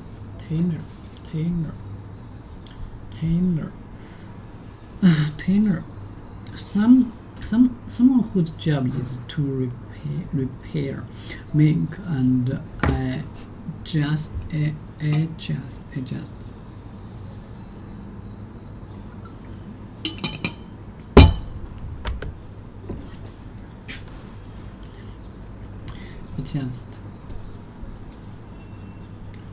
In the last half decade or so, was being a chief of staff for an entrepreneur, where the brightest young kids will follow the CEO or the entrepreneur around and do whatever that person needs them to do.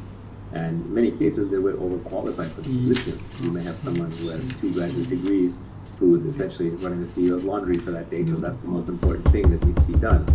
But at the same time, they're also going to be sitting in all the highest end staff meetings.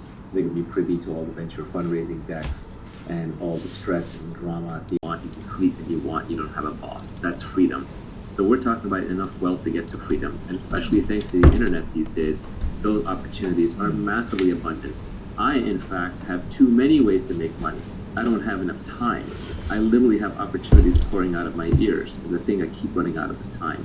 There's just so many ways to create wealth, to create products, to create businesses, to create opportunities, and to, as a byproduct, get paid by society that I just can't even handle it all. I think it's pretty interesting that the first 3 kinds of luck that you described, there are very common cliches for them that everybody knows. And then for that last kind of luck that comes to you out of the unique way that you act, there's no real cliche for it. So for the first 3 kinds, there's dumb luck or blind luck. That's the first kind of luck. The second kind of luck is the cliche that fortune favors the bold. That's a person who gets lucky just by stirring the pot and acting. The third kind of luck, people say that chance favors the prepared mind. But for the fourth kind of luck, there is not really a common cliche out there that matches the unique character of your action, which I think is interesting and perhaps an opportunity. And it also just shows that people aren't necessarily taking advantage of that kind of luck the way they should be. I think also at that point, it starts becoming so deterministic that it stops being luck. So the definition starts fading from luck to more destiny. So I would characterize that fourth one is you build your character in a certain way, and then your character becomes your destiny. One of the things I think that is important to making money, you want the kind of reputation that makes people do deals through you. You know, I use the example of like if you're a great diver, then treasure hunters will come and give you a piece of the treasure for your diving skills. If you're a trusted, reliable, high integrity, long-term thinking deal maker, then when other people want to do deals, but they don't know how to do them in a trustworthy manner with strangers, they will literally approach you and give you a cut of the deal or offer you a unique deal just because of the integrity and reputation that you've built up. Warren Buffett, he gets offered deals and he gets to buy companies and he gets to buy warrants and bail out banks and do things that other people can't do because of his reputation. But of course, that's fragile. It has accountability on the line. It has a strong brand on the line. And as we will talk about later, that comes with accountability attached. But I would say your character, your reputation, these are things that you can build that then will let you take out advantages of opportunities that other people may characterize as lucky, but you know that it wasn't. You said that this fourth kind of luck is more or less a destiny. There's a quote from that original book that was in Mark's blog post from Benjamin Disraeli, who I think was the former Prime Minister of the UK. The quote to describe this kind of luck was, "We make our fortunes and we call them fate." There were a couple other interesting things about this kind of luck that were mentioned in the blog post. I think it'll be good for the listeners to hear about, is that this fourth kind of luck can almost come out of eccentric ways that you do your things, and that eccentricity is not necessarily a bad thing in this case. In fact, it's a good thing. Yeah, absolutely, because the world is a very efficient place. So everyone has dug through all the obvious places to dig. And so to find something that's new and novel and uncovered, it helps to be operating on a frontier, where right there you have to be a little eccentric to be out on the frontier by yourself. And then you just have to be willing to dig deeper than other people do, deeper than seems irrational just because you're interested.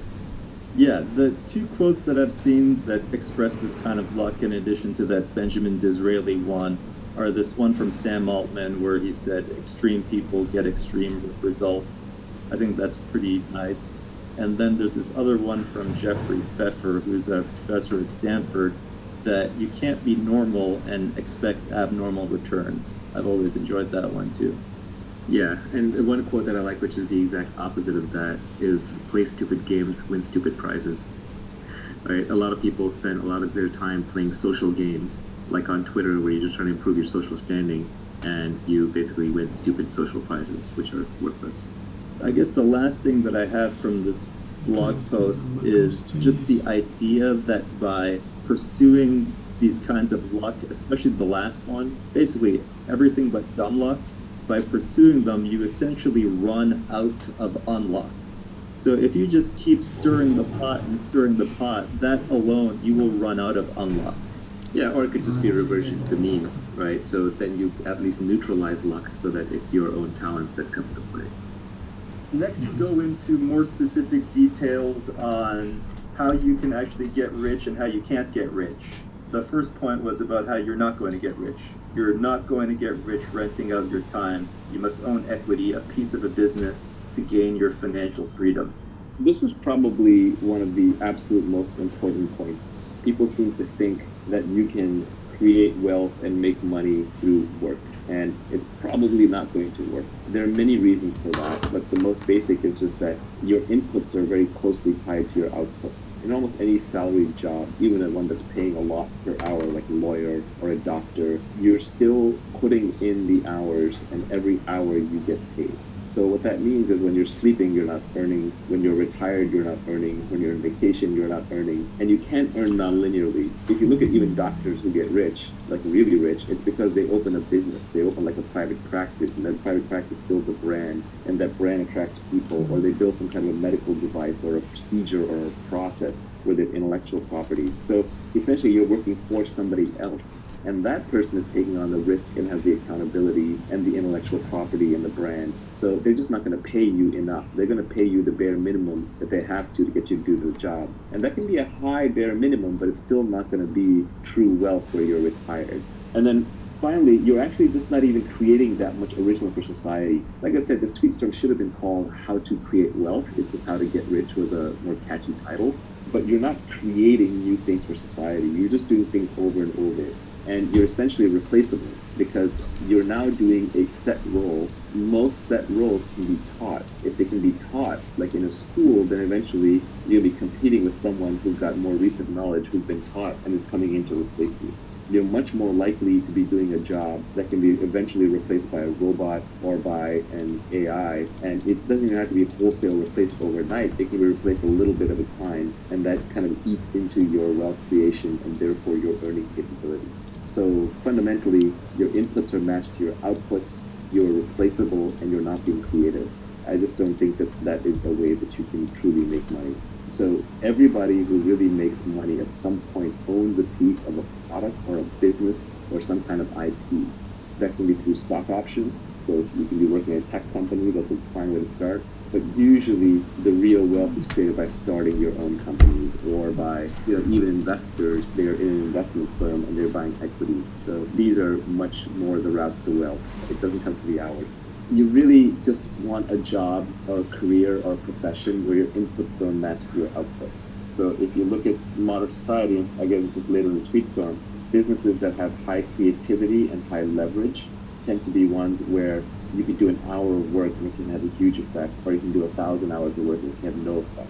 For example, look at software engineering. One great engineer can, for example, create Bitcoin and create billions of dollars worth of value. And an engineer who's working on the wrong thing or not quite as good or just not as creative or thoughtful or whatever can work for an entire year, and every piece of code they ship ends up not getting used. Customers don't want it. That is an example of a profession where the input and the outputs are highly disconnected. It's not based on the number of hours that you put in. Whereas on the extreme other end, if you're a lumberjack, even the best lumberjack in the world, assuming they're not working with tools, so the inputs and outputs are pretty connected, with using an axe or a saw, the best lumberjack in the world may be like 3x better than one of the worst lumberjacks, right? It's not going to be a gigantic difference. So you want to look for professions and careers where the inputs and the outputs are highly disconnected.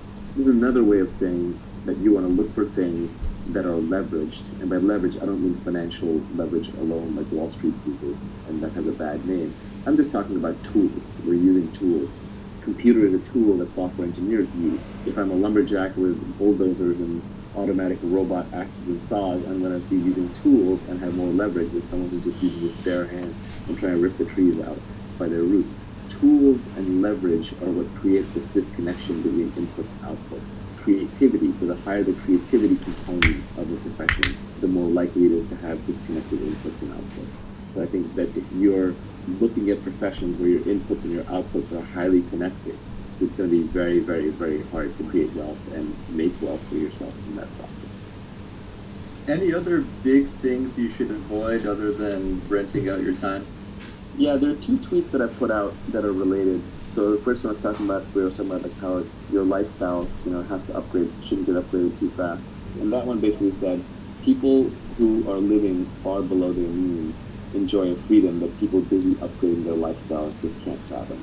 And I think that's very important, like just to not upgrade your lifestyle all the time to maintain your freedom. And it just gives you a freedom of operation. You basically, once you make a little bit of money, you still want to be living like your old self, so that just the worry goes away. So you don't run out to upgrade that house and lifestyle and all that stuff. Let's say you're going to get $1,000 an hour. The problem is that when you go into a work lifestyle like that, you don't just suddenly go from making $20 an hour to making $1,000 an hour. That's a progression over a long career. And as that happens, one subtle problem is that you upgrade your lifestyle as you make more and more money. And that upgrading of the lifestyle kind of ups what you consider to be wealth, and you stay in this wage slave trap. So I forget who said it, maybe it was Nassim Taleb, but he said, the most dangerous things are heroin and a monthly salary, right? Because they're highly addictive. The way you want to get wealthy is you want to be poor and working and working and working. And this is, for example, how the tech industry works, where you don't make any money for 10 years, and then suddenly in year 11, you might have a giant payday. Which is, what, by the way, one reason why these very high marginal tax rates for the so-called wealthy are flawed, because the highest risk-taking, most creative professions, you literally lose money for a decade of your life while you take massive risk and you bleed and bleed and bleed. And then suddenly in year 11 or year 15, you might have one single big payday. But then, of course, Uncle Sam show up and basically say, hey, you know what? You just made a lot of money this year, therefore you're rich, therefore you're evil, and you've got to hand it all over to us. So it just destroys those kinds of creative risk-taking professions. But ideally, you want to make your money in discrete lumps separated over long periods of time so that your own lifestyle does not have a chance to adapt quickly, and then you can basically say, okay, now I'm done, now I'm retired, now I'm free. I'm still going to work because you got to do something with your life, but I'm going to work on only the things that I want when I want, and it's going to be much more creative expression and much less about money. You're not going to get rich renting out your time, but you say that you will get rich by giving society what it wants. but does not yet know how to get at scale. That's right. So essentially, as we talked about before, money is IOUs from society saying, you did something good in the past. Now, here's something that we owe you for the future. And so society will pay you for creating things that it wants.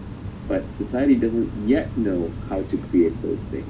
Because if it did, it wouldn't need you. They would already be stamped out big time. Almost everything in your house, in your workplace, and on the street used to be technology at one point in time. There was a time when oil was technology that made J.B. Rockefeller rich. There was a time when cars were technology that made Henry Ford rich. So technology is just a set of things, as Alan Kay said, that don't quite work yet. Once something works, it's no longer technology.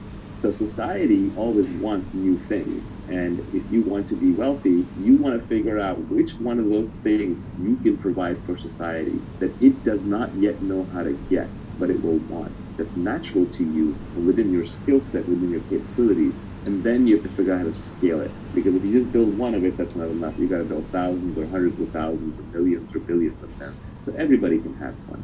Steve Jobs and his team, of course, figured out that society would want smartphones, computer in their pocket that had all the phone capability times 100 and be easy to use. So they figured out how to build that, and then they figured out how to scale it, and then they figured out how to get one into every first world citizen's pocket, and eventually every third world citizen too. And so because of that, they're handsomely rewarded, and Apple is the most valuable company in the world. The way I tried to put it was that the entrepreneur's job is to try to bring the high end to the mass market. It starts as high end. First, it starts with an act of creativity. First, you create it just because you want it.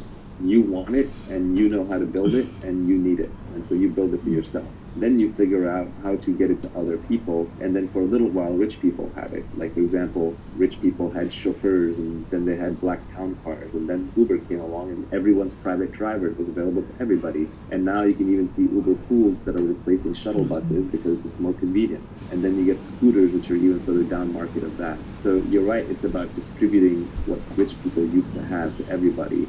But the entrepreneur's job starts even before that, which is creation. Entrepreneurship is essentially an act of creating something new from scratch, predicting that society will want it, and then figuring out how to scale it and get it to everybody in a profitable way and self-sustaining.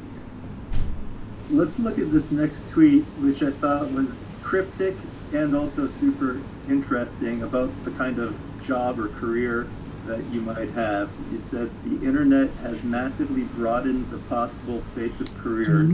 Most people haven't figured this out yet. The fundamental property of the internet, more than any other single thing, is it connects every human to each other human on the planet.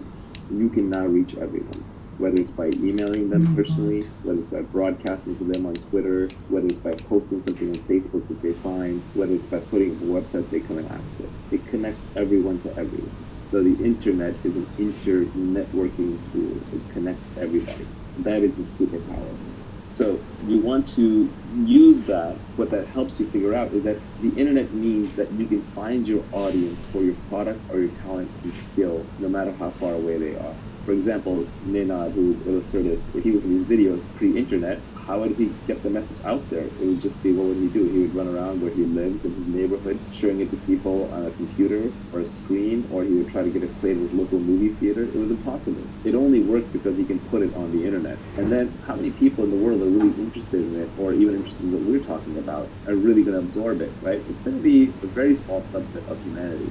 The key is being able to reach them. So what the internet does is allows any niche obsession, which could be just the weirdest thing. It could be like people who collect snakes. They're like people who like to ride hot air balloons. The people who like to sail around the world by themselves as one person on a craft. Or someone who's obsessed with miniature cooking, like there's this whole Japanese miniature cooking phenomenon. Or there's a show about a woman who goes to people's houses and tidies it up, right? So whatever niche obsession you have, the internet allows you to scale. Now that's not to say that what you build will be the next Facebook to reach billions of users, but if you just want to reach 50,000 passionate people like you, there's an audience out there for you. So the beauty of this is that we have 7 billion beings on the planet. The combinatorics of human DNA are incredible. Everyone is completely different. You'll never meet any two people who are vaguely similar to each other that can substitute for each other. It's not like you can say, well, Nibby just left my life, so I can have this other person come in and he's just like Nibby, and I get the same feelings, the same responses, and the same ideas. No, there are no substitutes for people. People are completely unique. So given that each person has different skill sets, different interests, different obsessions, and it's that diversity that becomes a creative superpower. So each person can be creatively superb at their own unique thing. But before, that didn't matter, because if you were living in a little fishing village in Italy, like your fishing village didn't necessarily need your completely unique skill, and you had to conform to just the few jobs that were available. But now, today, you can be completely unique. You can go out on the internet and you can find your audience, and you can build a business and create a product and build wealth and make people happy, just uniquely expressing yourself through the internet. Space of careers has been so broadened. Esports players, people making millions of dollars playing Fortnite, people creating videos and uploading them, YouTube broadcasters, bloggers, podcasters. Joe Rogan, I read, true or false, I don't know, but I read that he's going to make about $100 million a year on his podcast, and he's had 2 billion downloads. Even PewDiePie, this is a hilarious tweet that I retweeted the other day, PewDiePie is the #1 trusted name in news. This is a kid, I think, in Sweden, and he's got 3 times the distribution of the top cable news networks, just on his news channel. It's not even on his entertainment channel. The internet enables any niche interest, as long as you're the best at it, to scale out. And the great news is, because every human is different, everyone is the best at something, being themselves. Another tweet I have that is worth kind of reading in, but didn't go into this tweet storm, was a very simple one. I like things when I can compress them down, because they're easy to remember and easy to hold on to. But that one was, escape competition through authenticity. So basically, when you're competing with people, it's because you're copying them. It's because you're trying to do the same thing. But every human is different. Don't copy. I know we're mimetic creatures, and Rene Girard has an old mimesis theory, but it's much easier than that. Don't imitate. Don't copy. Just do your own thing. No one can compete with you on being you. It's that simple. And so the more authentic you are with who you are and what you love to do, the less competition you're going to have. So you can escape competition through authenticity when you realize that no one can compete with you on being you. And normally that would have been useless advice pre-internet. Post-internet, you can turn that into a career. Talk a little bit about what industries you should think about working in, what kind of job you should have, and who you might want to work with. So you said one should pick an industry where you can play long-term games with long-term people. Why? Yeah, this is an insight into what makes Silicon Valley work and what makes high-trust society work. Essentially, all the benefits in life come from compound interest, whether it's in relationships or making money or in learning. So compound interest is a marvelous force where it's like, you start out with 1x what you have, and then if you increase 20% a year for 30 years, it's not that you got 30 years times 20% added on. It was compounding, so it just grew until you suddenly got a massive amount of whatever it is, whether it's goodwill or love or relationships or money. So I think compound interest is a very important force. So you have to be able to play a long-term game. And long-term games are good not just for compound interest, they're also good for trust. If you look at prisoner's dilemma type games, the solution to prisoner's dilemma is tit for tat, which is, I'm just going to do to you what you did last time to me, with some forgiveness in case there was a mistake made. But that only works in an iterated prisoner's dilemma. In other words, we play the game multiple times. So if you're in a situation, like for example, you're in Silicon Valley, where people are doing business with each other and they know each other, they trust each other, then they do right by each other because they know this person will be around for the next game. Now, of course, that doesn't always work because you can make so much money in one move in Silicon Valley. Sometimes people betray each other because they're just like, I'm going to get rich enough off this that I don't care. So there can be exceptions to all these circumstances. But essentially, if you want to be successful, you have to work with other people, and you have to figure out who can you trust, and who can you trust over a long period of time, that you can just keep playing the game with them, so that compound interest and high trust will make it easier to play the game and will let you collect the major rewards, which are usually at the end of the cycle. So for example, Warren Buffett has done really well as an investor in the U.S. stock market, but the biggest reason he could do that was because the U.S. stock market has been stable and around and didn't get, for example, seized by the government during a bad administration, or the U.S. didn't plunge into some war. The underlying platform didn't get destroyed. So in his case, he was playing a long-term game, and the trust came from the U.S. stock market stability. In Silicon Valley, the trust comes from the network of people in the small geographic area that you figure out over time who you can work with and who you can't. If you keep switching locations, you keep switching groups, let's say you started out in the woodworking industry and you built up a network there and you're working hard, you're trying to build a product in the woodworking industry. And then suddenly another industry comes along that's adjacent but different, but you don't really know anybody in it and you want to dive in and make money there. If you keep hopping from industry to, no, actually I need to open a line of electric car stations for electric car refueling. That might make sense. It might be the best opportunity, but every time you reset, every time you wander out of where you've built your network, you're going to be starting from scratch. You're not going to know who to trust. They're not going to trust you. There are also industries in which people are transient by definition. They're always kind of coming in and going out.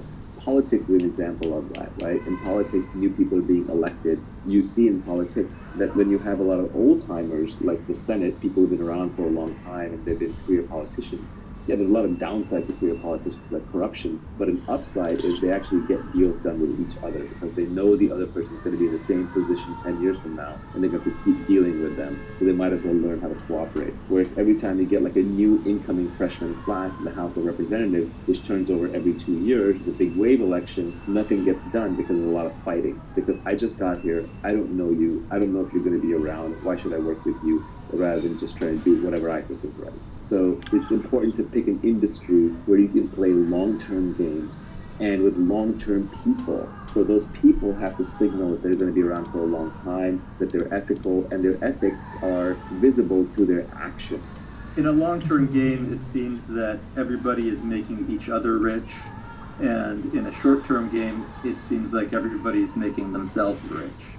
I think that is a brilliant formulation. Yeah, in a long-term game, it's positive sum. We're all baking the pie together. We're trying to make it as big as possible. In a short-term game, we're cutting up the pie. Now, this is not to excuse the socialists, right? The socialists are the people who are not involved in baking the pie, who show up at the end and say, I want a slice or I want the whole pie. They show up with the guns. But I think a good leader doesn't take credit. A good leader basically tries to inspire people so the team gets the job done. And then things get divided up according to fairness and who contributed how much as close to as possible and took risk as opposed to just whoever has the longest knife, the sharpest knife. So these next two tweets are play iterated games. All returns in life, whether in wealth, relationships, or knowledge, come from compound interest. Yeah. When you've been doing business with somebody, you've been friends with somebody for 10 years, 20 years, 30 years, it just gets better and better because you trust them so easy that the friction goes down. You can do bigger and bigger things together. For example, the simplest one is getting married to someone, having kids and raising children. Like that's compound interest, right? Investing in those relationships. Those relationships end up being invaluable compared to more casual relationships. It's true in health and fitness. The fitter you are, the easier it is to stay fit. Whereas the more you deteriorate your body, the harder it is to come back and claw your way back to a baseline. It requires heroic acts. Regarding compound interest, I think I saw you retweet something a while back. Maybe it was from Ed Lattimore. It was something along the lines of get some traction, get purchase, and don't lose it. So the idea was to gain some initial traction and never fall back. Just keep ratcheting up and up. I don't remember it exactly, but I think that was right. Yeah, it was like get traction and don't let go. It was a good one. Yeah. In terms of pick people to work with that have high intelligence, high energy, and high integrity, I find that's the three-part checklist that you cannot compromise on. You need someone who's smart or they're heading in the wrong direction and you're not going to end up in the right place. You need someone high energy because the world is full of smart, lazy people. We all know people in our lives who are really smart, but can't get out of bed or lift a finger.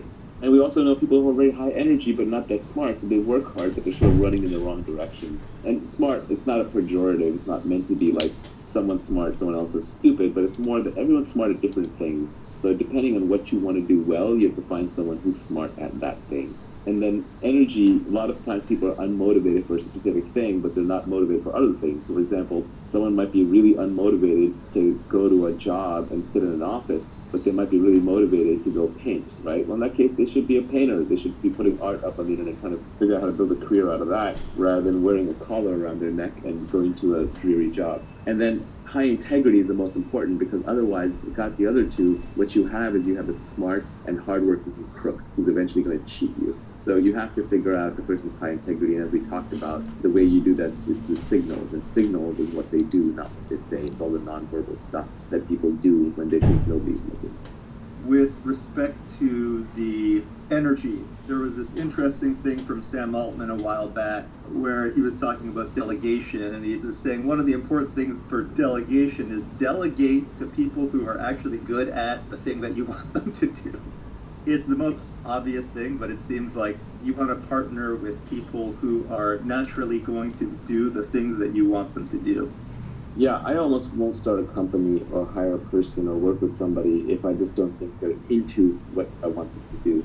When I was younger, I used to try and talk people into things. That was this idea that you can sell someone into doing something, but you can't. You can't keep them motivated. You can get them inspired initially. It might work if you're a king like Henry V and you're trying to get them to just charge into battle, and then they'll figure it out. But if you're trying to keep someone motivated for the long term, that motivation has to come intrinsically. You can't just create it, nor can you be the crutch for them if they don't have that intrinsic motivation. So you have to make sure people actually are high energy and want to do what you want them to do or what you want to work with them.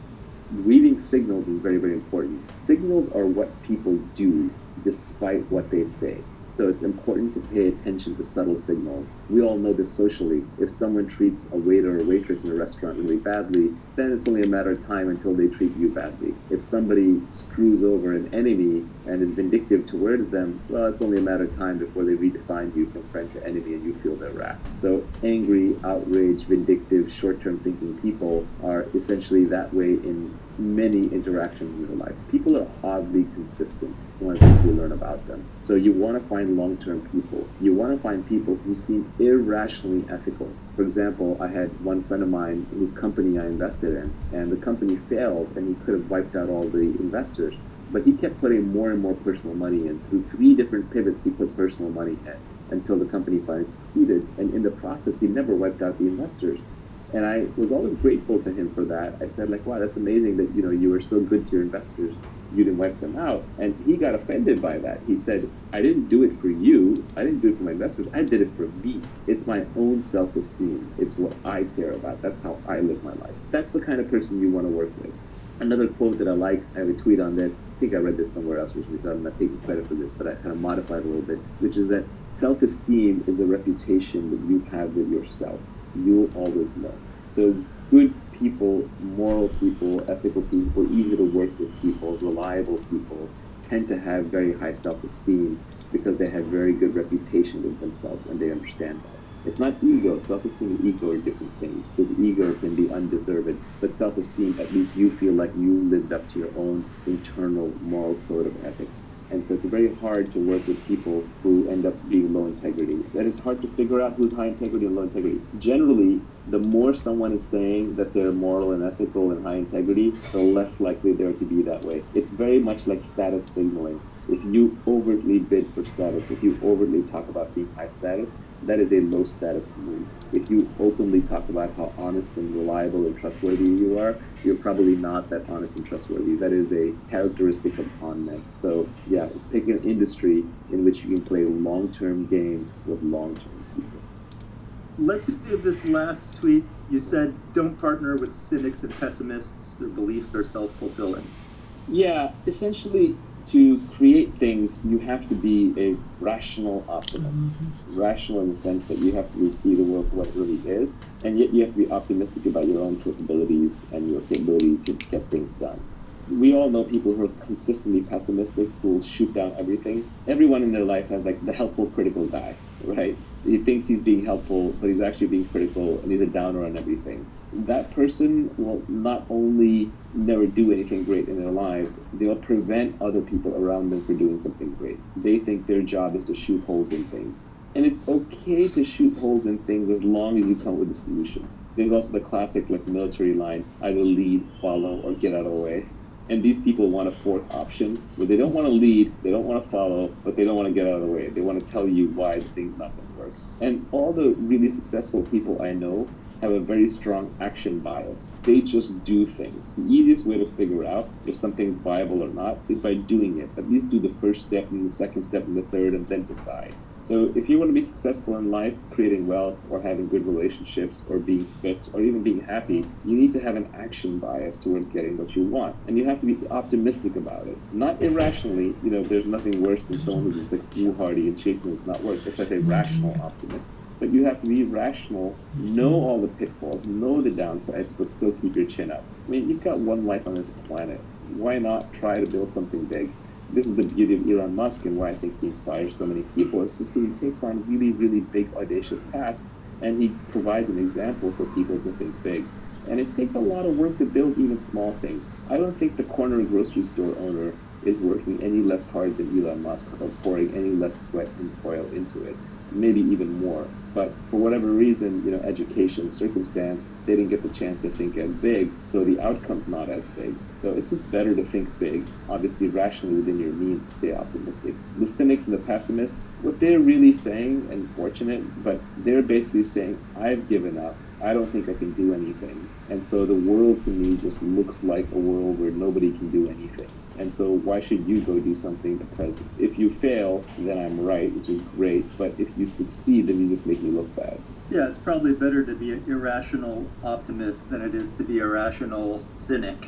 Yeah, there's a completely rational frame on why you should be an optimist. Historically, if you go back 2,000 years, 5,000 years, 10,000 years, two people are walking into a jungle, they hear a tiger, one's an optimist and says, oh, it's not headed our way. The other one says, I'm a pessimist, I'm out of here. And the pessimist runs and survives, and the optimist gets eaten. So we're descended from pessimists. We're genetically hardwired to be pessimists. But modern society is far, far safer. There are no tigers wandering down the street. It's very unlikely that you will end up in total ruin, although you should avoid total ruin. Much more likely that the upside is unlimited and the downside is limited. So adapting for modern society means overriding your pessimism and taking slightly irrationally optimistic bets, because the upside is unlimited. If you start the next SpaceX or Tesla or Uber, you can make billions of dollars of value for society and for yourself and change the world. And if you fail, that's a big deal. You lost a few $1 million of investor money and they've got plenty more, and that's the bet they take, the chances that you will succeed. It made sense to be pessimistic in the past. It makes sense to be optimistic today, especially if you're educated and living in a first world country. Even a third world country. I actually think the economic opportunities in third world countries are much larger. The one thing you have to avoid is the risk of ruin. Ruin means stay out of jail. So don't do anything that's illegal. It's never worth it to wear an orange jumpsuit. And stay out of total catastrophic loss. That could mean that you stay out of things that can be physically dangerous, hurt your body.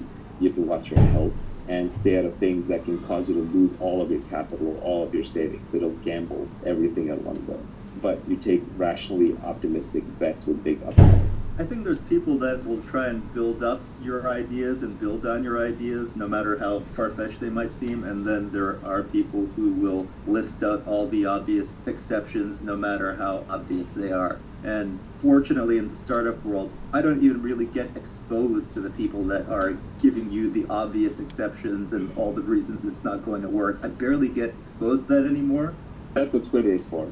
Scott Adams got so annoyed by this that he came with a phrase, an acronym, which is, but of course there are obvious exceptions, BOCTAOE. And he used to pin that acronym at the end of his articles for a while. But Twitter is just overrun with nitpickers. And where exactly as you're pointing out, Silicon Valley has learned that the upside is so great that you never look down on the slobby kid who's wearing a hoodie and has coffee at his shoes and just looks like a slob, because you don't know if he's going to be the next Mark Zuckerberg or the next Reid Hoffman. So you got to treat everybody with respect.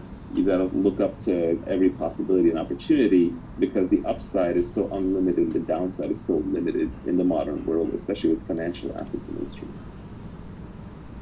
Do you want to talk a little bit about the skills that you need, in particular specific knowledge, accountability, leverage, and judgment?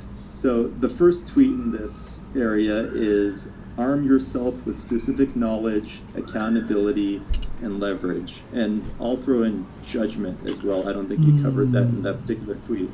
If you want to make money, you have to get paid at scale.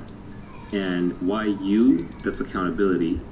At scale, that's leverage. And just you getting paid as opposed to somebody else getting paid, that's specific knowledge. So specific knowledge is probably the hardest thing to get across in this whole tweet storm, and it's probably the thing that people get the most confused about. The thing is that we have this idea that everything can be taught. Everything can be taught in school. And it's not true that everything can be taught. In fact, the most interesting things cannot be taught. But everything can be learned.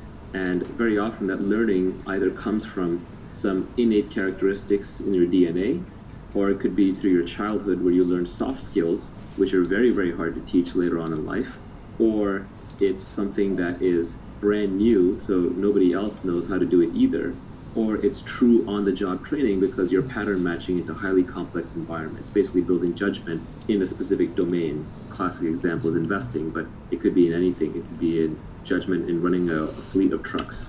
It could be judgment in weather forecasting. So specific knowledge is the knowledge that you care about, especially if you're later in life. Let's say you're post 20, 21, 22.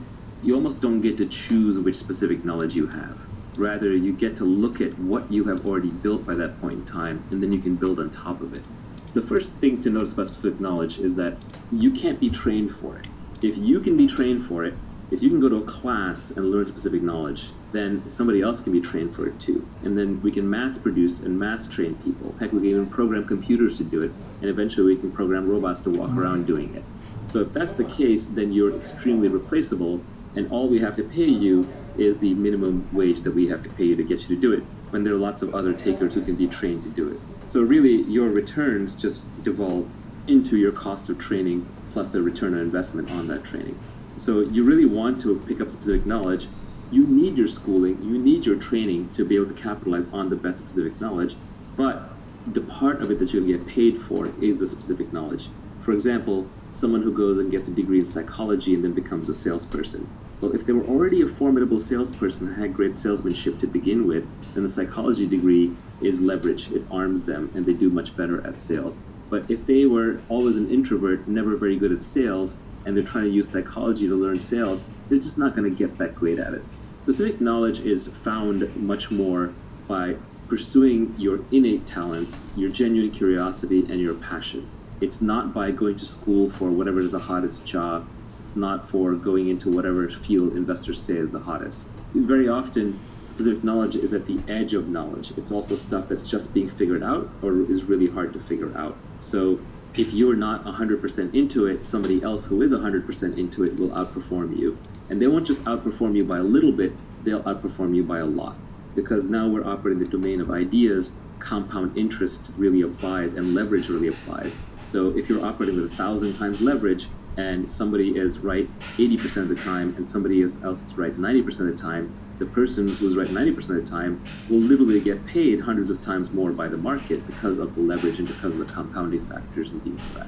So you really want to make sure you're good at it, so your genuine curiosity is very important.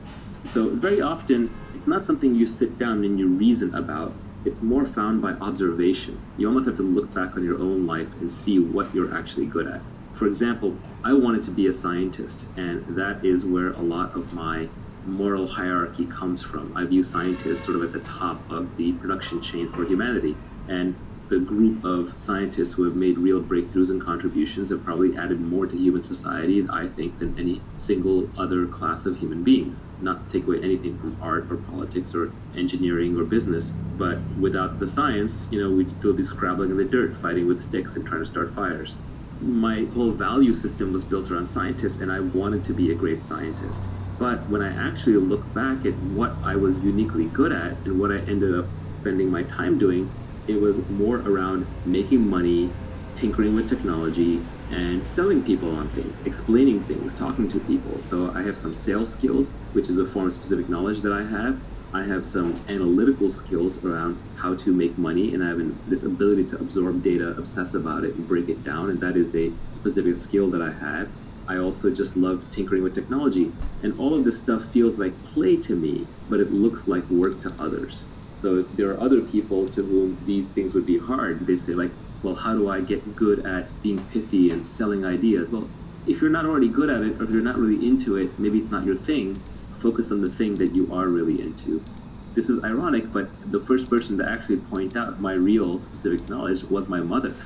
And she did it as an aside, talking from the kitchen, and she said it when I was like 15 or 16 years old. I was telling a friend of mine that I wanted to be an astrophysicist, and she said, no, you're going to go into business. And I was like, what? My mom's telling me I'm going to be in business? I'm going to be an astrophysicist. Mom doesn't know what she's talking about. But Mom knew exactly what she was talking about. She had already observed that every time we walked down the street, I would critique the local pizza parlor on why they were selling their slices a certain way with certain toppings and why their process of ordering was this way when it should have been that way. So she knew that I was just had more of a business curious mind, but then my obsession with science combined to create technology and technology businesses where I found myself. So very often, your specific knowledge is observed and often observed by other people who know you well and revealed in situations rather than something that you come up with. To the extent that specific knowledge is taught, it's on the job, it's through apprenticeships, and that's why the best businesses, the best careers are the apprenticeship careers, because those are things that society still has not figured out how to train and automate yet. The classic line here is that Warren Buffett went to Benjamin Graham when he got out of school, and Benjamin Graham was the author of The Intelligent Investor and sort of modernized or created value investing as a discipline. And Warren Buffett went to Benjamin Graham and offered to work for him for free. And Graham said, actually, you're overpriced. Free is overpriced. And Graham was absolutely right, that when it comes to a very valuable apprenticeship, like the type that Graham was going to give Buffett, Buffett should have been paying him a lot of money. And that right there tells you that those are skills worth knowing. Specific knowledge also tends to be technical and creative. So on the bleeding edge of technology, on the bleeding edge of art, on the bleeding edge of communication. Even today, for example, there are probably meme lords out there on the internet who can create incredible memes that will spread the idea to millions of people, or are very persuasive. Like, for example, Scott Adams is a good example of this. He's essentially becoming one of the most credible people in the world by making accurate predictions through persuasive arguments and videos. And that is specific knowledge that he has built up over the years because he got obsessed with hypnosis when he was young. He learned how to communicate through cartooning. He embraced Periscope early, so he's been practicing lots of conversation. He's read all the books on the topic. He's employed it in his everyday life. If you look at his girlfriend, she's like this beautiful young Instagram model. That is an example of someone who has built up a specific knowledge over the course of his career. It's highly creative. It has elements of being technical in it, and it's something that is never going to be automated. No one's going to take that away from him, because he's also accountable under one brand as Scott Adams, and he's operating with the leverage of media with Periscope and drawing Dilbert cartoons and writing books. He has massive leverage on top of that brand, and he can build wealth out of it if he wanted to build additional wealth beyond what he already has. Should we be calling it unique knowledge, or does specific knowledge somehow make more sense for it? You know, I came up with this framework when I was really young, and we're talking decades and decades. It's now probably over 30 years old. And so at the time, just specific knowledge stuck with me, so that is how I think about it. The reason I didn't try and change it is because every other term that I found for it was overloaded in a different way. At least specific knowledge isn't that used. I can kind of rebrand it. The problem with unique knowledge is, yeah, maybe it's unique, but if I learn it from somebody else, it's no longer unique. Then we both know it. So it's not so much that it is unique, it's that it is highly specific to the situation, it's specific to the individual, it's specific to the problem. And it can only be built as part of a larger obsession, interest, and time spent in that domain. It can't just be read straight out of a single book, nor can it be taught in a single course, nor can it be programmed into a single algorithm. Speaking of Scott Adams, he's got a blog post on how to build your career by getting in, say, the top 25 percentile at 3 or more things.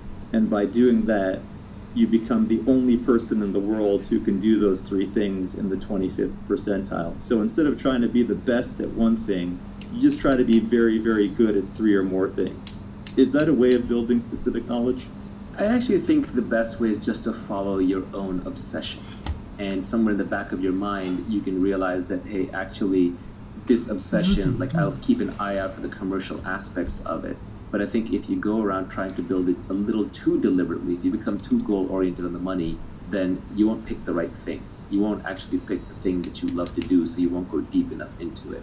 Scott Adams' observation is a good one. It's predicated on statistics. Let's say there's 10,000 areas that are valuable to the human race today in terms of knowledge to have.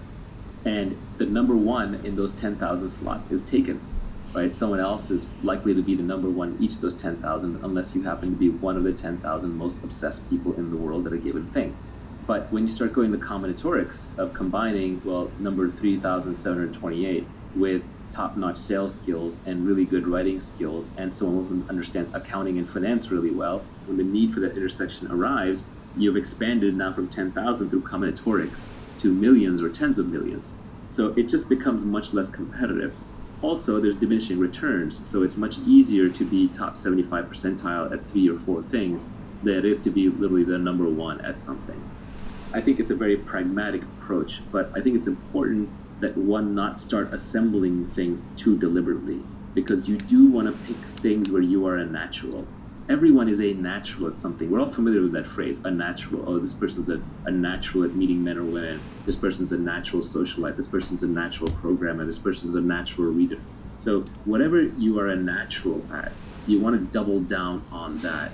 And then there are probably multiple things you are natural at, because personalities and humans are very complex. So we want to be able to take the things that you are natural at and combine them so that you automatically, just through sheer interest and enjoyment, end up top 25 or top 10 or top 5% at a number of things.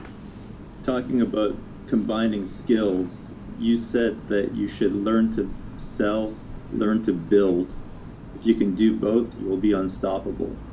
This is a very broad category, but it's 2 broad categories. One is building the product, which is hard, and it's multivariate. That can include design, that can include development, that can include manufacturing, logistics, procurement. It could even be designing and operating a service. It has many, many definitions, but in every industry, there is a definition of the builder. In our tech industry, that's the CTO, it's the programmer, it's the software engineer, hardware engineer. But, even in like a laundry business, it could be the person who's building the laundry service, who is making the trains run on time, who's making sure all the clothes end up in the right place at the right time, and so on. Then the other side of it is the sales side. Again, selling has a very broad definition. Selling doesn't necessarily just mean selling individual customers, but it could mean marketing, it could mean communicating, it could mean recruiting, it could mean raising money, it could mean inspiring people, it could mean doing PR. So it's a broad umbrella category. So generally, the Silicon Valley startup model tends to work best. It's not the only way, but it is probably the most common way. When you have 2 founders, one of whom is world-class at sales and one of whom is world-class at building. An example is, of course, Steve Jobs and Steve Wozniak with Apple. Gates and Allen probably had similar responsibility early on with Microsoft. Larry and Sergey, probably broke down along those lines, although it's a little different there because that was a very technical product delivered to end users through a simple interface. But generally, you will see this pattern repeated over and over. There's a builder and there's a seller. There's a CEO and CTO combo. And the venture and technology investors are almost trained to look for this combo whenever possible. It's sort of the magic combination. The ultimate is when one individual can do both. That's when you get true superpowers. That's when you get people who can create entire industries. The living example is Elon Musk. He may not necessarily be building the rockets himself, but he understands enough that he actually makes technical contributions. He understands the technology well enough that no one's going to snow him on it, and he's not running around making claims that he doesn't think he can eventually deliver. He may be optimistic in the timelines, but he thinks it's within reasonableness of delivery. Even Steve Jobs developed enough product skills and was involved enough in the product that he also operated in both of these domains. Larry Ellison started as a programmer and I think wrote the first version of Oracle and was actually heavily involved in it. Mark Andreessen was also in this domain. He may not have had enough confidence in his sales skills, but he was the programmer who wrote Netscape Navigator, a big chunk of it. So I think the real giants in any field are the people who can both build and sell. And usually the building is a thing that, like, a salesperson can't pick up building later in life. It requires too much focused time. But a builder can pick up selling a little bit later, especially if they were already sort of innately wired to be a good communicator. Bill Gates famously paraphrased this as, "I would rather teach an engineer marketing than a marketer engineering." I think if you start out with a building mentality and you have building skills and it's still early enough in your life, or you have enough focused time that you think you can learn selling and you have some natural characteristics where you're a good salesperson, then you can double down on those. Now, your sales skills could be in a different than traditional domain. So for example, let's say you're a really good engineer, and then people are saying, well, now you need to be good at sales. Well, you may not be good at hand-to-hand sales, but you may be a really good writer. And writing is a skill that can be learned much more easily than, say, in-person selling. And so you may just cultivate writing skills until you become a good online communicator and then use that for your sales. On the other hand, it could just be that you're a good builder and you're bad at writing and you don't like communicate to mass audiences, but you're good one-on-one. So then you might use your sales skills for recruiting or for fundraising, which are more one-on-one kinds of endeavors.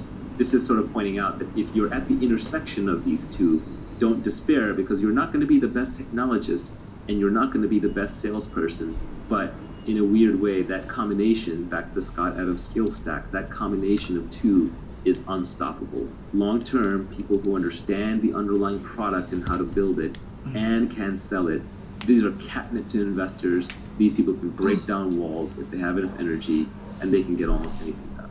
If you could only pick one to be good at, which one would you pick? When you're trying to stand out from the noise, building is actually better because there's so many hustlers and salespeople who have nothing to back them up. When you're starting out, when you're trying to be recognized, building is better.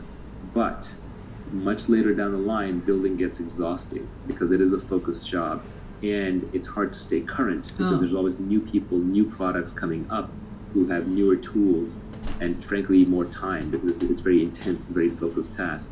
So sales skills actually scale better over time.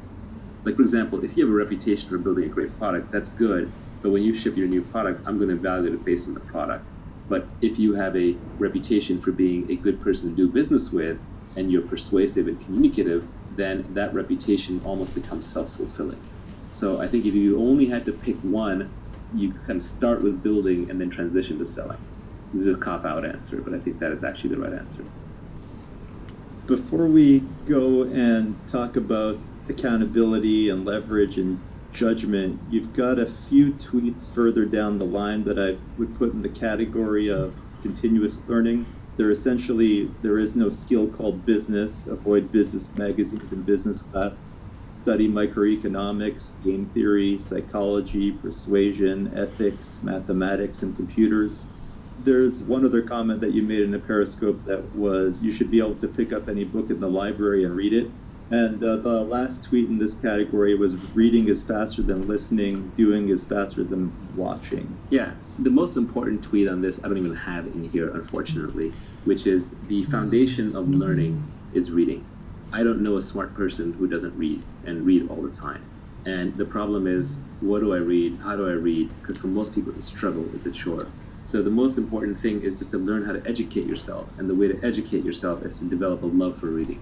So the tweet that is left out, the one that I was hinting at, is read what you love until you love to read. It's that simple. Everybody I know who reads a lot loves to read. And they love to read because they read books that they loved. It's a little bit of a catch-22, but you basically want to start off just reading wherever you are and then keep building up from there until reading becomes a habit. And then eventually you will just get bored of the simple stuff. So you may start off reading fiction, then you might graduate to science fiction, then you may graduate to nonfiction, then you may graduate to science or philosophy or mathematics or whatever it is. But take your natural path and just read the things that interest you until you kind of understand them, and then you'll naturally move to the next thing and the next thing and the next thing. Now, there is an exception to this, which is where I was hinting with what things you actually do want to learn, which is at some point there's too much out there to read. And even reading is full of junk. There are actually things you can read, especially early on, that will program your brain a certain way. And then later things that you read, you will decide whether those things are true or false based on the earlier things. So it is important that you read foundational things.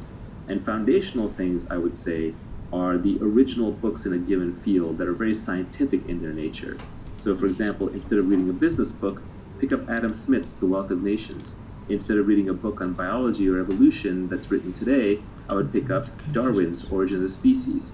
Instead of reading a book on biotech right now that may be very advanced, I would just pick up The Eighth Day of Creation by Watson and Crick. Instead of reading advanced books on what cosmology and what Neil deGrasse Tyson and Stephen Hawking have been saying, you can pick up Richard Feynman's 6 Easy Pieces and start with basic physics. If you understand the basics, especially in mathematics and physics and sciences, then you will not be afraid of any book. All of us have that memory of when we're sitting in class and we're learning mathematics, and it was all logical and all made sense until at one point the class moved too fast and we fell behind. And then after that, we were left memorizing equations, memorizing concepts without being able to derive them from first principles. And at that moment, we were lost. Because unless you're a professional mathematician, you're not going to remember those things. All you're going to remember are the techniques, the foundations. So you have to make sure that you're building on a steel frame of understanding, because you're putting together a foundation for a skyscraper. And you're not just memorizing things, because if you're just memorizing things, you're lost. So the foundations are ultra important. And the ultimate is when you walk into a library and you look at it up and down and you don't fear any book.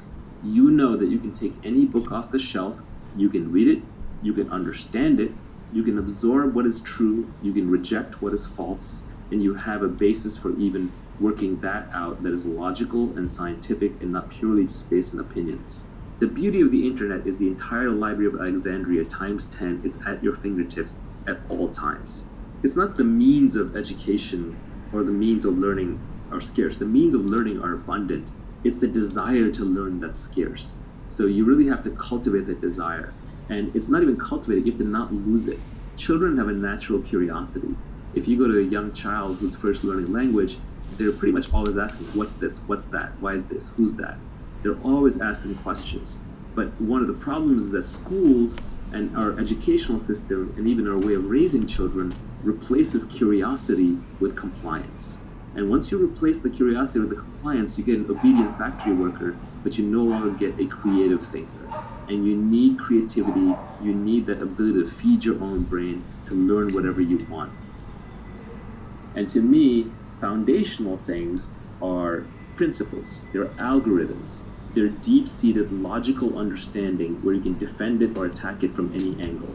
And that's why microeconomics is important, because macroeconomics, a lot of memorization, a lot of macro bullshit. As Nassim Taleb says, it is easier to macro bullshit than it is to micro bullshit, because macroeconomics is voodoo complex science meets politics. You can't find two macroeconomists to agree on anything these days, and different macroeconomists get used by different politicians to peddle their different pet theories. There are even macroeconomists out there now peddling something called modern monetary theory, which basically says, hey, except for this pesky thing called inflation, we can just print all the money that we want. Yes, except for this pesky thing called inflation. That's like saying, instead of limited energy, we can fire rockets off into space all day long. It's just nonsense, but the fact that there are people who have macroeconomists in their title and are peddling modern monetary theory just tells you that macroeconomics as a so-called science has been corrupted. It's a branch of politics. So you really want to focus on the foundations. The ultimate foundation are mathematics and logic. If you understand logic and mathematics, then you have the basis for understanding the scientific method. Once you understand the scientific method, then you can understand how to separate truth from falsehood in other fields and other things that you're reading. So be very careful about reading other people's opinions. And even be careful about reading facts, because so-called facts are often just opinions, but with a veneer around them. What you really are looking for is algorithms. What you're really looking for is understanding. It's better to go through a book really slowly and struggle and stumble and rewind than it is to fly through it quickly and say, well, now I've read 20 books, I've read 30 books, I've read 50 books in the field. It's like Bruce Lee said, I don't fear the man who knows 1,000 kicks and 1,000 punches. I fear the man who's practiced one punch 10,000 times or one kick 10,000 times. It's the understanding that comes through repetition and through usage and through logic and foundations that really makes you a smart thinker. To lay a foundation for learning for the rest of your life, I think you need two things if I was going to try and sum it up. One, practical persuasion, and two, you need to go deep in some technical category, whether it's abstract math or you want to read Donald Knuth's books on algorithms, or you want to read Feynman's lectures on physics. If you have practical persuasion and a deep understanding of some complex topic, I think you'll have a great foundation for learning for the rest of your life. Yeah, if I could expand that a little bit, I would say that the 5 most important skills are, of course, reading, writing, arithmetic, and then as you are adding in persuasion, which is talking, and then finally I would add computer programming, just because it's an applied form of arithmetic that just gets you so much leverage for free in any domain that you operate in. If you're good with computers, if you're good at basic mathematics, if you're good at writing, if you're good at speaking, and if you like reading, you're set for life. So in that sense, business to me is bottom of the barrel. There's no actual skill called business. It's too generic of a thing. It's like a skill called relating, like relating to humans. That's not a skill. It's too broad. So a lot of what goes on in business schools, and there's some very intelligent stuff taught in business schools, I don't mean to distract from it completely, but some of the stuff that's taught in business school is essentially just anecdotes. They call it case studies, but it's just anecdotes. And they're trying to help you pattern match by throwing lots of data points at you, but the reality is you'll never understand them fully until you're actually in that position yourself.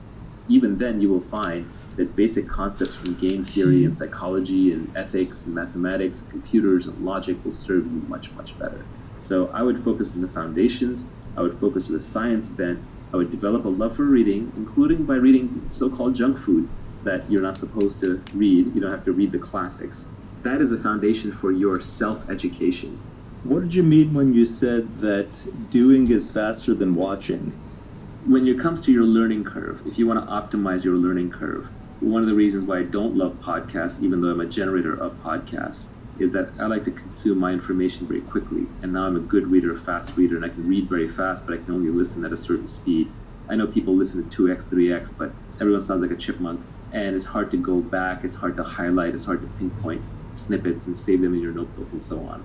Similarly, a lot of people think they can become really skilled at something by watching others do it, or even by reading about others doing it. And going back to business school case studies, that's a classic example.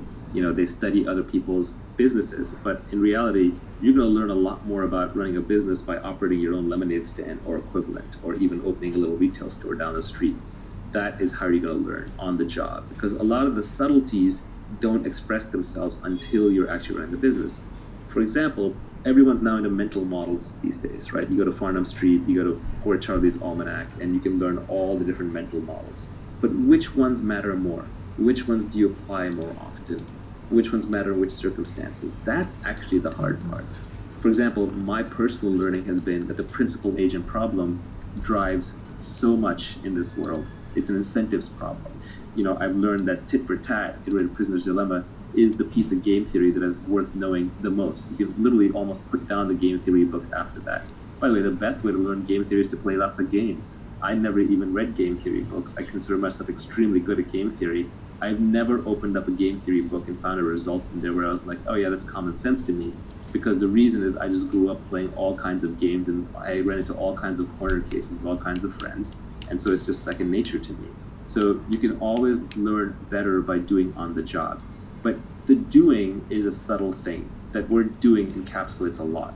So for example, let's say I want to learn how to run a business. Well, if I start a business where I go in every day and I'm doing the same thing, let's say I'm running the retail store down the street where I'm stocking the shelves with food and liquor every single day, I'm not going to learn that much because I'm repeating things a lot. So I'm putting in thousands of hours, but there are thousands of hours doing the same thing. Whereas if I was putting in thousands of iterations, that would be different. So the learning curve is across iterations. So if I was trying new marketing experiments in the store all the time, I was constantly changing out the inventory, I was constantly changing out the branding and the messaging, I was constantly changing the sign, I was constantly changing the online channels that I would use to drive foot traffic in, I was experimenting with being open at different hours. If I even had the ability to walk around and talk to other store owners and get in their books and figure out how they're running their business, it's the number of iterations that drives a learning curve. So the more iterations you can have, the more shots on goal you can have, the faster you're going to learn. It's not just about the hours put in. It's actually a combination of the two, but I think just the way we're built and the way that the world presents itself, the world offers us very easily the opportunity to do the same thing over and over and over again. But really, we'd be better served if we went off and found ways to do new things from scratch. And doing something new the first time is painful because you're wandering into uncertain territory and high odds are that you will fail. So you just have to get very, very comfortable with frequent small failures. You know, Nassim Taleb talks about this also. He made his fortune, his wealth, by being a trader who basically relied upon black swans. Nassim Taleb made money by essentially losing little bits of money every day, and then once in a blue moon, he would make a lot of money when the unthinkable happened for other people. Whereas most people want to make little bits of money every day, and in exchange, they'll tolerate lots of blow-up risk. They'll tolerate going completely bankrupt. We're not evolved to bleed a little bit every day. If you're out in a natural environment and you get a cut and you're literally bleeding a little bit every day, you will eventually die. You have to stop that cut. we're evolved for small victories all the time, but that becomes very expensive. That's where the crowd is, that's where the herd is. So if you're willing to bleed a little bit every day, but in exchange you'll win big later, you'll do better. That is, by the way, entrepreneurship. Entrepreneurs bleed every day. They're not making money, they're losing money, they're constantly stressed out. All the responsibility is upon them, but when they win big. On average, they'll make more. So why don't we jump into accountability, which I thought was pretty interesting, and I think you have your own unique take on it. So the first tweet on accountability was, embrace accountability and take business risks under your own name. Society will reward you with responsibility, equity, and leverage. Yeah, so to get rich, you're going to need leverage, and leverage comes in labor, it comes in capital, or it can come through code or media. But most of these, like labor and capital, people have to give to you. For labor, somebody has to follow you. For capital, somebody has to give you money or assets to manage or machines. So to get these things, you have to build up credibility, and you have to do those under your own name as much as possible, which is risky. So accountability is a double-edged thing. It allows you to take credit when things go well and to bear the brunt of the failure when things go badly. So in that sense, people who are stamping their names on things aren't foolish, they're just confident. Maybe it turns out to be foolish in the end, but if you look at a Kanye or an Oprah or a Trump or an Elon or anyone like that, these people can get rich just off their name because their name is such powerful branding. Regardless of what you think of Trump, you have to realize that the guy was among the best in the world at just branding his name. Why would you go to Trump Casino? It used to be because of Trump. Why would you go to Trump Tower? Because of Trump. When it came time to vote, I think there were a lot of voters who just went in and said Trump. They recognized the name. So the name recognition paid off. Same thing with Oprah. She puts her brand on something, her name on something, and it flies off the shelves, and it's like instant validator. But these people also take risks for putting their name out there. Obviously, Trump is now probably hated by half or more than half of the country and by a big chunk of the world, but he sticks his name out there.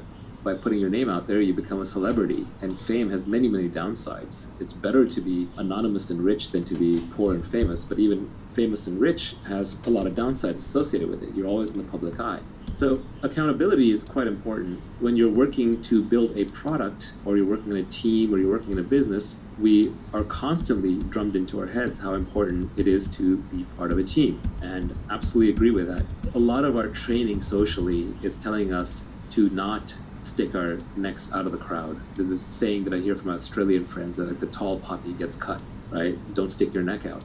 But I would say that actually a really, really well-functioning team is small and has clear accountability for each of the different portions. Like, so you can say, okay, this person is responsible for building the product. This person is responsible for the messaging. This person is responsible for raising money. This person is responsible for the pricing strategy and maybe the online advertising. So if somebody screws up, you know exactly who's responsible, while at the same time something goes really well, you also know exactly who's responsible. So if you have a small team and you have clearly delineated responsibilities, then you can still keep a very high level of accountability. And accountability is really important because when something succeeds or fails, if it fails, everybody points fingers at each other, and if it succeeds, everybody steps forward to take credit. And we've all had that experience when we were in school and we got like a group assignment to do, and there were people in there were probably a few people in there who did a lot of the work, and then there were a few people who just did a lot of grandstanding or positioning to do the work. So we're all familiar with this from a childhood sense, but it is sort of uncomfortable to talk about. But clear accountability is important. Without accountability, you don't have incentives.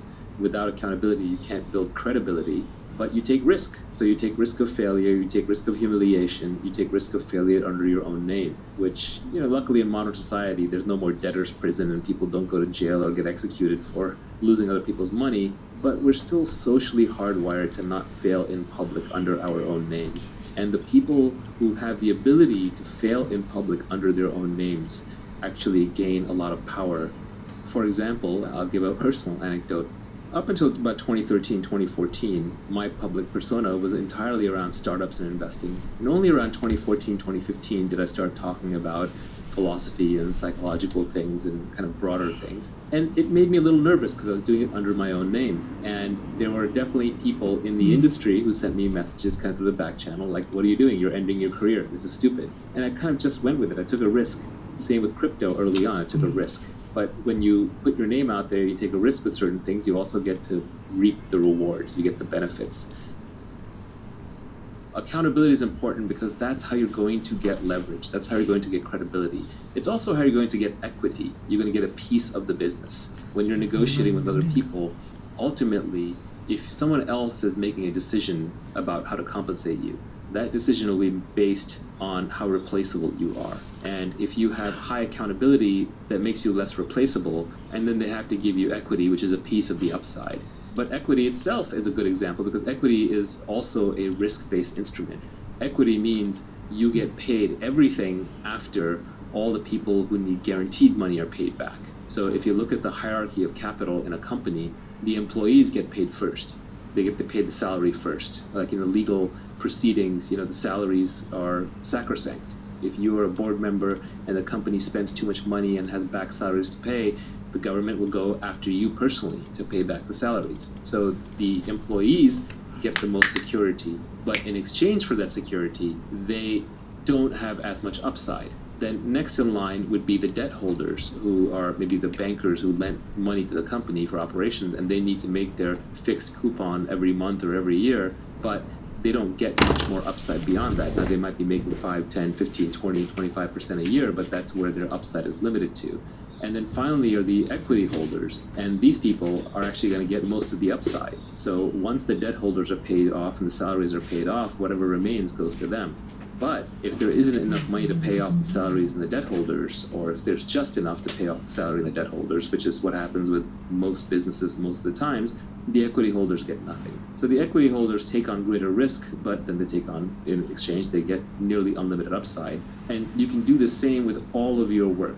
So essentially, taking accountability for your actions is the same as taking an equity position in all of your work. You're essentially taking greater downside risk and greater upside risk.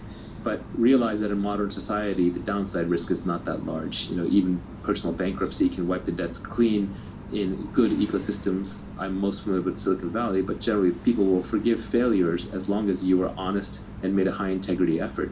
So there's not really that much to fear in terms of failure. And so people should be taking on a lot more accountability than they actually are. Is accountability actually fragile, or do you really just mean that we're hardwired not to fail in public, so it just feels like it's a fragile thing? I think it could actually be fragile. Like an example of accountability is you're an airplane pilot. As a captain, you're taking on accountability for the entire plane. Let's say that something goes wrong with the aircraft, you can't later blame it on anyone else. You can't blame it on the steward or the stewardess. You can't blame it on the co-pilot. You're the captain. You're responsible for the ship. And if you screw up, you crash the ship, and there are immediate consequences. In the old days, the captain was expected to go down with the ship. If the ship was sinking, literally the last person who got to get off was the captain. So yeah, I think accountability does come with real risks, but we're talking about in a business context. So the risk here would be that you would probably be the last one to get your capital back out. You'd be the last one to get paid for your time. So, the time that you put in, the capital that you put in into the company, these are what are at risk. Even if a business fails and your name's on it, that's not as bad as if it turns out to be an integrity issue. Like your Bernie Madoff, for example, Madoff Investments. That name is never going to be good again in the investment community. You could be Bernie Madoff's great-great-great-grandson. You are not going to go into the investment business because you ruin the family name.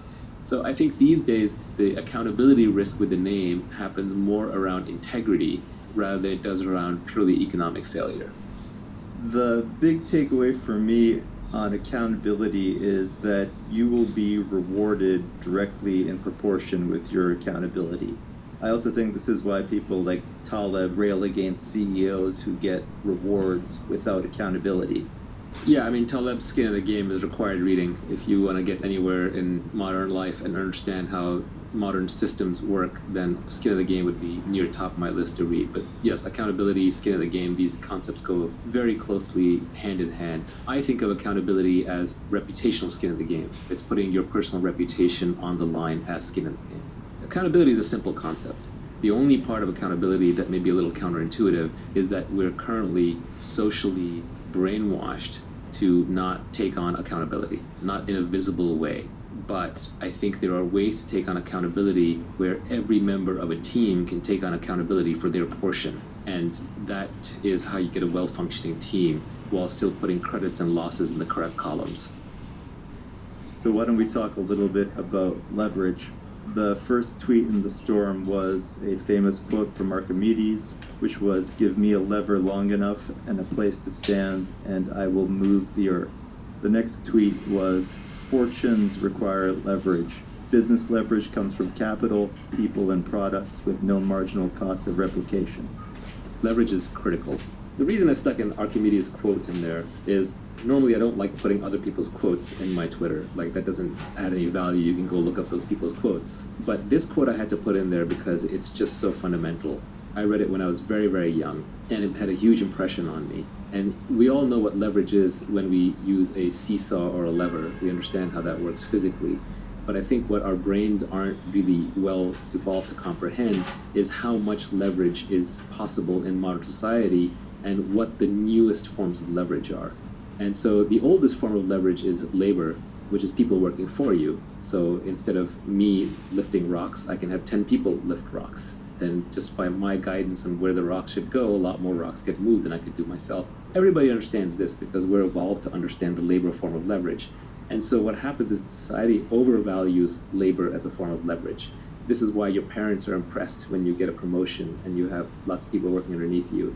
This is why when a lot of naive people, when you tell them about your company, they'll say how many people work there. They'll use that as a way to establish credibility. They're trying to measure how much leverage and impact you actually have. Or when someone starts a movement, they'll say how many people they have or how big the army is. We just automatically assume that more people is better. But I would argue that this is the worst form of leverage that you could possibly use. Managing other people is incredibly messy. It requires tremendous leadership skills. You're one short hop from a mutiny or getting eaten or torn apart by the mob. It's incredibly competed over.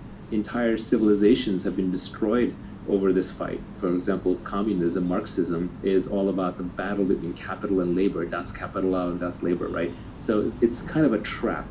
So you really want to stay out of labor-based leverage. You want the minimum amount of people working with you that are going to allow you to use the other forms of leverage, which I would argue are much more interesting. The second type of leverage is capital. And this one's a little less hardwired into us because large amounts of money moving around and being saved and being invested in money markets, these are inventions of human beings the last few hundred to few thousand years. They're not evolved with us from hundreds of thousands of years. So we understand them a little bit less well.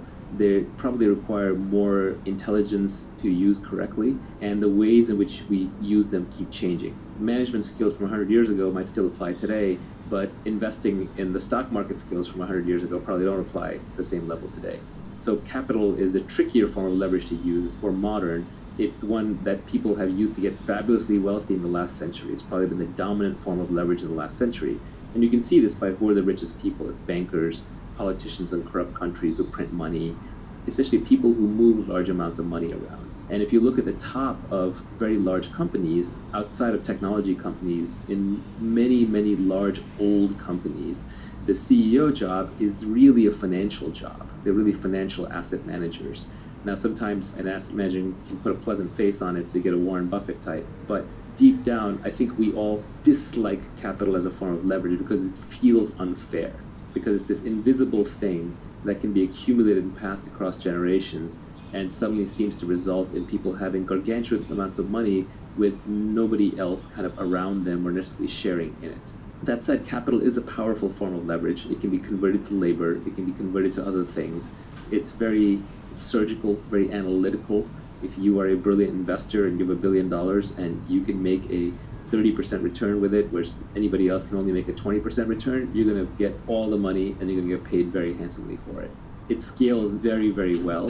If you get good at managing capital, you can manage more and more capital much more easily. You can manage more and more people. So it is a good form of leverage, but the hard part with capital is how do you obtain it? And that's why I talked about specific knowledge and accountability first. If you have specific knowledge in a domain, and if you're accountable and you have a good name in that domain, then people are going to give you capital as a form of leverage that you can use to then go get more capital. So, but capital also is fairly well understood, and I think a lot of the knocks against capitalism come because of the accumulation of capital. The most interesting and the most important form of leverage is this idea of products that have no marginal cost of replication. This is the new form of leverage. This is only invented in the last few hundred years. It got started with the printing press. It accelerated broadcast media, and now it's really blown up with the internet and with code. So now you can multiply your efforts without having to involve other humans and without needing money from other humans. This podcast is a form of leverage. Long ago, I would have had to sit in a lecture hall and lecture each of you personally, and I would have maybe reached a few hundred people, and that would have been that.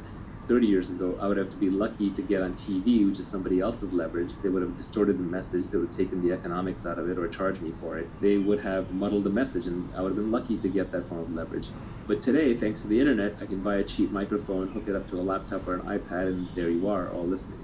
So this newest form of leverage is where all the new fortunes are made. So all the new billionaires, the last generation fortunes were made by capital, that was the Warren Buffetts of the world, but the new generation fortunes are all made through code or media. Joe Rogan making 50 to 100 million bucks a year from his podcasts. PewDiePie, I don't know how much money he's rolling in, but he's bigger than the news, right? The Fortnite players. Of course, Jeff Bezos and Mark Zuckerberg and Larry Page and Sergey Brin and Bill Gates and Steve Jobs. That is all code-based leverage.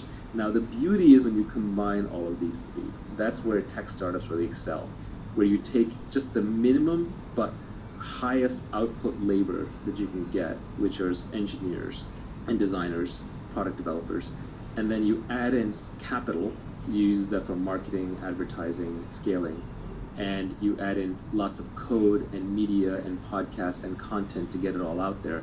That is a magic combination, and that's why you see technology startups explode out of nowhere, use massive leverage, and just make huge outsized returns. Do you want to talk a little bit about permissioned versus permissionless? Probably the most interesting thing to keep in mind about the new forms of leverage is they are permissionless. They don't require somebody else's permission for you to use them or succeed. For labor leverage, somebody has to decide to follow you.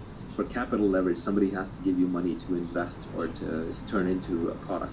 But coding, writing books, recording podcasts, tweeting, YouTubing, these kinds of things, these are permissionless. You don't need anyone's permission to do them. And that's why they're very egalitarian. They're great equalizers of leverage. And as much as people may rail on Facebook and YouTube, they're not going to stop using it, because this permissionless leverage where everyone can be a broadcaster is just too good. The same way, you can rail upon Apple for having a slightly closed ecosystem in the iPhone, but everyone's writing apps for it. So as long as you can write apps for it, you can get rich or reach users doing that, why not?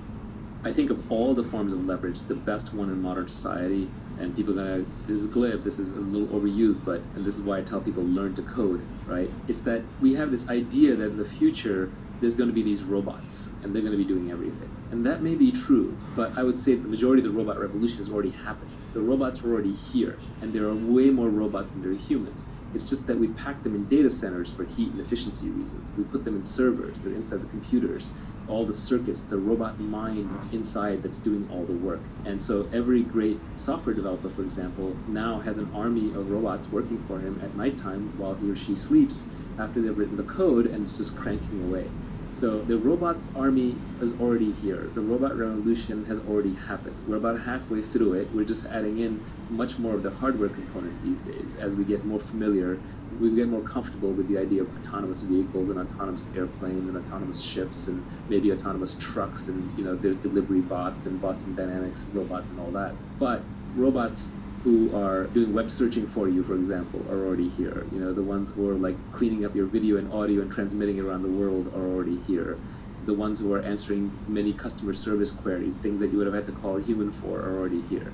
So an army of robots is already here. It's very cheaply available, and the bottleneck is just figuring out intelligent and interesting things to do to them. And essentially, you can order this army of robots around. Just the commands have to be issued in a computer language, in the language that they understand. So these robots aren't very smart. They have to be told very precisely what to do and how to do it. So coding is such a great superpower because now you can speak the language of the robot armies and you can tell them what to do. And I think at this point, actually, people are not only commanding the army of robots within servers through code, they're actually manipulating the movement of trucks, of other people. Just ordering a package on Amazon, you're manipulating the movement of many people and many robots to get a package delivered to you. People are doing the same things to build businesses now. So there's the army of robots within servers, and then there's also an army of people and robots, of actual robots and people that are being manipulated through software. labor and capital are much less egalitarian, not just in their inputs but in their outputs. Let's say that I need something that humans have to provide, like if I want a massage or if I need like someone to cook my food. The more of a human element there is in providing that service, the less egalitarian it is. Jeff Bezos probably has much better vacations than most of us, right? Because he has lots of humans running around doing whatever he needs to do. But if you look at the output of code and media, Jeff Bezos doesn't get to watch better movies and TV than we do. Jeff Bezos doesn't get to even have a better computing experience. Like Google doesn't give him some premium special Google account where his searches are better. It's the nature of code and media output that the same product is accessible to everybody. And it turns into a positive sum game, where if Jeff Bezos is consuming the same product as 1,000 other people, that product's to be better than the version that Jeff would consume on his own.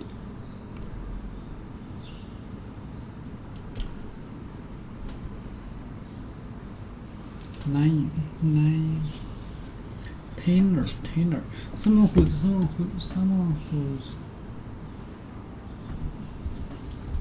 who's okay, let me see.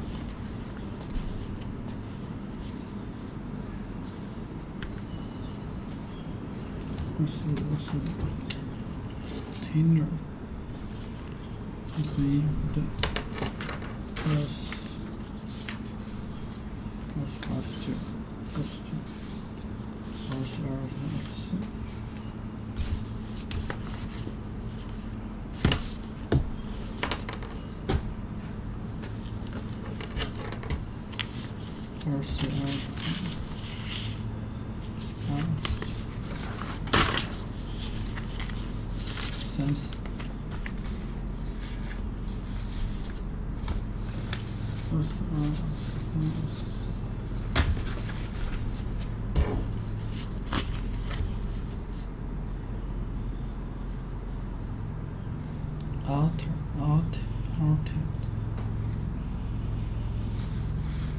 Spare.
Tainer. Someone whose job is repeat. Someone whose job is to repeat. Someone whose job is to repeat. Someone whose job is to repeat, make, and adjust, make change. Adjust. Tainer. Okay. Someone whose job is repeat and close. Adjust. Adjust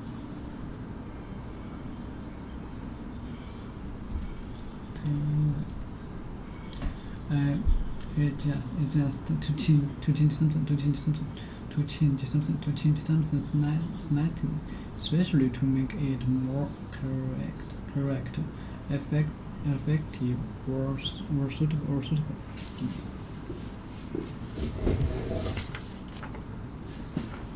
Okay, some of the job is to repair. Some of the job is to repair. Some of the job is to repair, make and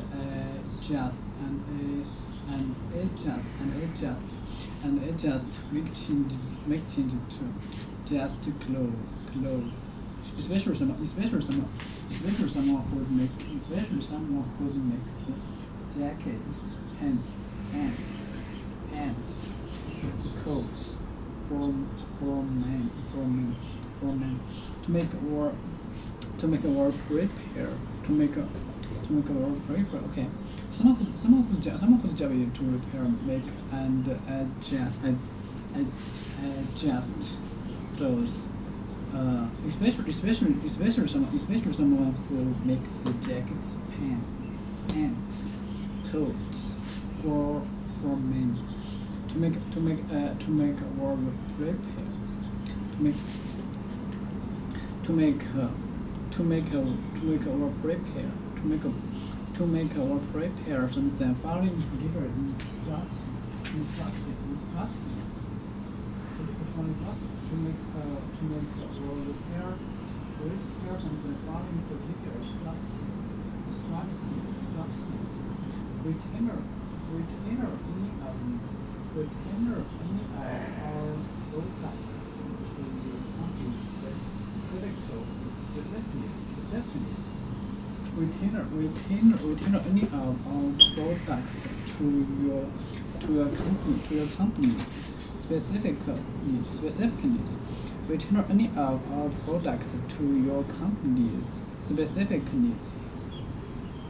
Someone whose job is to make, repair and adjust and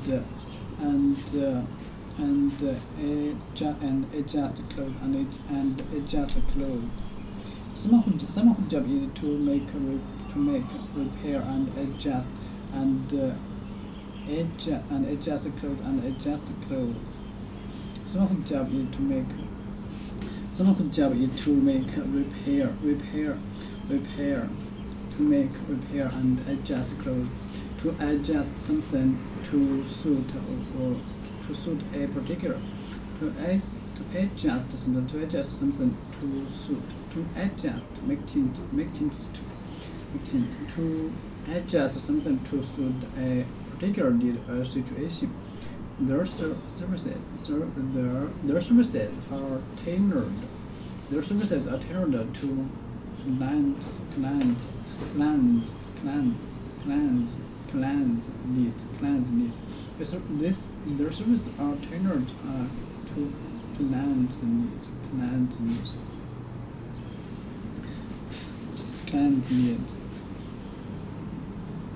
Commerce.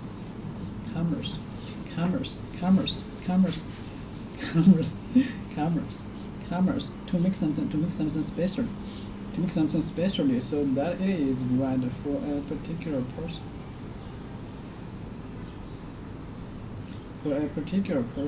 Organization or purpose.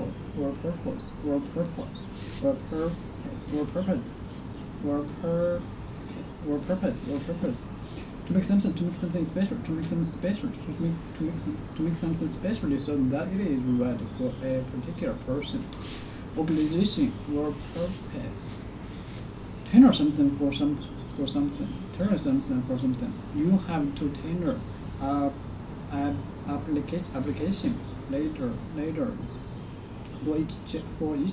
for each job you apply for. You have to tailor application later for each job you apply for. You have to tailor application later for each job you apply for. Tailor something for something. You have to tailor application. You have to tailor application later for each job you apply for each job you apply for. You have to tailor application letters You have the tailor application letters for each job you apply for. Tailor something to somebody. Tailor something to something. Tailor something to somebody. The company is tailor. Okay, tailor to make something special so that it is right for a particular person, organization, or purpose. You have to tailor. The company is tailor its services to specific industrial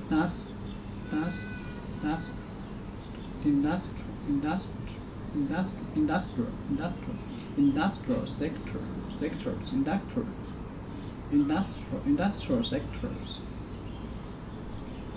The company is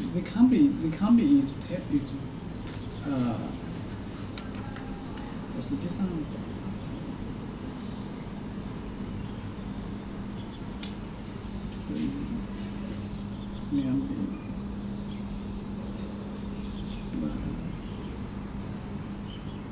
都可以。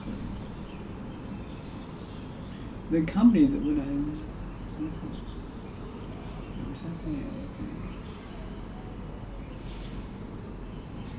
The company is tailoring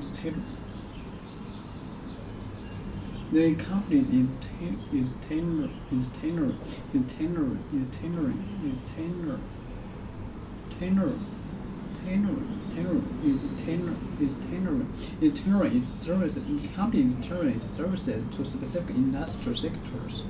Tailor something to somebody needs. Some of the best growth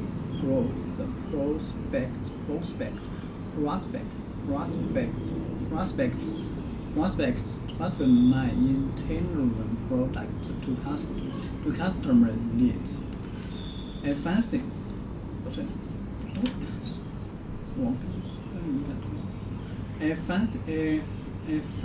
finance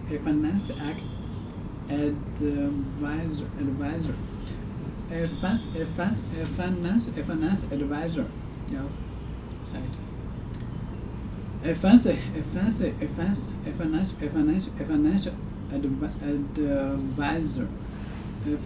advisor can tailor a product to fit each person's circumstances.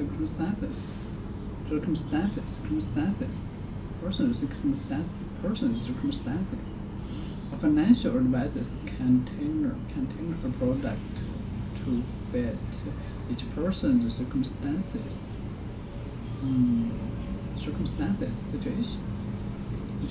A particular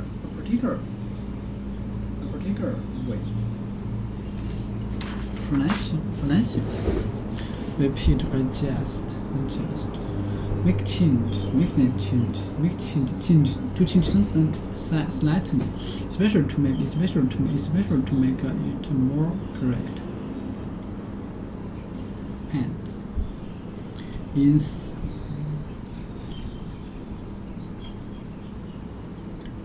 其实我们当时尾音就是重点。你看，电梯呢，跟着权重给了房子。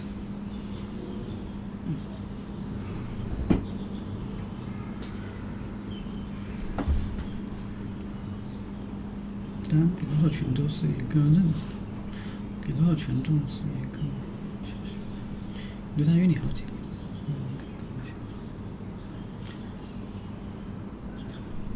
Advice and information about how to do or use something, often writing in a book or on the side of a counter. To prepare something, following particular instructions. Okay. To make or prepare something following particular instructions. We tailor any of our products to your company's specific needs. we tailor any of our products to your company's specific needs. Someone whose job is to make repair. Okay, clients, commerce, commerce, commerce, commerce, commerce, commerce, commerce, commerce, commerce, commerce, commerce. The activities involved in buying and selling things. The activity involved in buying. The activities involved in buying and selling things. The activity involved in buying or selling things. What meaning of this? Activity involved commerce. The commerce. To make something special. To make something special. So that there is right for a particular person, condition, or purpose. You have to tailor application later. Application. Learn this. Application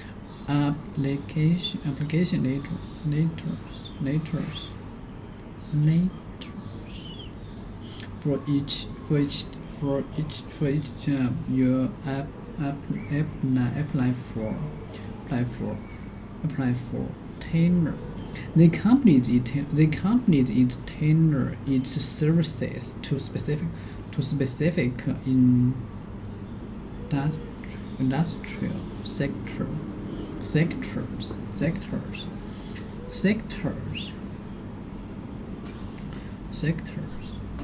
Okay. Sectors. Industrial sectors. Industrial sectors. Tailor. Industrial sectors.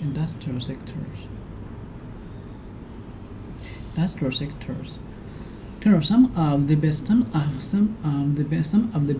growth prospects. The company's tailor its services to specific industrial sector. Apply application request application request unofficial request for something usually in writing. Letter of application letters for each job you have to tailor letters for each job you apply for.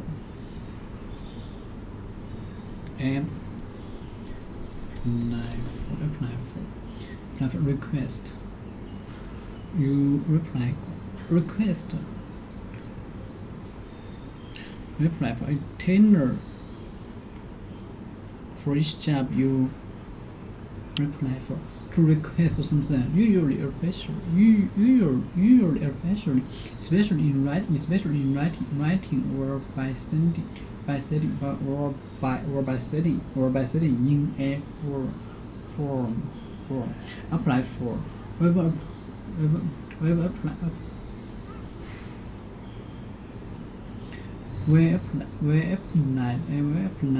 for a grant to get funding for the project.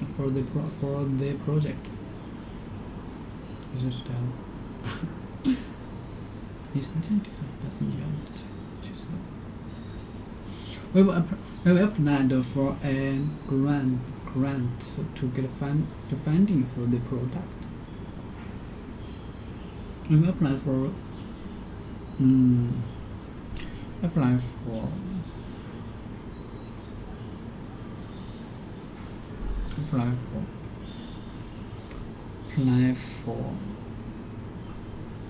we apply for the grant getting funding from it. The company is tendering services in financial sector. Prospects. You know this. Prospects. Oh, prospects.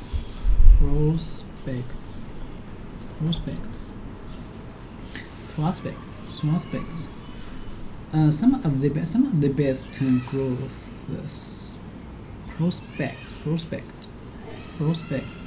prospects lie in tender products to customers' needs. Some of the best growth prospects lie in tender products to customer needs. A financial advisor.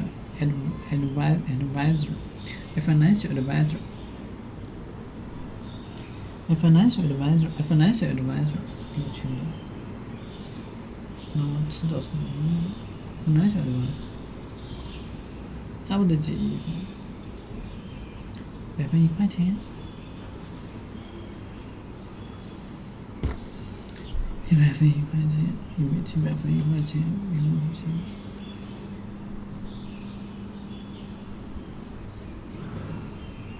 10万分1钱，1万分，10万1千，1万块，100万分1万块，100万分1万块，100万分1万块，100万分1万块。如果100万分是1万块钱。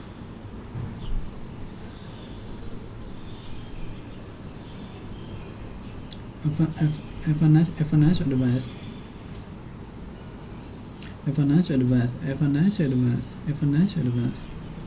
如果每天能够 a financial advice can tailor a product to fit each person's circumstances.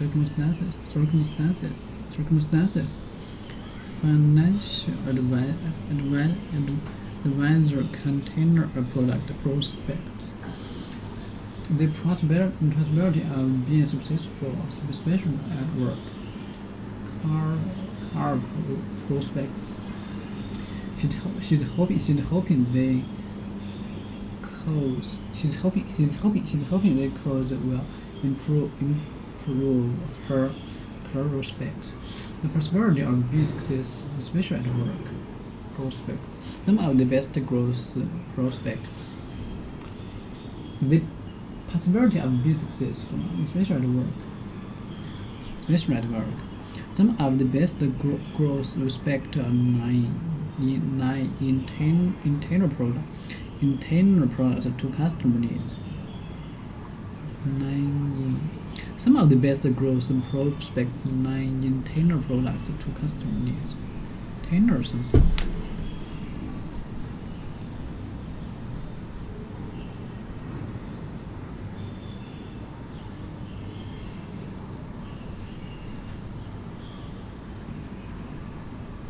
Lie. 这里是不是为什么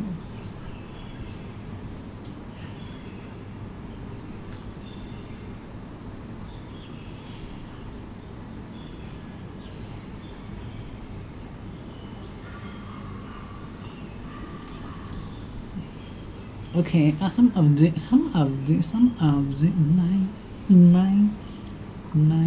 in tender products to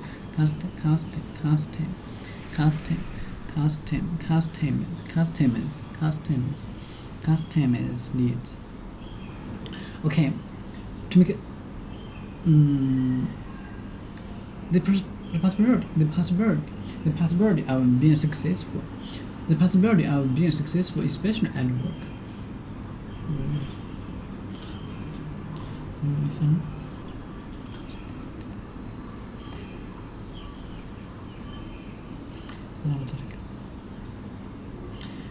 You have to tender application later. Some of the best growth prospects internal products to customers' needs. A financial advisor can tailor a product to fit each person's circumstances.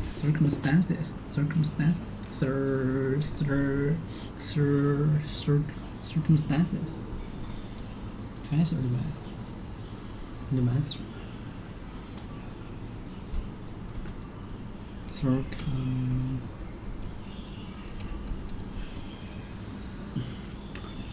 How much money someone has? How much money circumstances? Huh?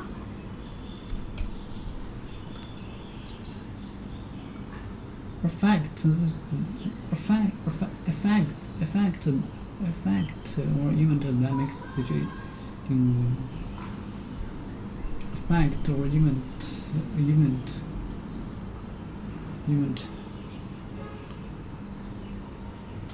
Circumstances very money. How much grants are available depends on your. How much money has one has? Circumstances. Fit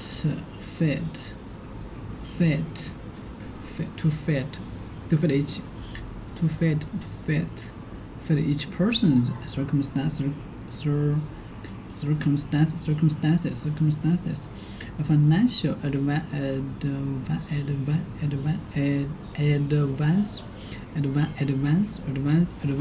can tailor a product.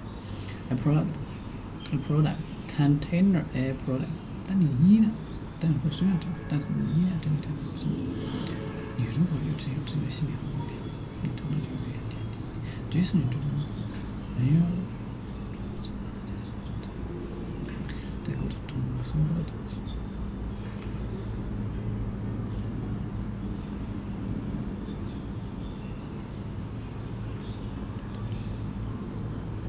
Can tailor a product to fit each person's circumstances. A financial advisor. OK， 就是你就说的是中的上，已经没有中的，你能获得中。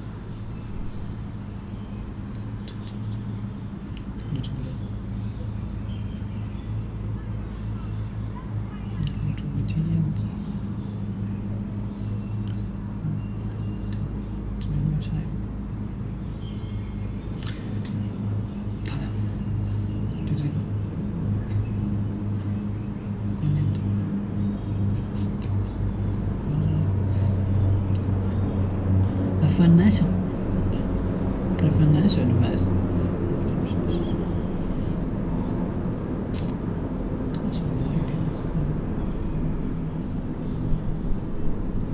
Can tailor a product to fit.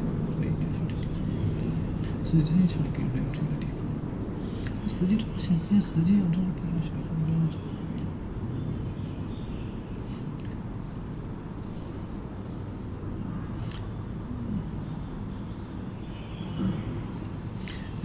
A financial advisor can tailor a product to fit each person's circumstances.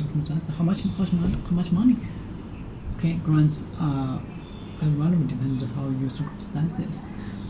By now, she was no and live in reduces circumstances with need money with need money. These boys and girls often grew up in diverse circumstances. 其实这是一个代词，其实可以带 alter prospect possibility.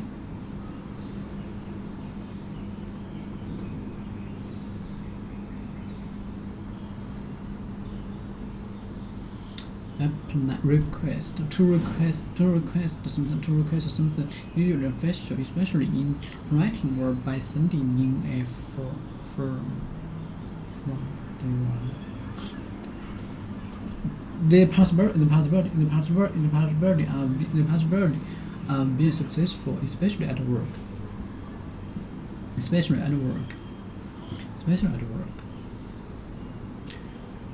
How much money someone has, grants are available on circumstances. Circumstances.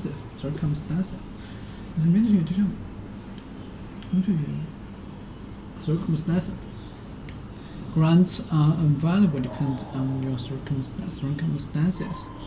By knowing she was or no, and living in reduced circumstances with need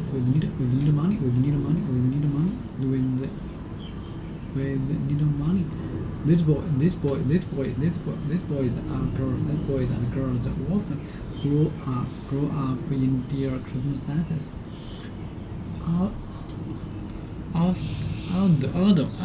Although she now lives in very comfortable circumstances.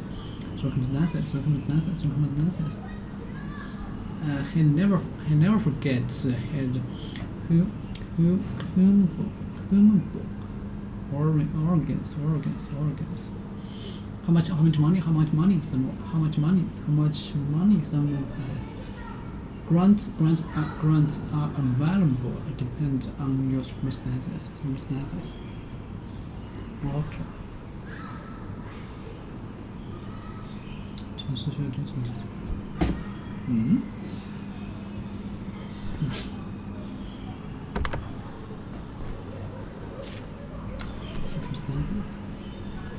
Circumstances. Expect. Let me see.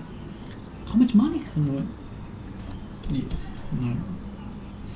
Affect or even to dynamics or situation that they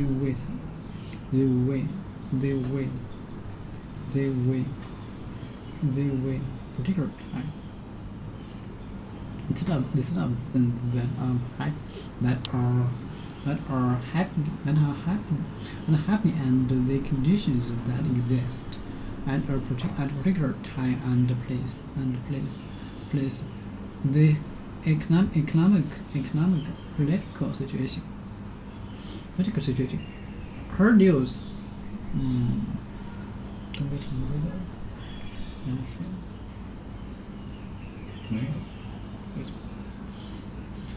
Her news put me in a difficult situation. Would you get involved in a fight? It would depend on the situation. Alter.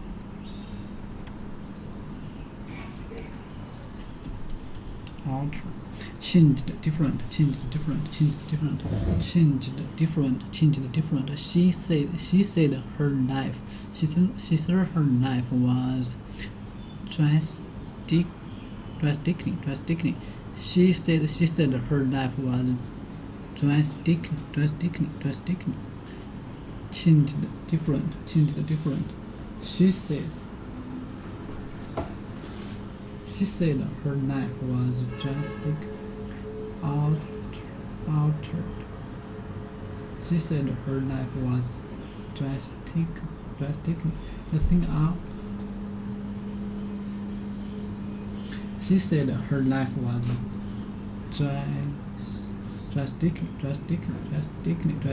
drastically altered. She said her life was drastically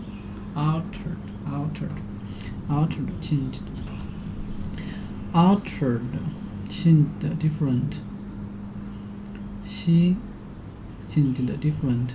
She said her life was so what's that? I don't know. Drastically drastically altered. She said her life was drastically altered. Changed different. Altered. Changed different. She said her life was drastically altered. I've given a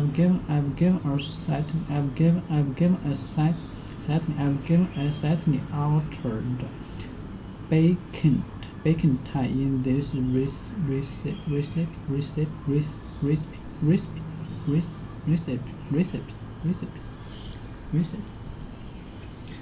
Altered, changed different. Recipe. Distract. Recipe.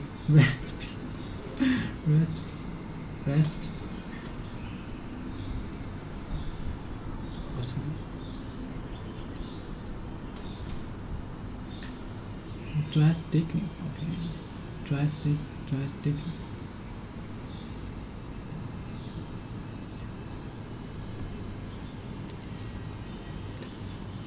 So you mean that?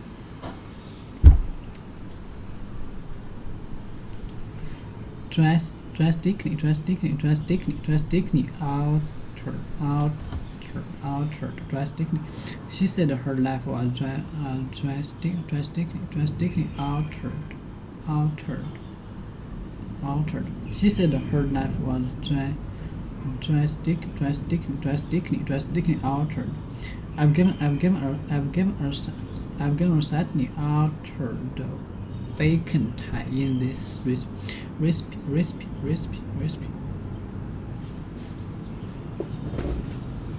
你知道吗？这可以是，哎，这是可以是大学，是本地的大学。I've given her slightly. I've given her slightly. ，I've given her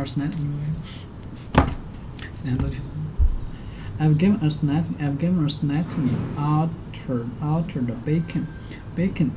你们那自由学校真的是纯在学校，其实是可以是，不过。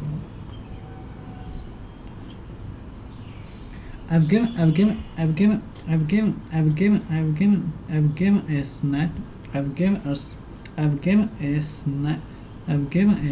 slightly altered bacon tie in this recipe.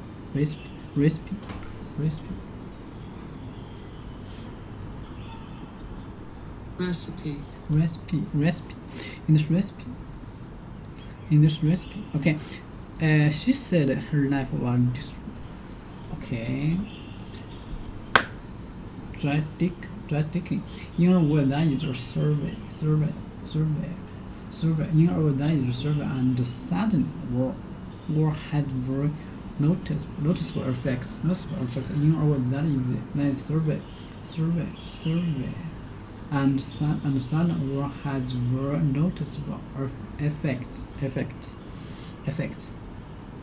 In other words, that is survey, and sudden war has very noticeable effects. Drastically.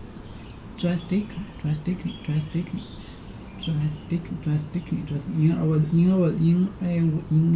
that is survey,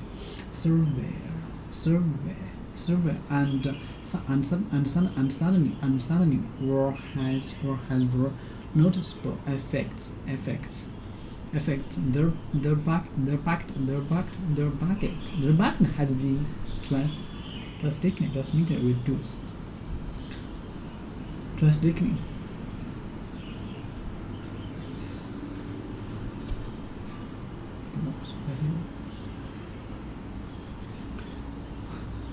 No seconds.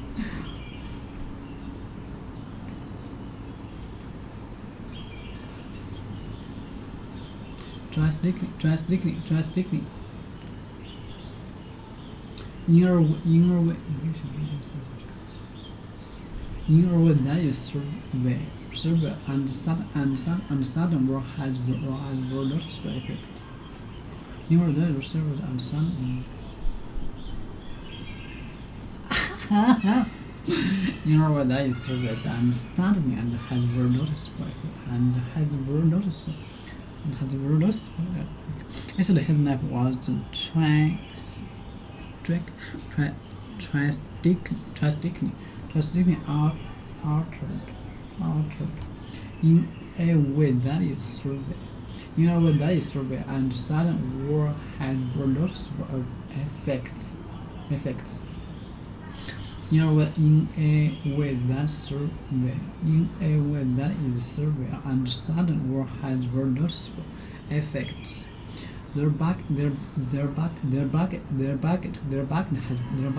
been drastically reduced.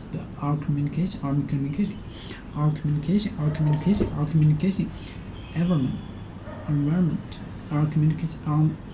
environment, our communication environment had changed drastically in the last change.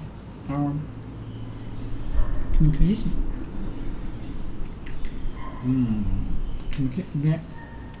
the act of communicating with people television and is increasing important means of the communication drastic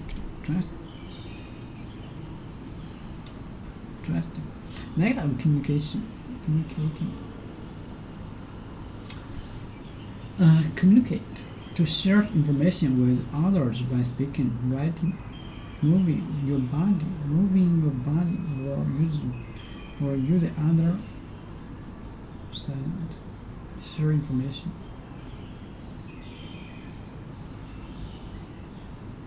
Wait, hold on, I'm going to drastic.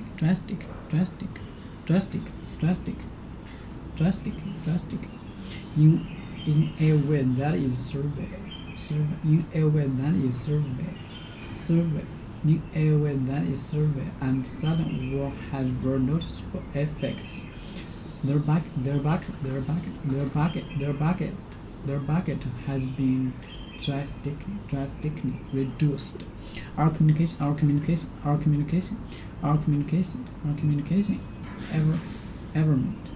Our communication environment.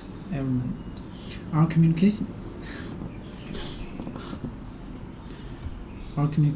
environment has changed drastically in the last 10 years. Our communication environment has changed drastically in the last 10 years. In the last 10 years.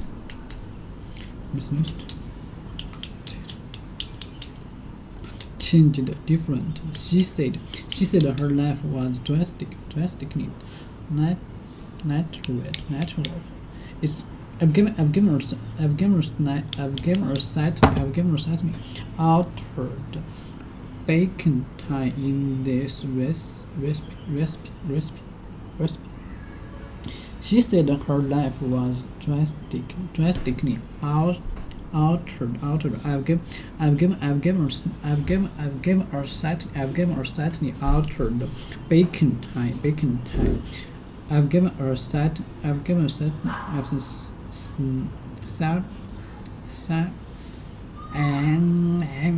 certain baking time in the recipe. Communication.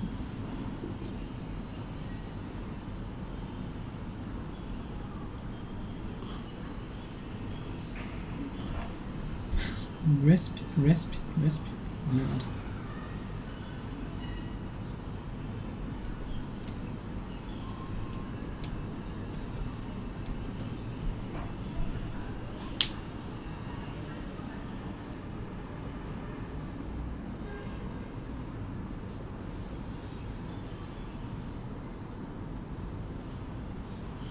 Ever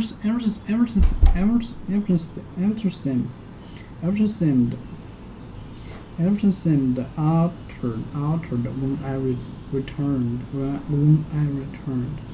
I've given her a slightly altered bacon tie in this recipe. I've given slightly altered bacon tie in this recipe. Everything seemed altered when I returned. Everything seemed altered when I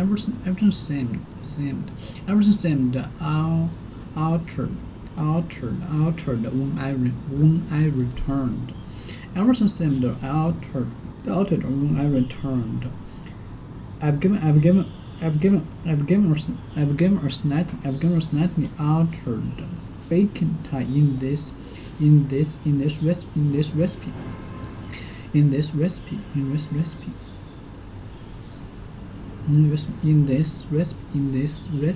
recipe. I've given her slightly altered bacon tie in this recipe. I've given her slightly altered bacon tie in this recipe.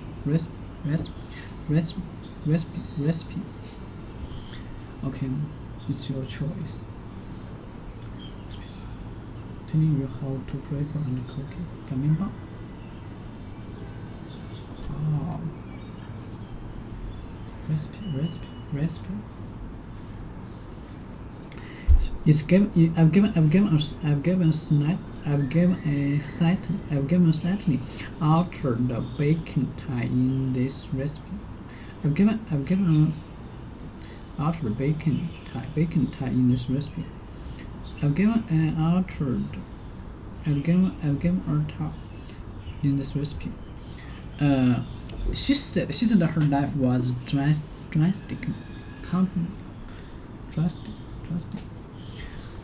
In a way that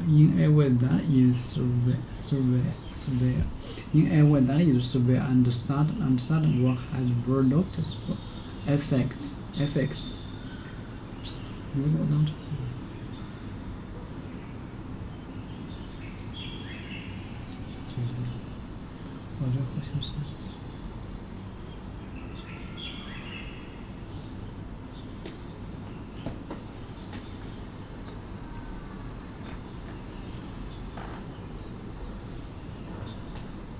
in a way that is severe and sudden.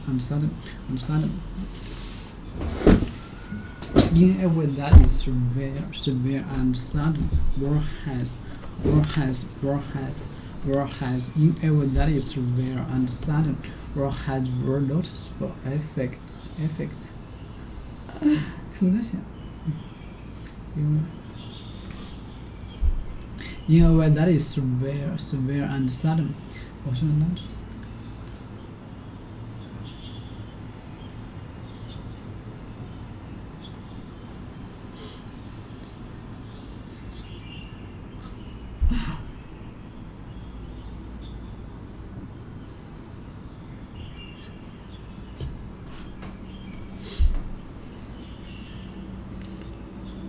She said her life was drastically altered. I've given a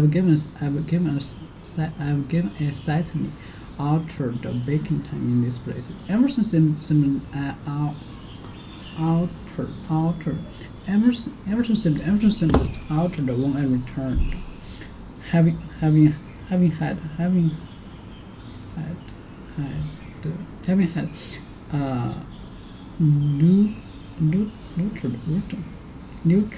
neutered an animal, having had part of its sexual organ removed, so that it cannot produce the young animals. They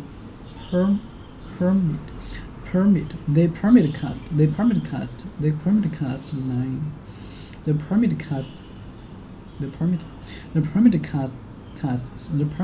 line for an altered dog or cat and 50 for an unaltered,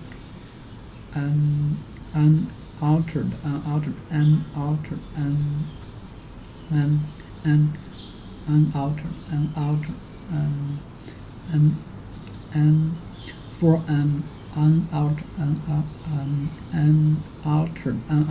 dog or cat, for an unaltered dog or cat. The permit cast noun for unaltered dog, for unaltered dog or cat, for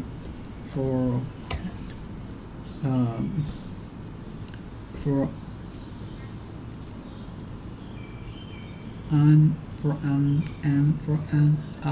unaltered dog or cat. Tenants may keep pets.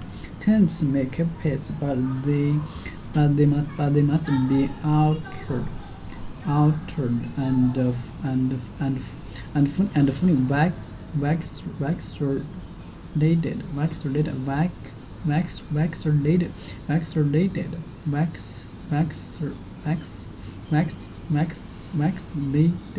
vaccinated. More examples. There are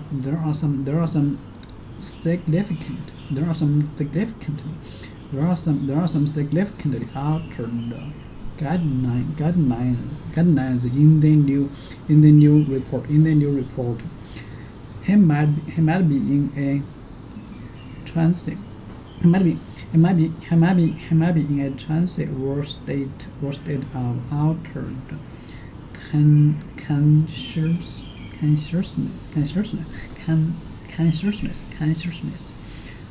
of altered consciousness, altered consciousness. If, for example,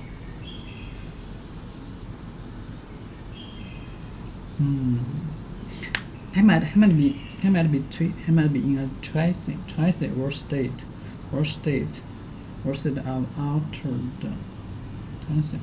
If the if the registration number appears altered, that's a warning sign. That's a warning sign. A warning sign. Breeders argue that they are not too part, but altered dogs in four shows. Repeat alternate.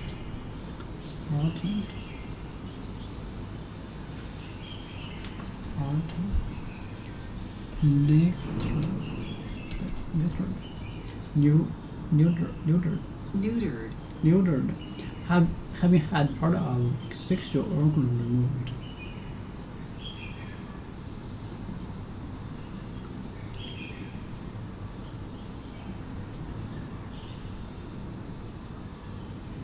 Permit.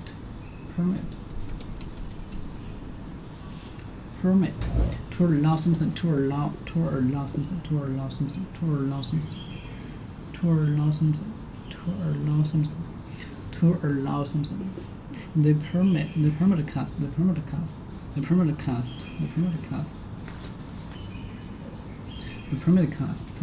allow something. Permit cast altered tenant.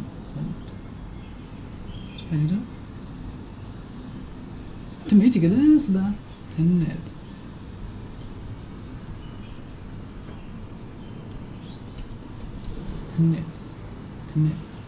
Tenants.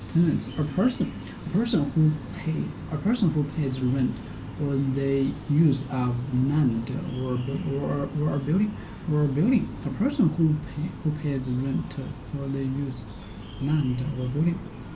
Person who pays rent for the use of land, building, tenant, building. Okay. Pets. Okay. Pets. Keep pets. Okay. Tenants may keep pets. Keep pets. Tenants may keep pace, but it must be altered and full vector.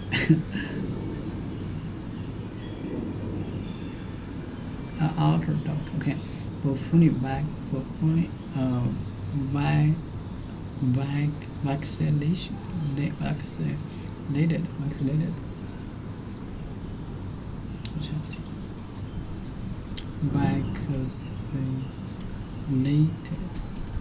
Vaccinated.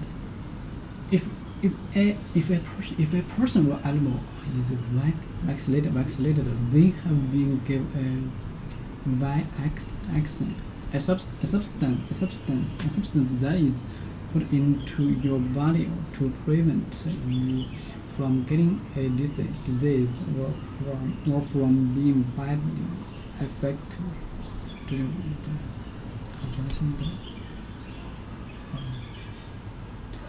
okay. Okay. And fully vaccine. If a person or animal is vaccinated, they have been given a vaccine, a substance that is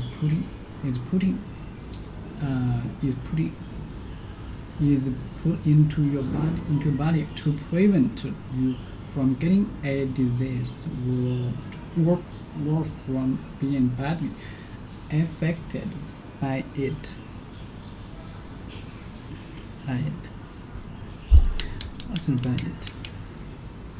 There are some significant. There are some significantly altered guideline in the new report. There are some significant. There are some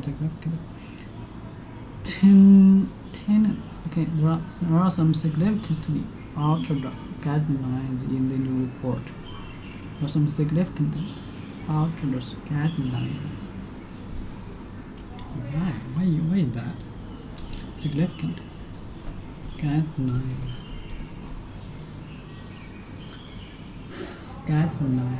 Information intended to advise people on how something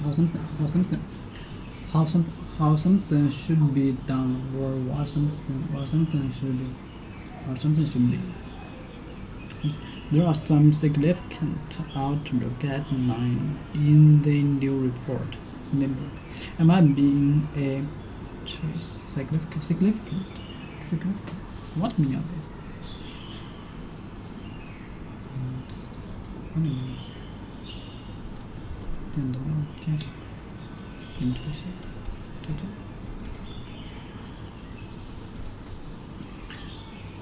Important. In a way that is easy to say or by a large amount. In a way that is easy to say or by a large amount. 换过来换过去，工资差不多，工作性质差不多，所以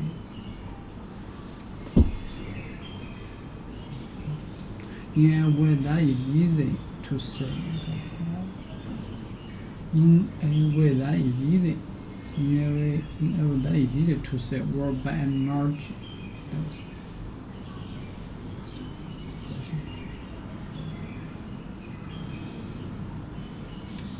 In a way that is easy to say. In a way that is easy to say or by a large amount. Important. In a way that is easy to say by a large amount. Significant. Some significant alters.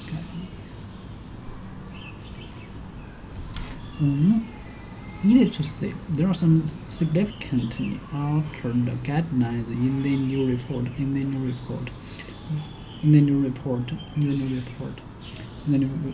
report, he might be in a trance was snatted altered conscious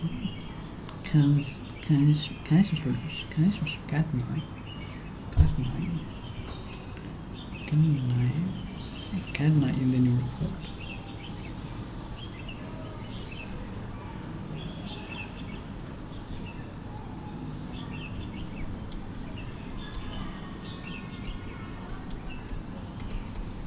Consciousness. Understanding this state of understanding and release something. This state of understanding and releasing something, or consciousness that she's different marks, or feel uneasy consciousness.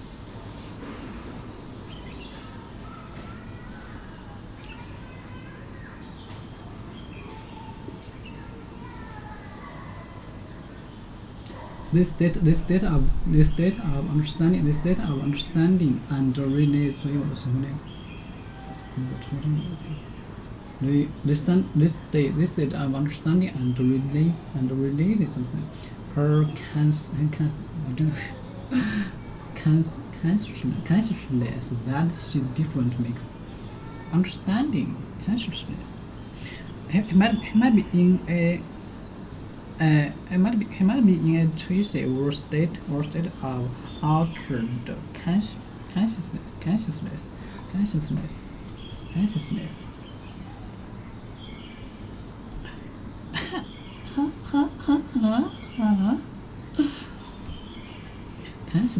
This state of altered consciousness. It might be in a trace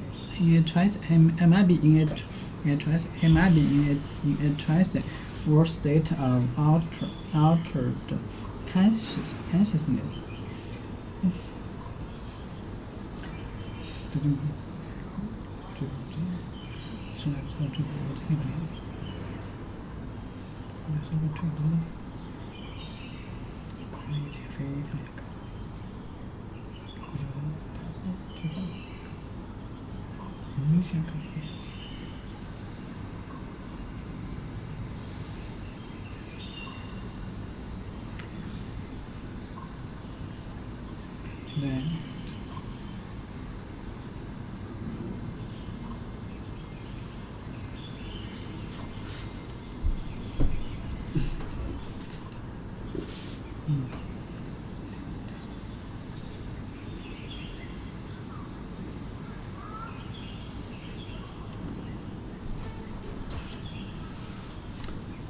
He might be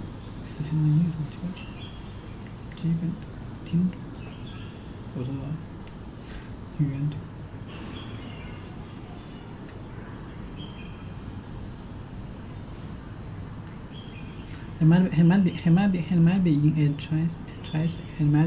be in a trace or state of altered consciousness. If they registration consciousness, understanding. Why it's that? Tinder.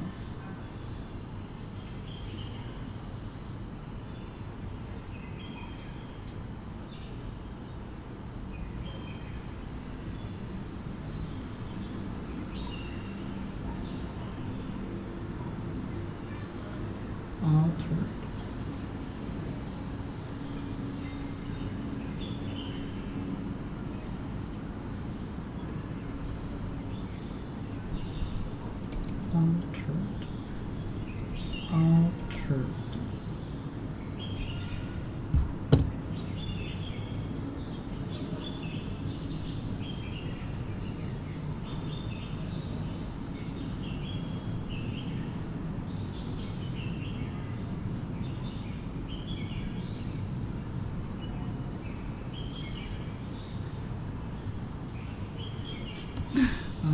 Altered. Resist consciousness. Resist.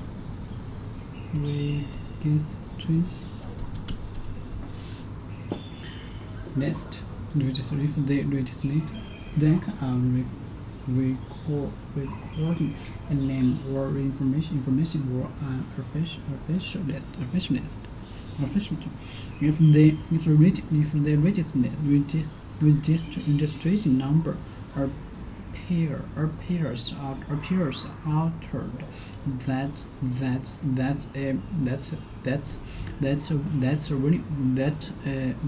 warning sign. That's a warning sign. That's a warning sign. That's a warning sign. Breeder. Breeders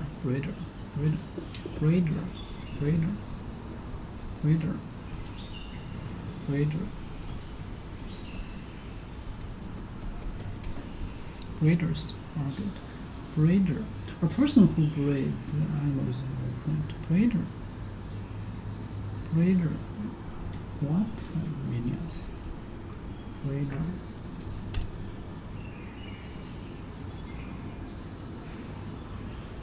Oh. A person who breeds animals or pets. Argue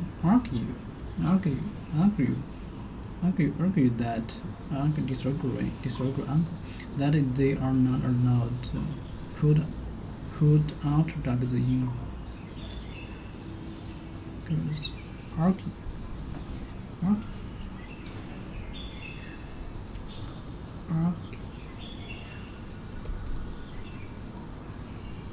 Disagree to speak English not. That they are not allowed to put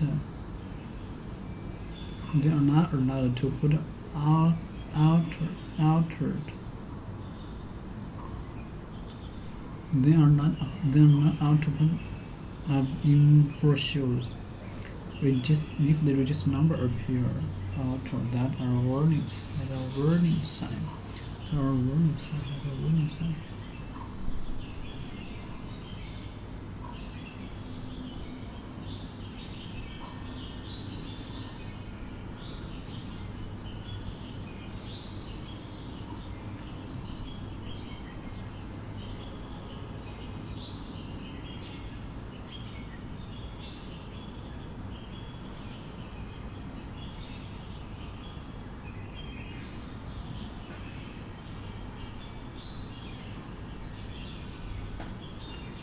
Argue, disagree. To speak angrily to someone, telling that person that you disagree with them. Okay. To speak angrily to someone, telling that person that you disagree with them.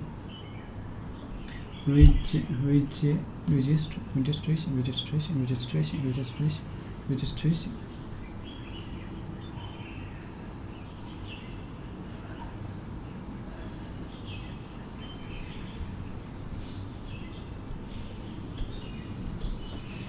The act of last. If the registration number appears altered, that is a warning. If the number appears.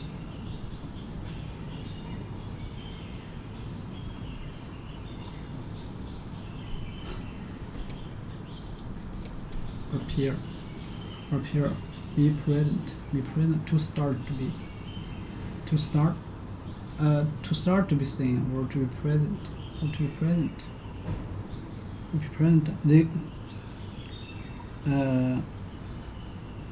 Okay. If the registration number appear to be present, to start to be seen or to be present.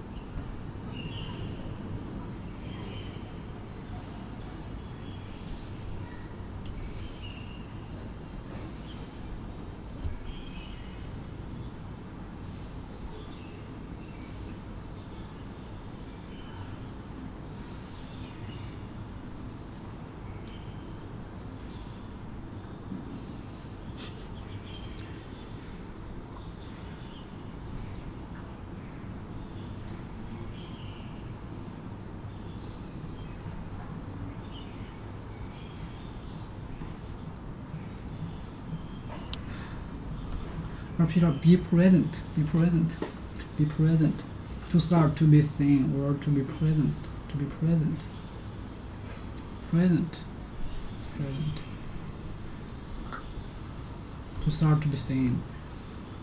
If the registration number appears altered than a warning sign. Okay, it might be the choice.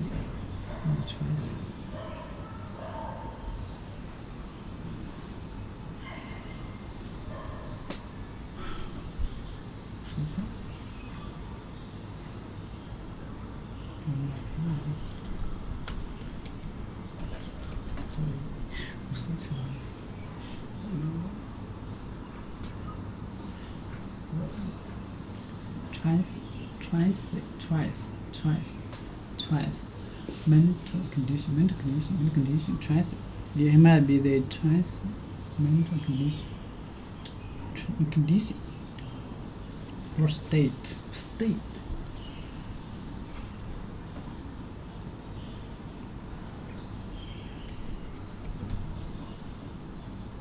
Condition. Condition or without being exist or particular state. It might be twice. Mental condition, and temporary mental condition, and temporary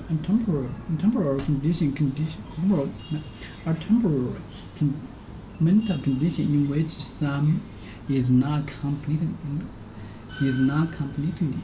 conscious and not in control of himself or herself. Changed different.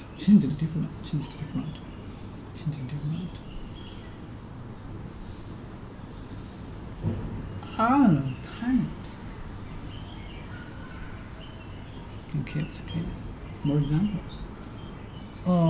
If they not particular science. Okay, it might be Tracy. There are significant.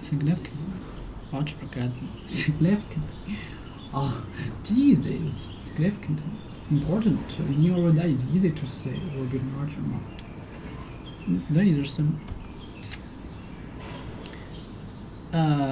are some important in your way that is easy to say.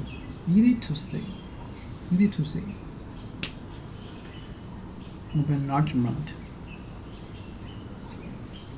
There are some significant.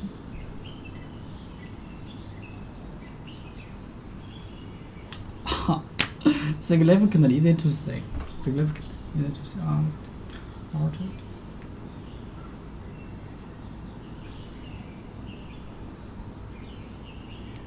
It might be trace. It might be trace of state altered. It might be trace. It might be trace.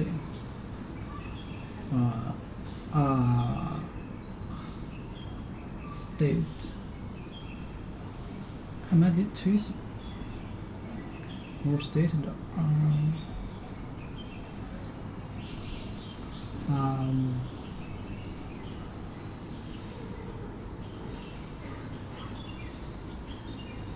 of state condition.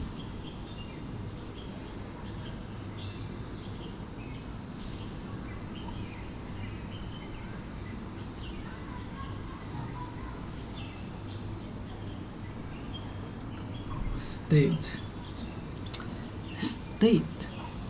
or state of altered.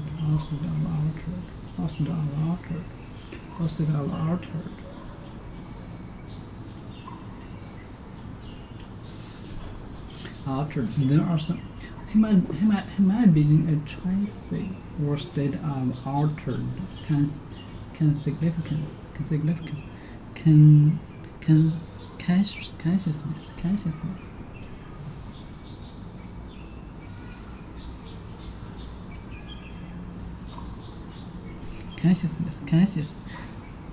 Consciousness.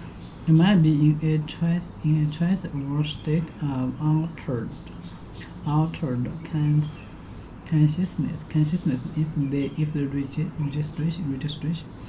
registration number appears altered. That's a warning sign.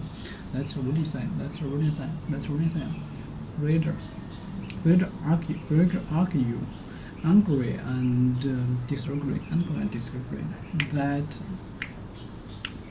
branders argue that they are not to put altered duct in for sure.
我这个很老实。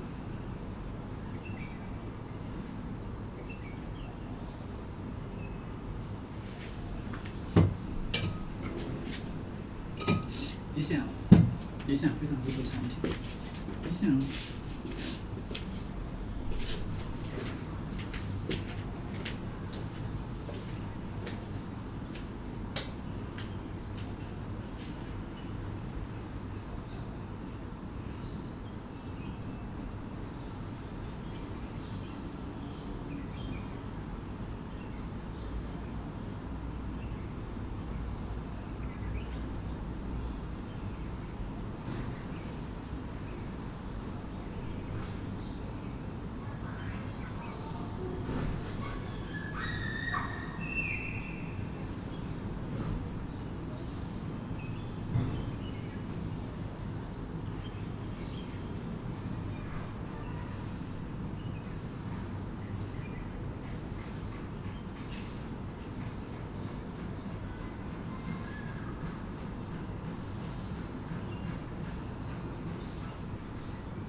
Significant.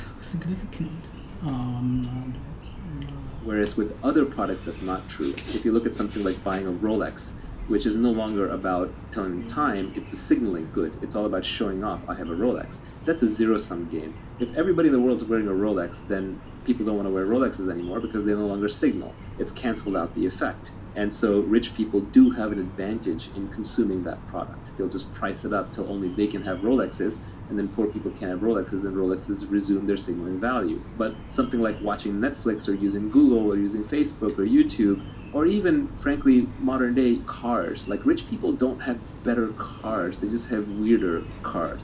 You can't drive a Lamborghini on the street at any speed that makes sense for a Lamborghini, so it's actually a worse car on the street. It just turned into a signaling good at that point. Your sweet spot where you want to be is somewhere like a Tesla Model 3 or like a Toyota Corolla. It's an amazing car. A new Toyota Corolla is a really nice car, but because it's mainstream, the technology has amortized the cost of production over the largest number of consumers possible, and the best products tend to be at the center, at the sweet spot, the middle class, rather than being targeted at the upper class. So I think one of the things that we don't necessarily appreciate in modern society is as the forms of leverage have gone from being human-based, labor-based, and being capital-based to being more product and code and media-based, that most of the goods and services that we consume are becoming much more egalitarian in their consumption. Even food is becoming that way. Like, food is becoming cheap and abundant, at least in the first world, too much so to our detriment. Jeff Bezos isn't necessarily eating better food, he's just eating different food, or he's eating like food that's prepared and served theatrically. So it's almost like more of, again, that human element performance. But the labor element out of food production has gone down massively. The capital element has gone down massively. And so even food production itself has become more technology oriented. And so the gap between the haves and the have-nots is getting smaller. So if you care about ethics in wealth creation, it is better to create your wealth using code and media as leverage, because then those products are sort of equally available to everybody, as opposed to trying to create your wealth through labor or capital, because what I'm referring to here is scale economies.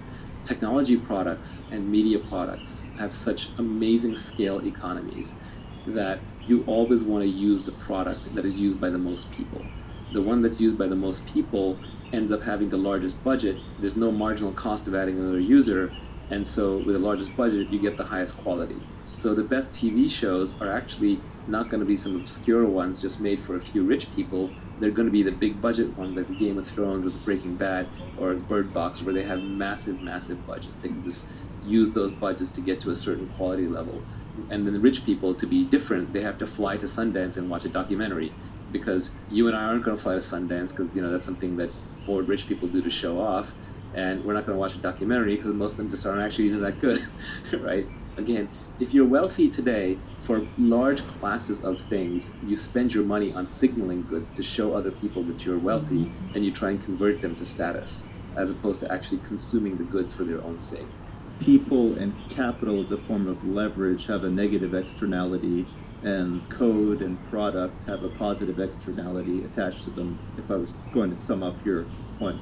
I think that capital and labor are also starting to become a little more permissionless, or at least the permissioning is diffuse because of the internet. So instead of labor, we have community now, which is a diffused form of labor. For example, Mark Zuckerberg has 1 billion people doing work for him by using Facebook.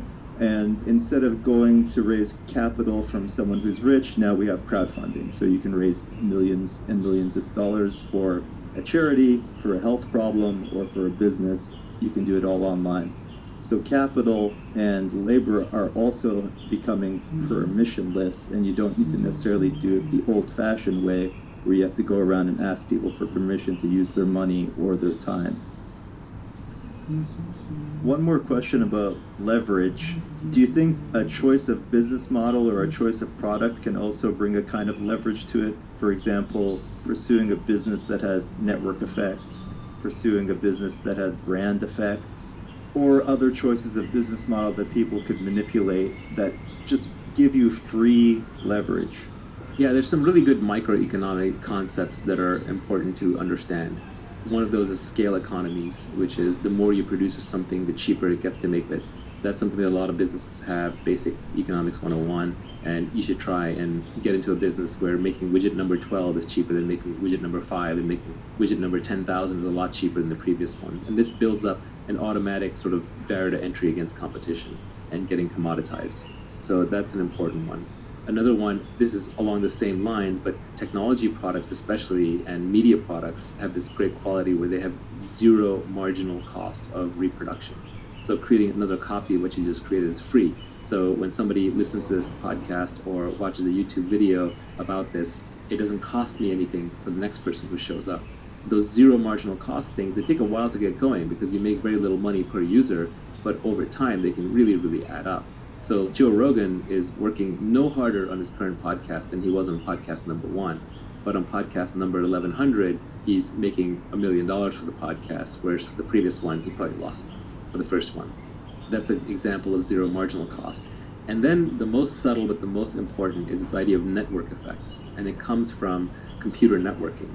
Bob Metcalfe, who created Ethernet, famously coined Metcalfe's law, which is the value of a network is proportional to the square of the number of nodes in the network.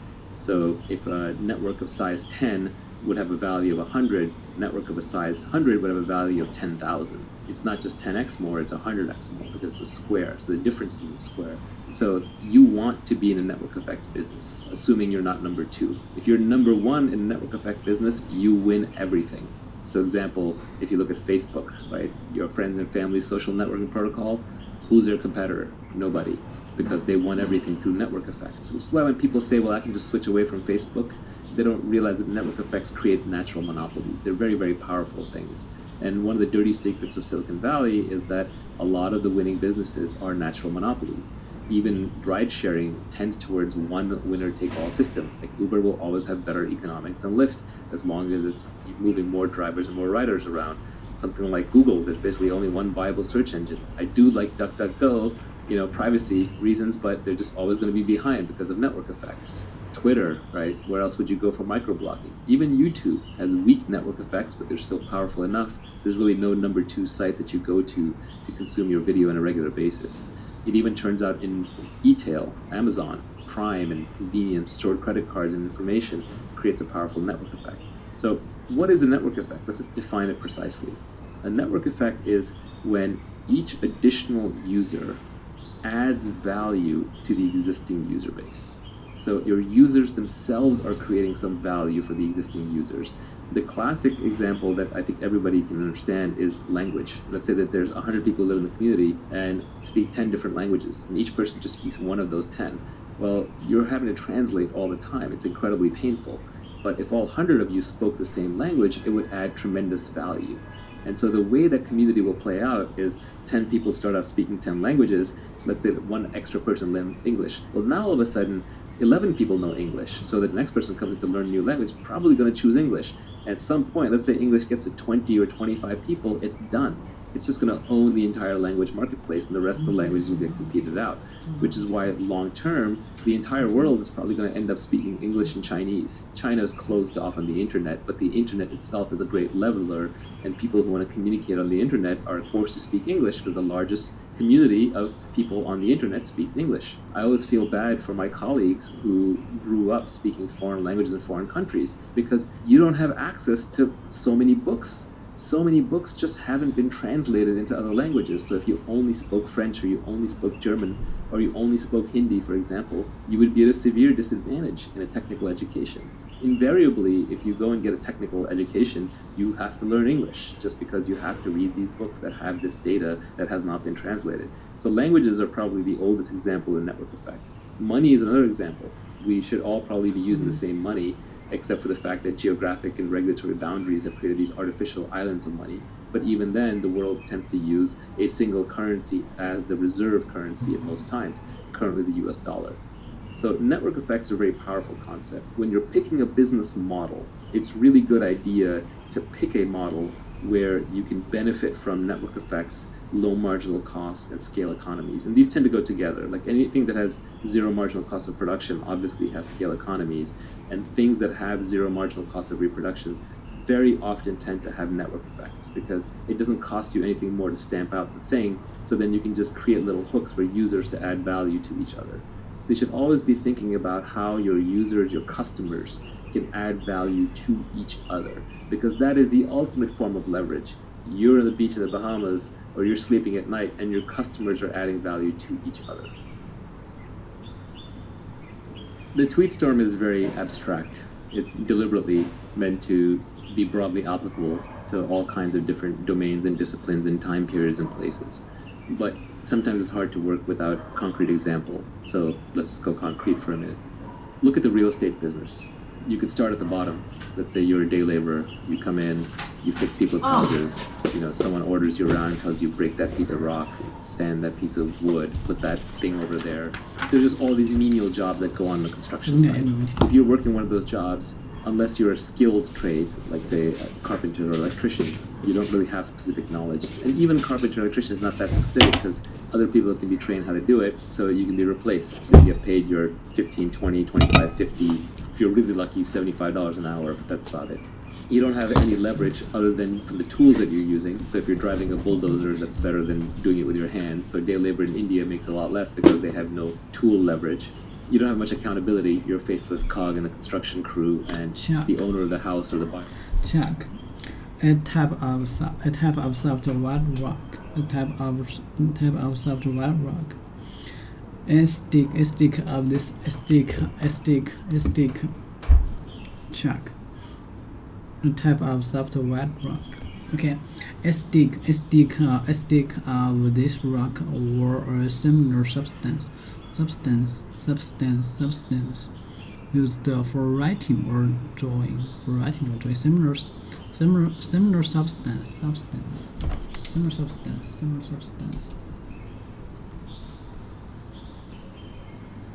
substance.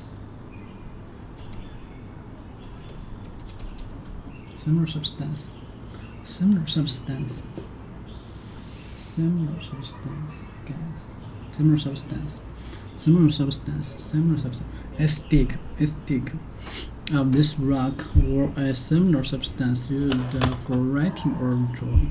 He picked up a piece of chalk and wrote the answer on the blackboard. Cornered chalks. A stick.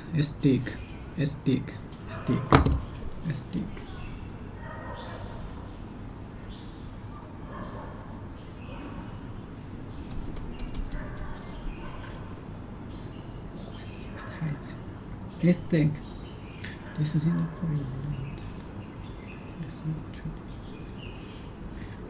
A thin piece of wood. A stick of the rock. A stick.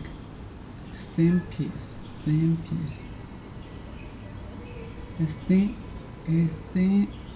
stick. A thin piece of wood or other material substance. Substance. Check. Substance. Material or physical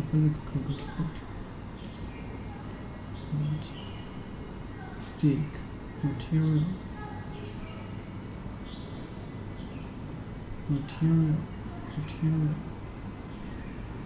Material. Substance.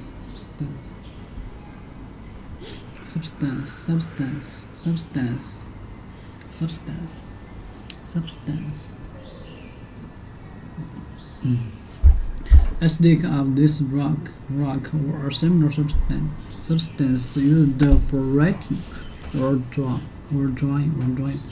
He picked up a piece of chalk. He picked up a piece of chalk and wrote the answer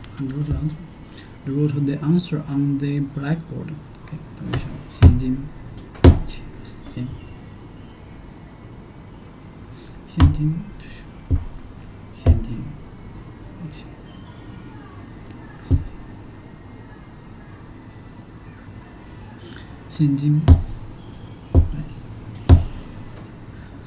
on the blackboard. The blackboard. 这是勇敢与忠诚。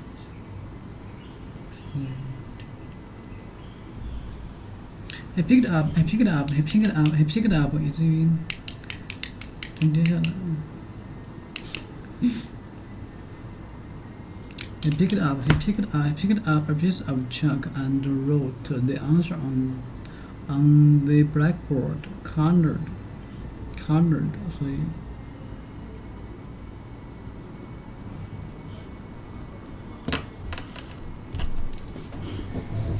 Colored chalk. They. Used before nouns to refer to particular things or people that have already been talked about or are already known or that are in a situation where it is clear what is happening. Used before nouns to refer to particular things or people that have already been talked about. 这是新出的，对面允许的成分，或者风险偏好较高，或者是因为我是空调的，所以 refer to particular things or people that have already been talked about or are already known or that are in a situation where it is clear what is happening. What is happening? I just bought a new shirt. I just bought a new shirt and some new shoes. This shirt was pretty. This shirt was pretty expensive, but these shoes weren't.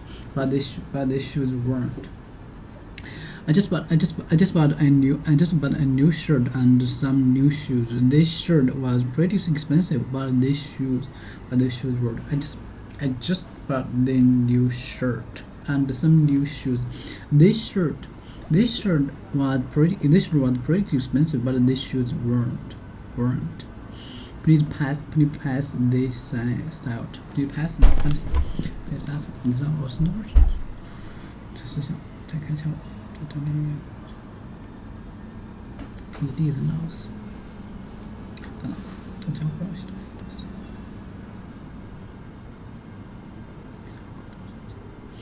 Please pass this out. I think that's it. Please pass this out. Please pass this out. I'll substance stick. Please pass this out. I'll pick you up at the airport. I'll pick you up at the airport. What does this mean?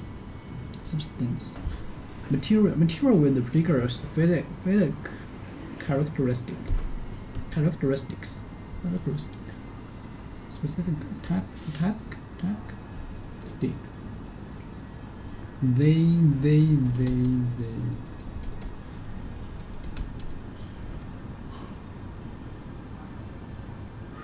等下不然就是，其实我3个字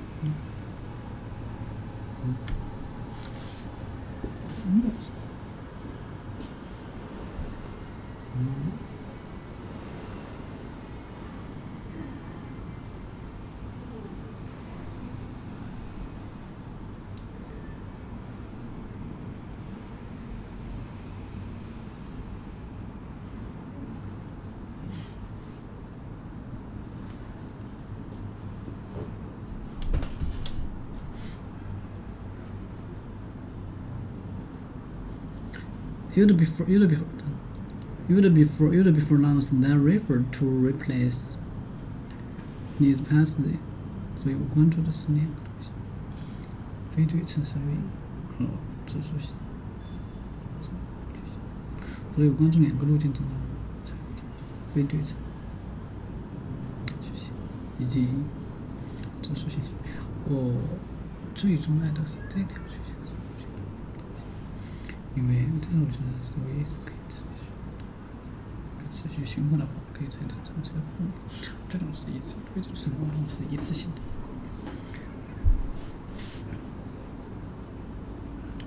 有时候这两个是交，有时候这两个是有交的。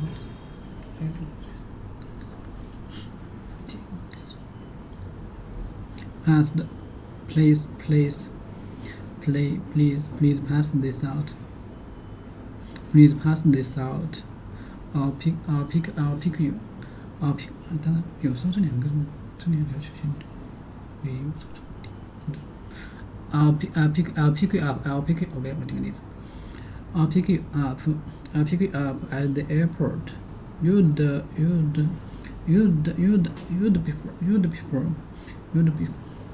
before.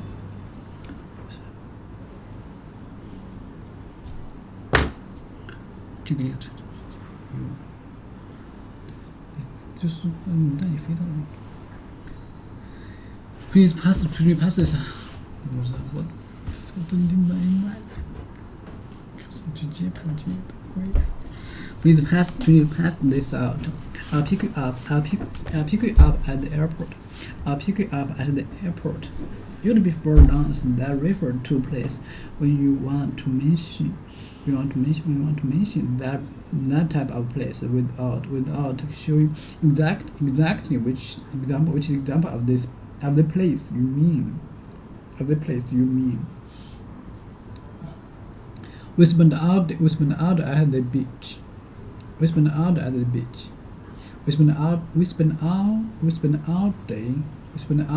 beach. Let's go to the movies this evening. Okay, it would be for nouns that refer to place.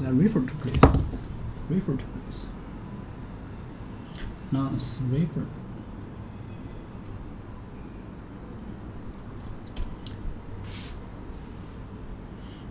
That refer to. Usually before nouns to refer to particular things.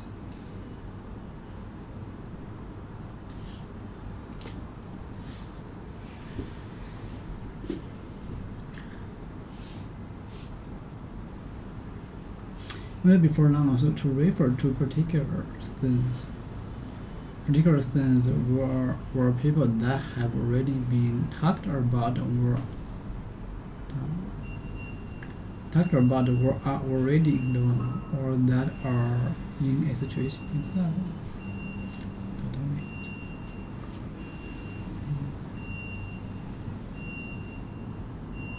Already known or that are in a situation where it is.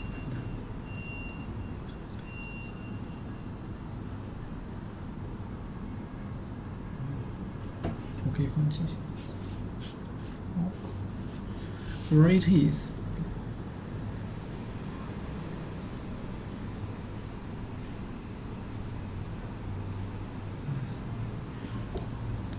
Francis. Where it is clear what is happening. You'd prefer nouns to refer to particular things where people that have already been talked about or are already known or that are in a situation where it is clear. 就说呢，其实2000年少赚4倍，就说少赚4倍啊。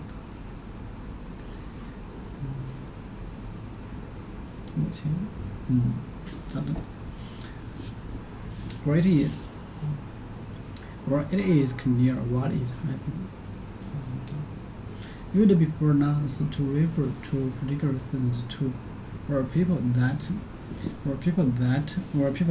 have already been talked about or OK， 我们选4个标的，但是超越就是可惜，超越3就是这是我们用的。already known or that are in a situation where it is clear what is happening.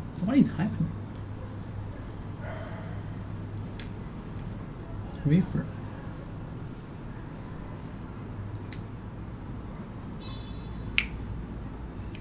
What does it mean? Refer. To tell. Cross refer.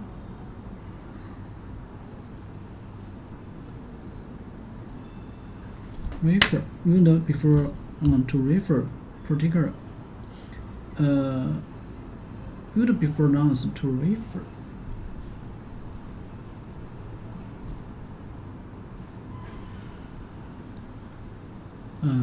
refer to no not this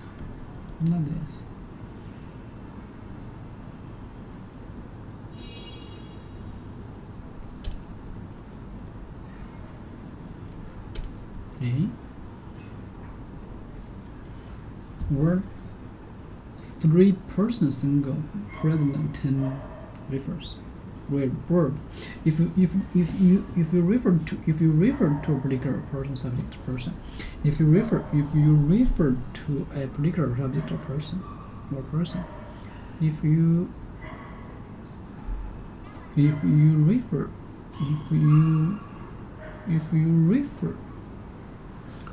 you talk about them in English verb. If you refer to someone. Refer to. Word forms refer to make mention to direct the attention for information facts to seek information to be relevant content relate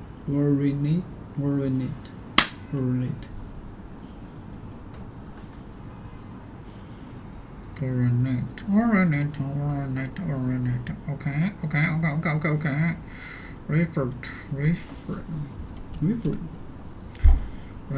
Referring to something. To talk or write something.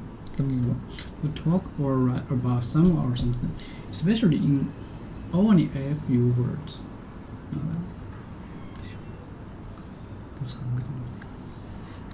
So, 是因为这个长不路就无法到，而且，那我们是 Use the before nouns to refer. Use the before nouns. 这是自己的一部分。金钱路。Use the before nouns to refer to particular things or a person that I have already talked about. Please. We spent all day at the beach. Let's go refer. Okay.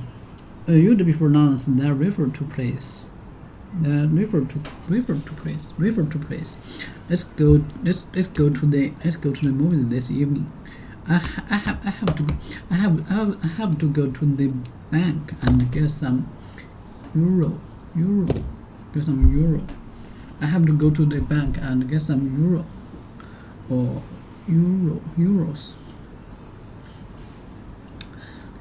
You before. 是，跟基本上但是它不解决根本性问题，所以它不健康。有的 before， 所以要出大，要出重视。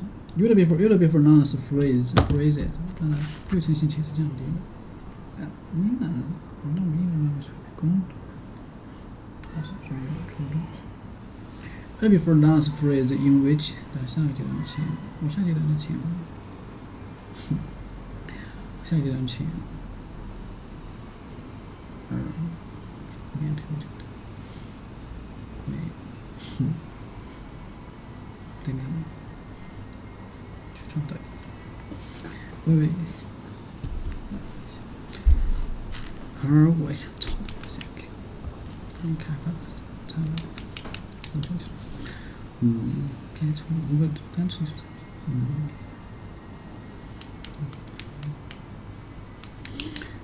有的 before 当然这些都无所谓，这就是做自己，我想做这些。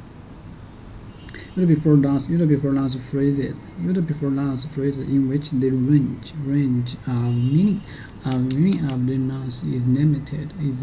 Okay， 我想那是对。Limited, 对不起，有点挑剔。我知道，我的意思，但是我对项目对不起，项目挑剔，但是我对声音很挑剔。我可能对这么一篇，没那么，但是论商业的挑剔一下，可以上去看。我永远相信，那是商业的挑剔。OK， 首先，所以不能说垃圾，就是说不值得多少心思去做，只能复刻，User before nouns phrases. User before nouns phrases in which the range of meaning of the nouns is limited some way. I really enjoyed the book. I just finished reading. I really enjoyed the book. I really enjoyed the book. I just finished the. I really enjoyed the book. I really enjoyed the book. I just finished the reading. Do you like the other kids? Do you like the other kids in your class? Class.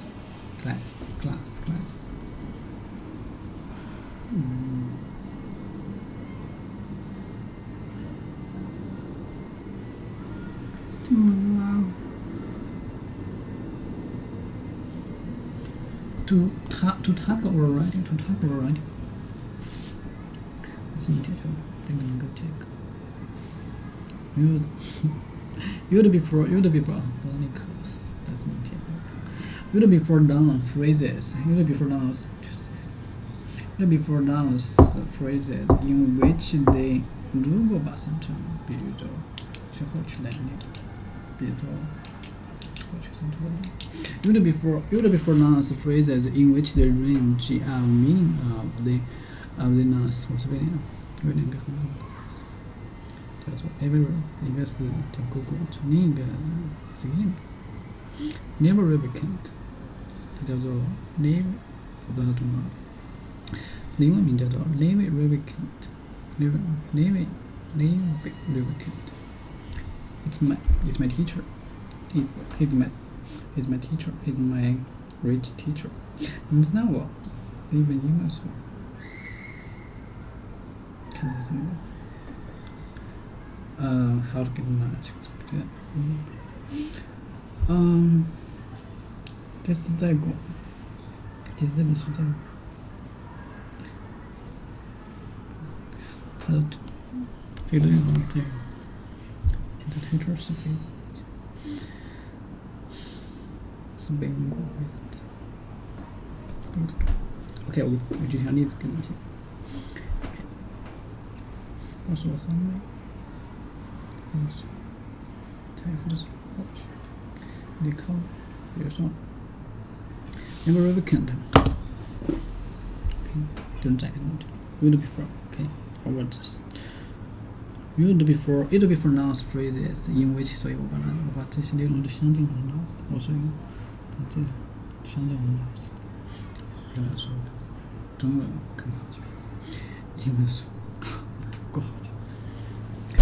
You'd before， 而且现在不是现在，因为可能快背了，我听过。You'd before nouns phrases in which the range of meaning of the nouns。很多人需要寻求高手，为什么学高？是你真爱他对象，他高手，身体运动跑步，他的思维，准确的来说是它形成了一些思维模型，不是你不具备。你具备了一些思维模型，你就会做出更优质的选择。Of the nouns， 有的你可能会。You'd before nouns phrases in which the range of meaning of the nouns is limited in some way. I really enjoyed the book. I just finished it.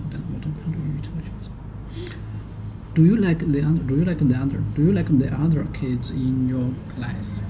我觉得这个做的题是个角色。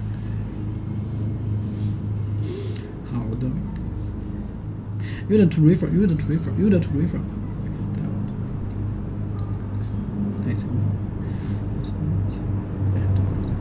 Use to refer. Use to refer. Use to refer. Use to refer. 现在太从头死了。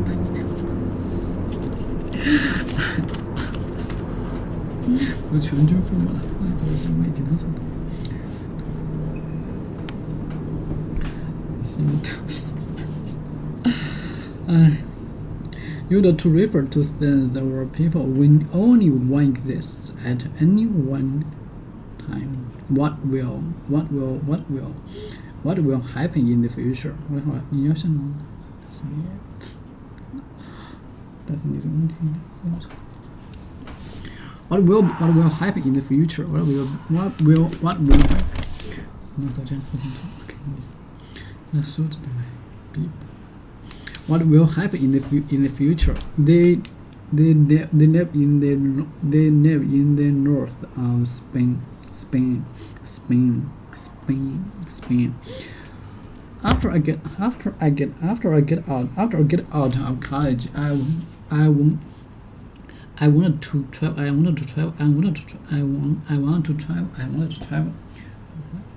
I want to travel around the world. After I get out of college, I want to travel around the world. Eddie Coach was for many years. The mayor of New York. Eddie Coach was for many years of mayor of New York. Okay, when we went to Paris. When we went to Paris, we went up the Eiffel Tower. We went up the Eiffel Tower. When we went to Paris. When we went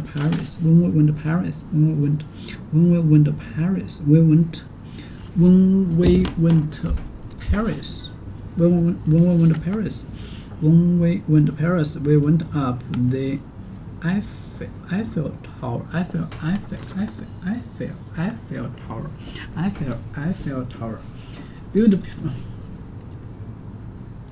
Before superlatives. Superlatives. 不会。想。Used before superlatives. Used before superlatives and other words. 思念是常见的词。都是一个口碑，你当的是别人口碑。Used before superlative. Used before superlative. Used before less superlative. Used before superlative and other words such as first or only. Used before superlatives and other words such as first only. Superlatives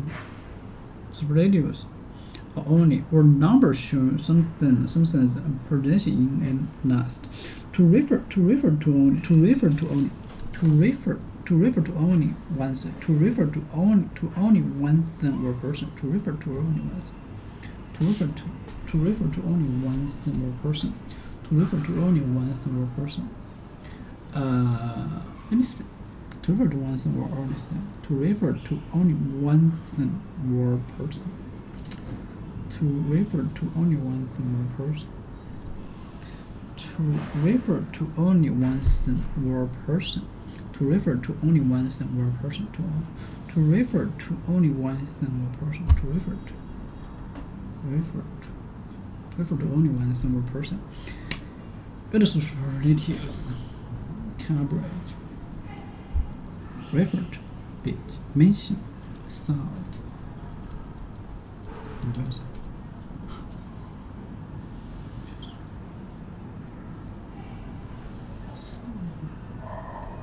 是个有点类似的。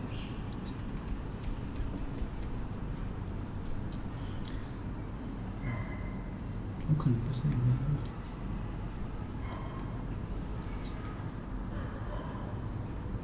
点。With a refer to something. Okay, refer to something.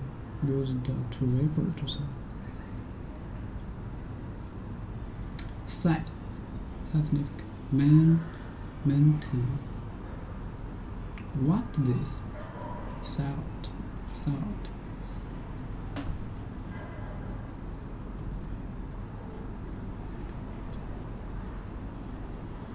Sound.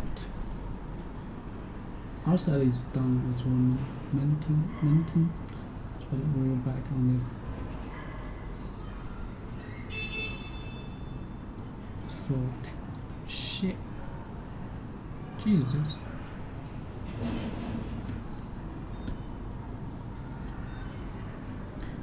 Kidding me? Salt.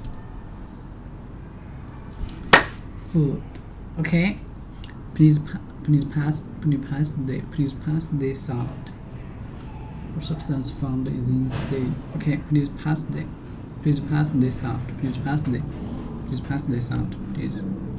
Please pass the salt. I'll pick you up.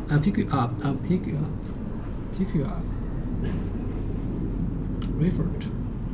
Pick you up. Choose. I'll pick you up at the airport. I'll pick you up. Pick you up at the airport. What is pick you up. I'll pick you up. Okay. Yeah. I'll pick you up at the airport. I'll pick you up at the airport. I'll pick you up. I'll pick you up at the airport. I'll pick you up. Pick you up. Pick up. Pick up. I'll pick you. I'll pick you up. I'll pick you up at the airport. I'll pick you up at the airport. Mention.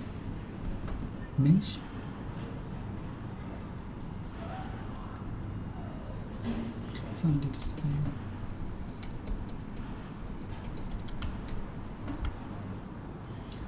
Mention. To speak about something quickly. Obviously, it is giving it a detail or use a few words. Okay, energized. To speak about something quickly. Give it a detail or use a few words. Or use a few words. I'll mention you either to speak something. To speak about something quickly, give me the details or use some words. Okay, mention. I'll mention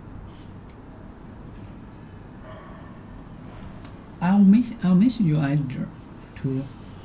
I'll mention you either to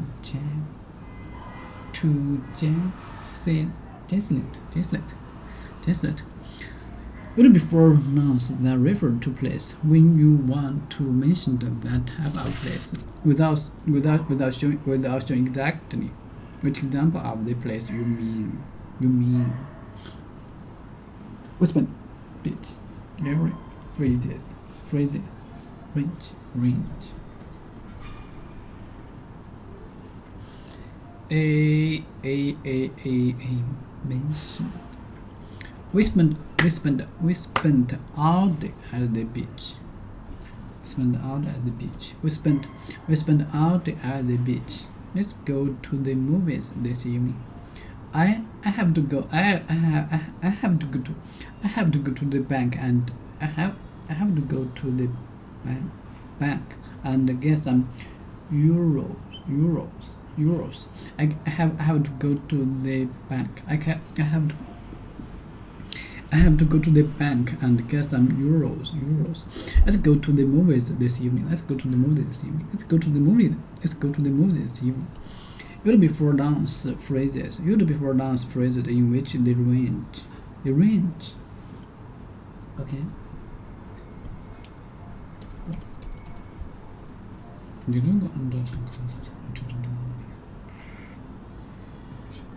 Set a set of similar things. A set of similar things.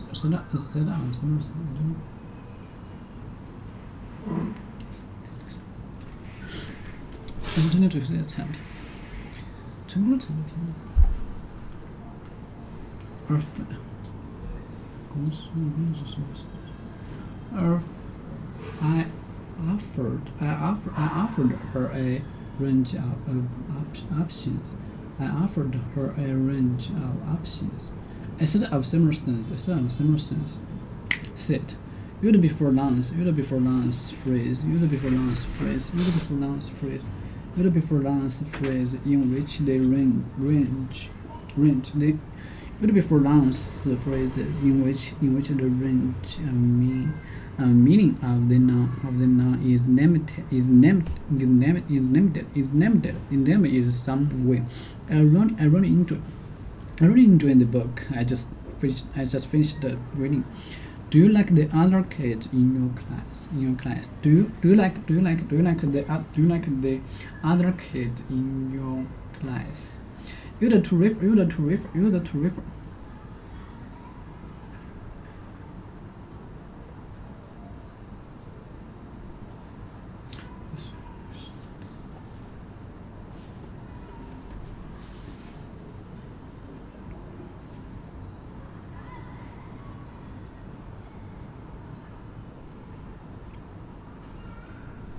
Negative.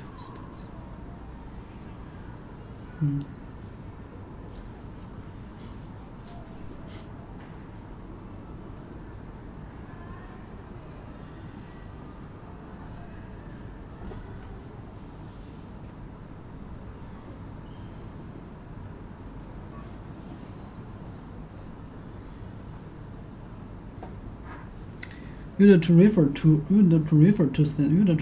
things or people. Used to refer to things or people when only one exists at any one time. What will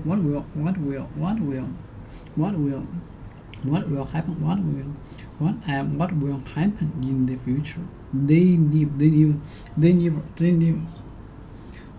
你想的是产品，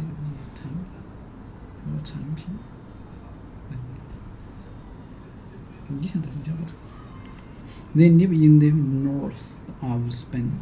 Exists, okay, limited, in which the range of meaning of the nouns is limited in some way. I really enjoyed the book. I just finished reading. Okay, it before nouns and phrases in which the range of meaning. I offered her a range of. I offered.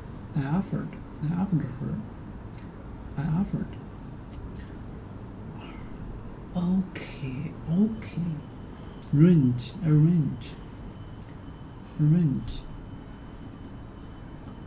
Set. Range. Summerson. I said our Summersons. A set of similar sense. Before nouns phrases in which the range of meaning of the noun is limited. Is limited.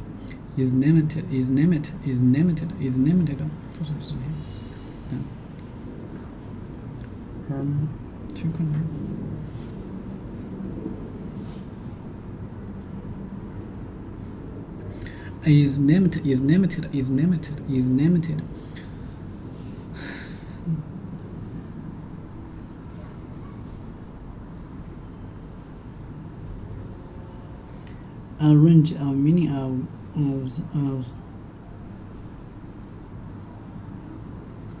of the nouns is limited in some way. I really enjoyed the book. I just finished the reading. I just finished the reading. Do you like the other kids in your class? You to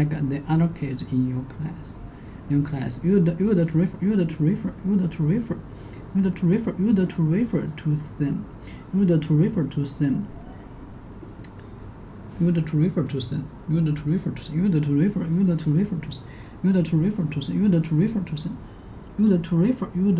to them. Or a person Okay, you have to refer to things or people when only one exists at any one time. What will happen in the future? What will happen in the future? What will happen in the future?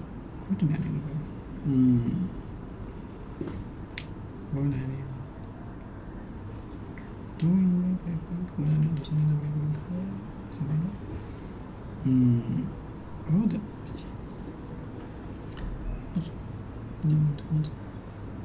What will happen? What will happen? What will happen? What will happen in the future? They live in the north. Live in the north. 哦，其实有的，要被成了都，不是不可能。They live in the north of this one. 其实说起来，多少个这么讲的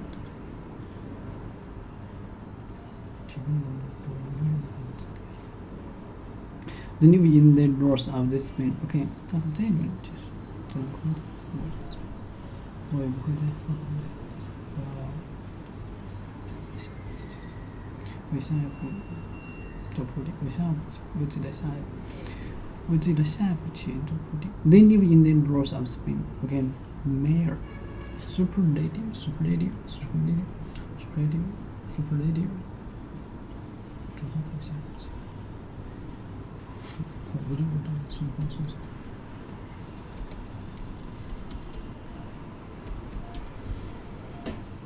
你想的办法，去我们真的。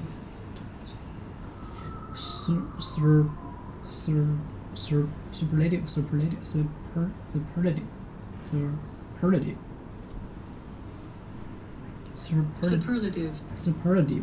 They form of adjective. They form. 并不是我想的，而是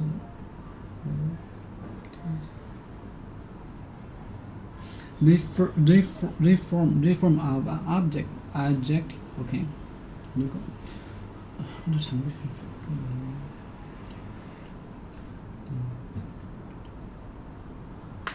OK， 其实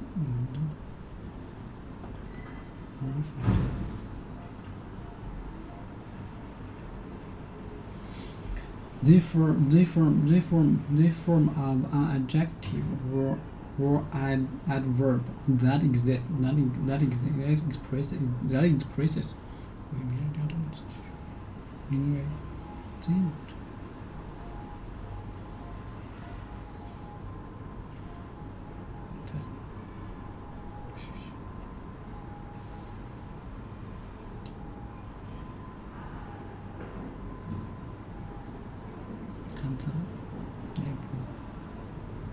They form of an adjective or adverb that expresses that this thing or person being described has more of the particular quality than anything or anyone else of this.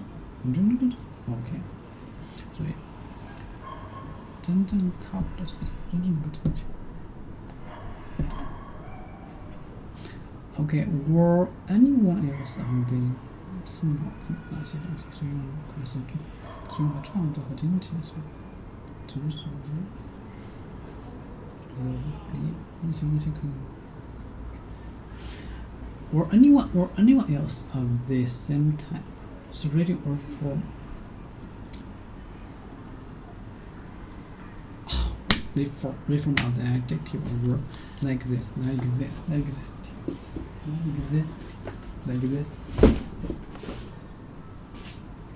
This is you think.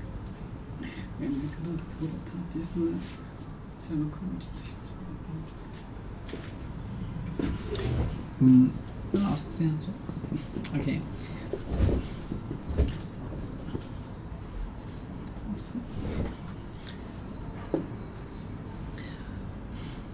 即使它一贫如洗，把它再放到一个会说英语国家的新环境，4年之后，它有这样一个事情。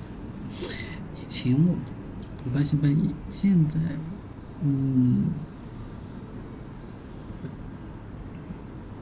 好像不是可以。They form of adjective or verb like this. Okay. 脑子想死。Okay. 他肯定会走在学校。我是这个点会有。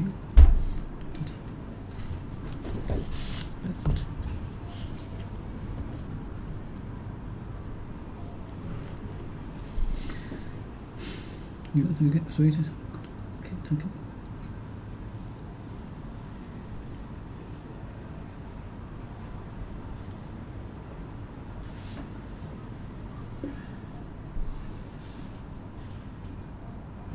You'd before.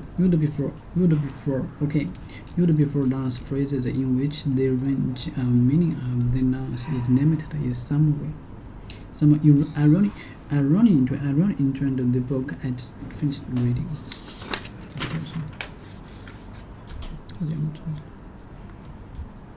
That was okay.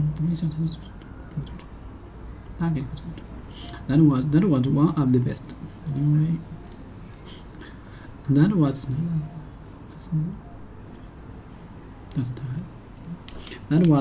of the best.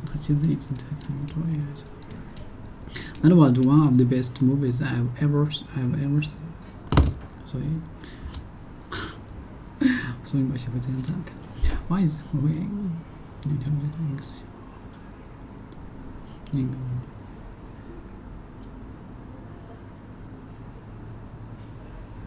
各个世界的增长。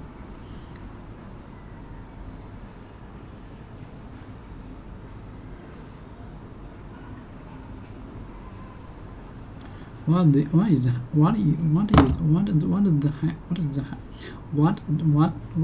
highest amount? What's the highest age?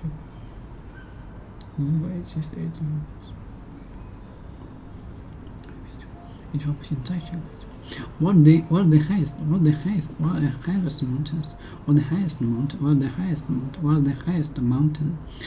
in aging. I will never forget the first time we met. 你们如果不想韩国人不愿意简单，但是多到媒体上文字。You are the fifth person to ask me that question.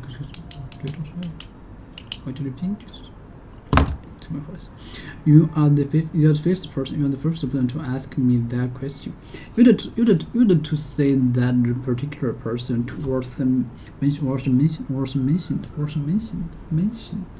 was mentioned. To speak about something quickly.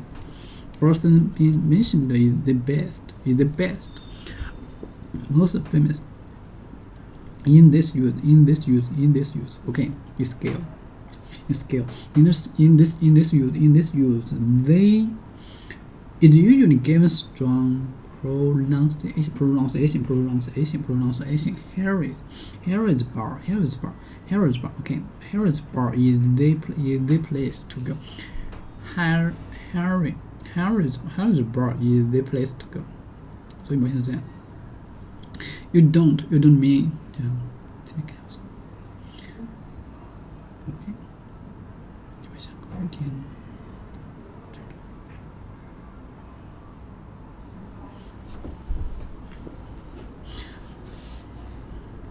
？Okay, 这段别人可以。You think I'm a prepared. 有英国人想唱这。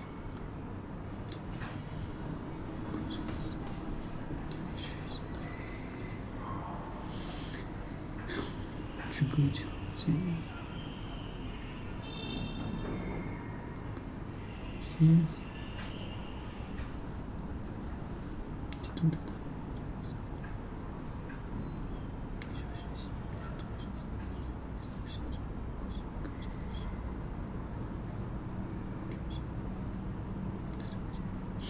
Harrisburg is the place to go. Harrisburg is the place to go. Okay. You to use, you to say. Okay. You to say.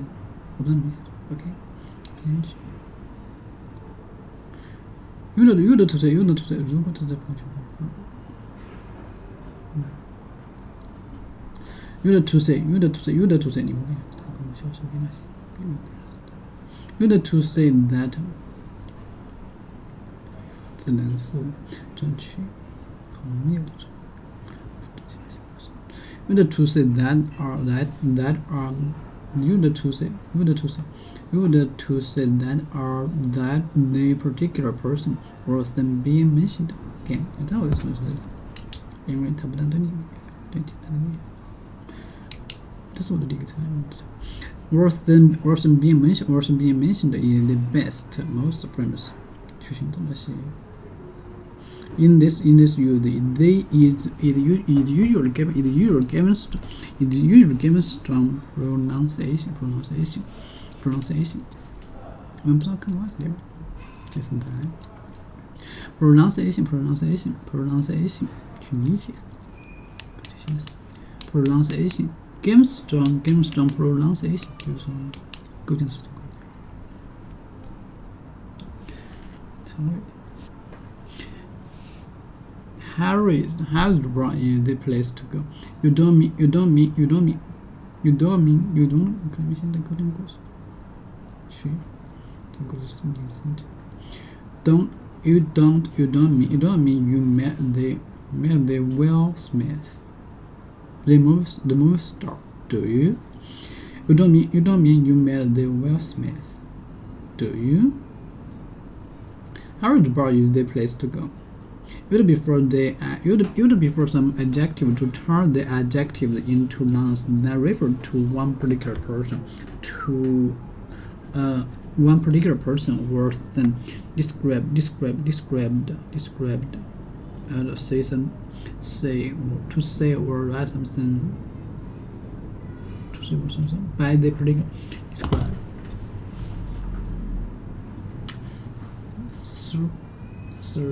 Superlative, okay. Just in case. No case. Okay.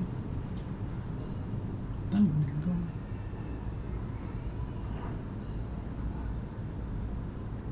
Okay. Relax.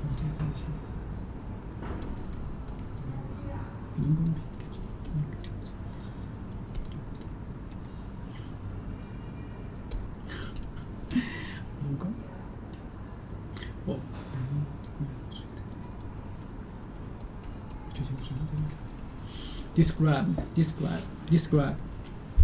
To say or write what someone or something is like. To say or write someone or write some or write some or write. To say or write what someone or something is like. To say or write someone what someone or something is like. Or someone is like. Okay. To say or write someone or some. To say or write some. Well, something. Okay. Yes.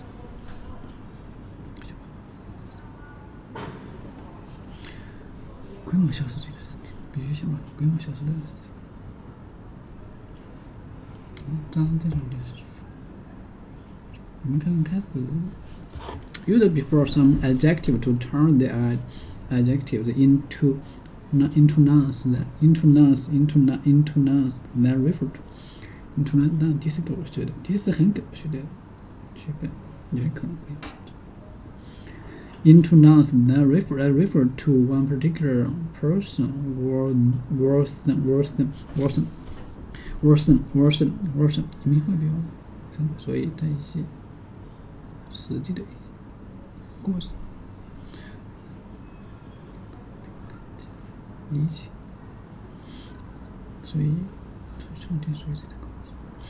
Worse than or described by the adjective. 如果没有，想办法尽可能做到。因为故事本身就被定义的特性，甚至说那个主人公甚至会带有你的自己的气息。You'd be for some adjectives. You'd be for some adjectives to turn the described, to turn the adjectives into nouns that refer. Into nouns that refer to one particular person worse than described by the adjective. It seems that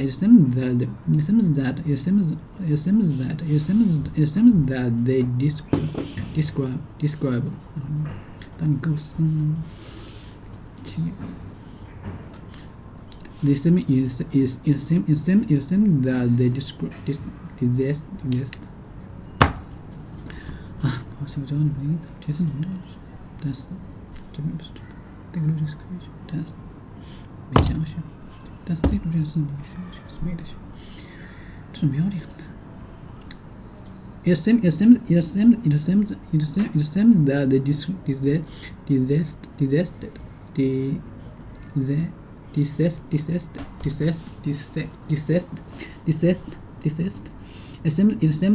出现。对，这是我。可能也会有，如果当you seem that which one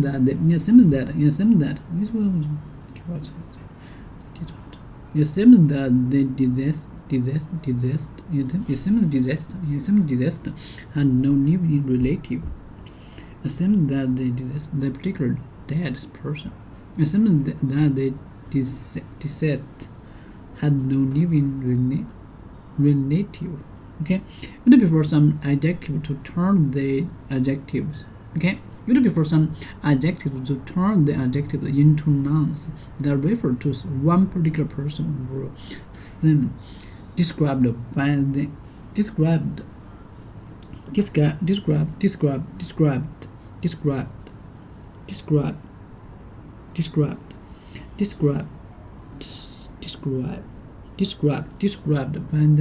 by the adjective. You seem that they desist. You seem that desist had no living relative.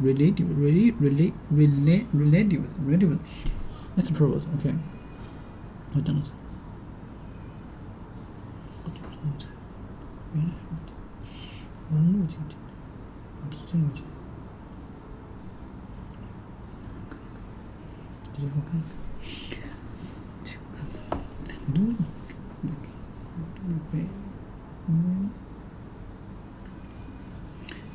I suppose we'll just have no wait for the inevitable. 你们看过啊？ Suppose that we'll just have to wait for the inevitable, the particular thing that is certain to happen. I suppose we'll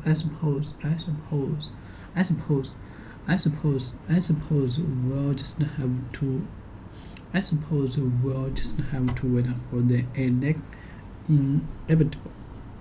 Look for numbers that refer to periods of 10 years.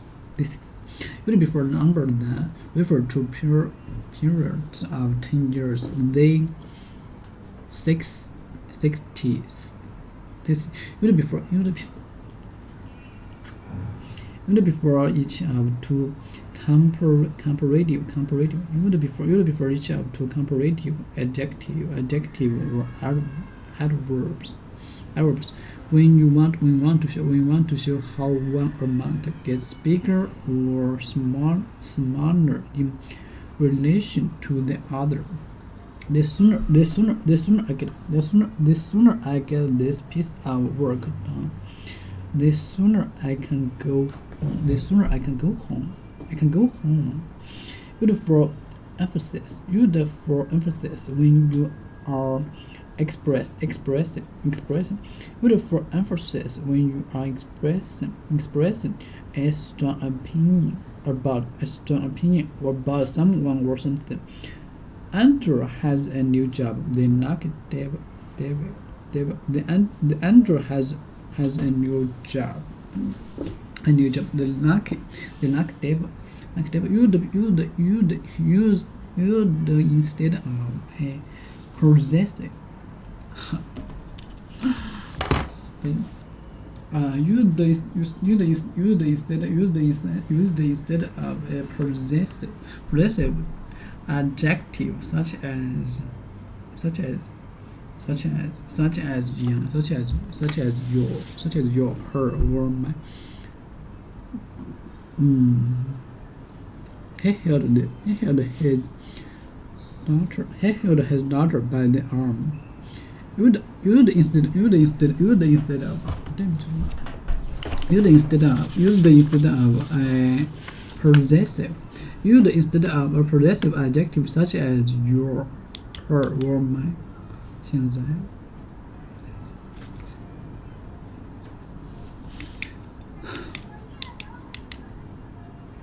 He held his daughter by the arm. I can't remember where I parked the car. I can't remember where I parked the car. Where parked the car. What means this? Determined. Enough. I like to go out tonight. I'd like to go out tonight. But I don't think. I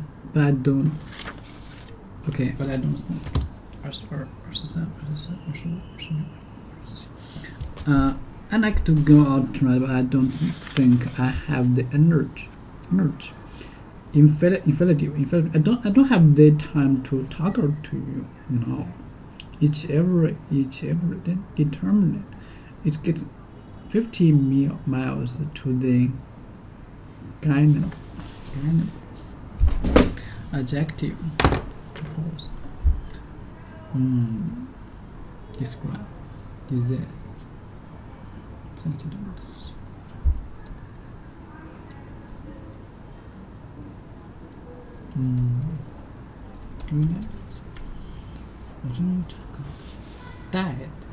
Dead. Listen to the dead. Pencil. Dead. Listen to me. It seems that they desist. And not even relatives. Relative.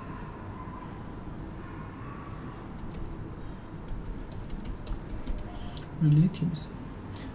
A member of your family. It has no.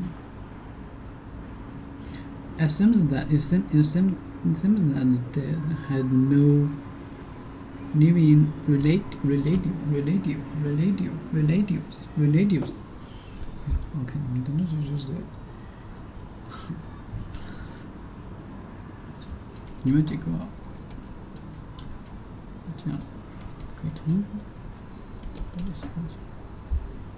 Suppose inevitable, certain to happen.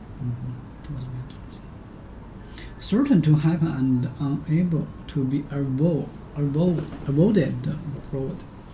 Certain to happen or unable to avoid. Able to avoid the report. Inevitable. I suppose.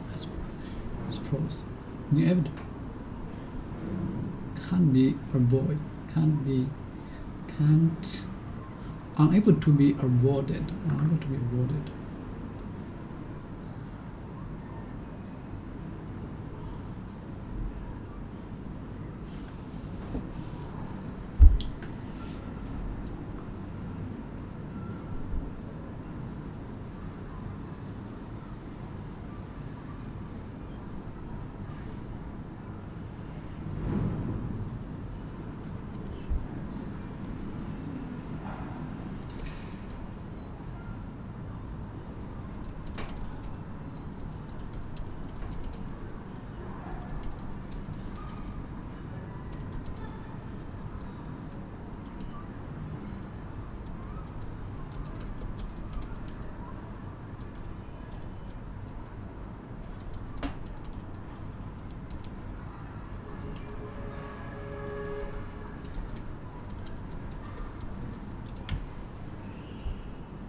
The house doesn't know or care that you worked on it. One step up from that, you might have a contractor, like a general contractor, who someone hires to come and fix and repair and build up their house.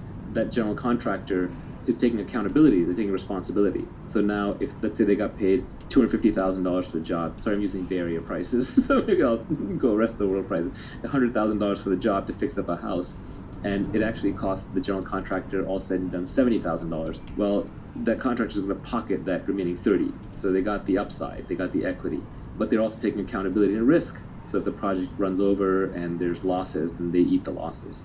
But you see, just the accountability gives them some form of additional potential income.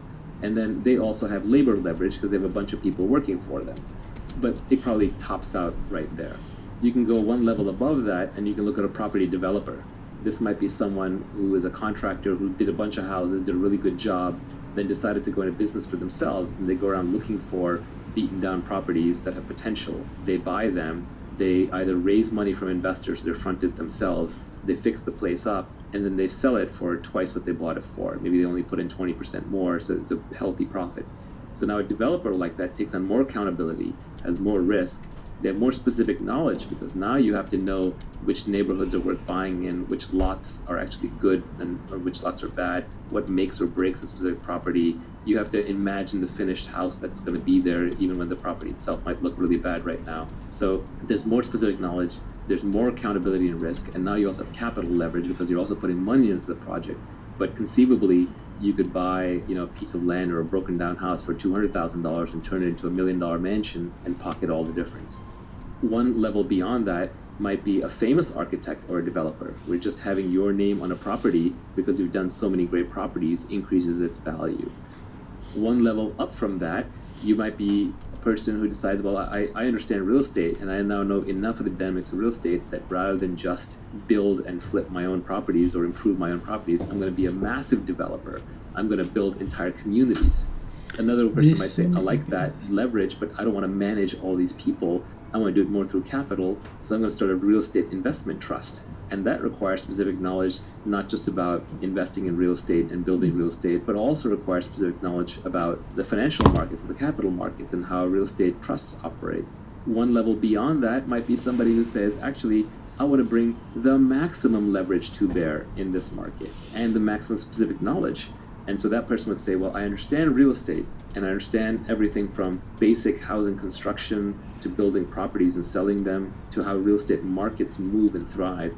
And I also understand the technology business. So I understand how to recruit developers, how to write code, and how to build good product. And I understand how to raise money from venture capitalists and how to return it and how all of that works. And obviously not a single person may know this. You may pull a team together to do it where each have different skill sets. But that combined entity would have specific knowledge in technology and in real estate. It would have massive accountability because that company's name would be a very high risk, high reward effort attached to the whole thing. And people would devote their lives to it, take on significant risk, and then it would have leverage in code with lots of developers. It would have capital with investors putting money in and the founder's own capital. And it would have labor of some of the highest quality labor that you can find, which is high quality engineers and designers and marketers who are working on the company. And then you may end up with a Trulia or a Redfin or a Zillow kind of company. And then the upside could potentially be in the billions of dollars or the hundreds of millions of dollars. So as you layer in more and more kinds of knowledge that sort of can only be gained on the job and aren't common knowledge,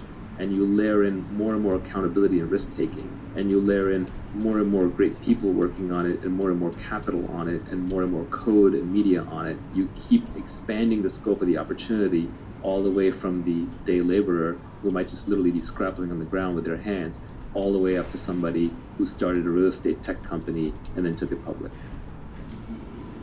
We spoke about specific knowledge, we talked about accountability, we talked about leverage.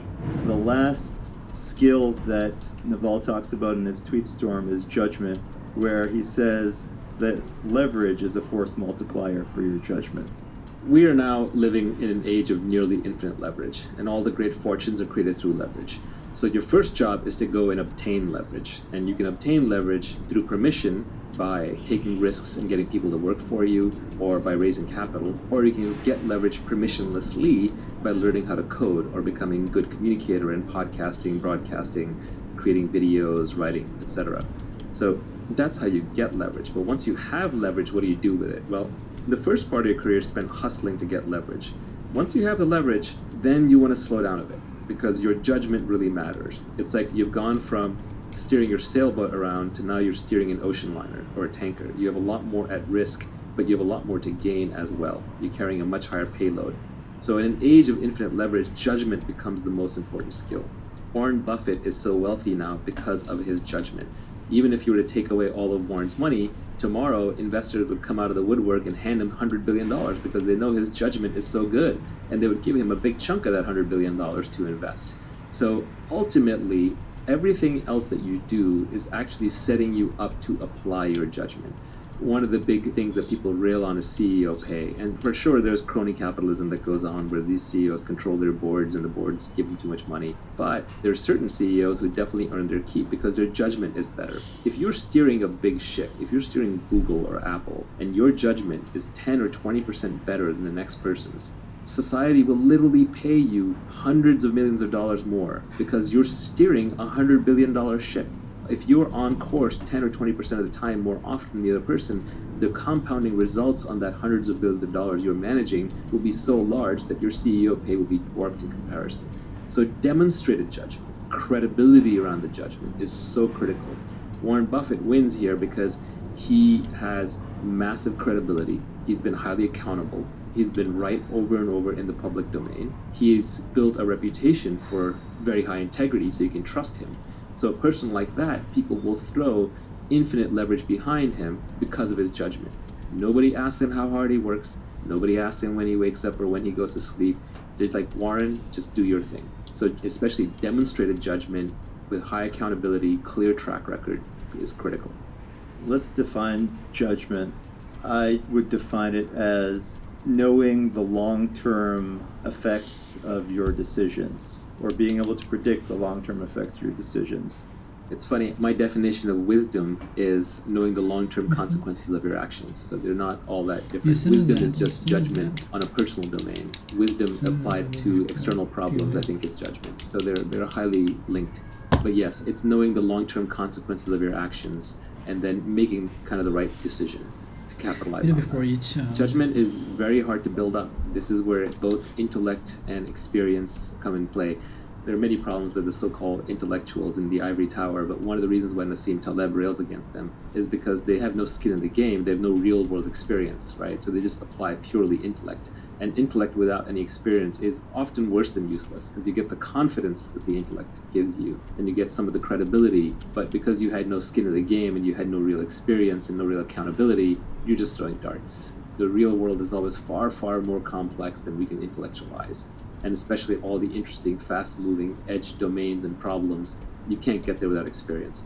So if you are smart and you iterate fast, it's not even you put 10,000 hours into something, but you take 10,000 tries at something.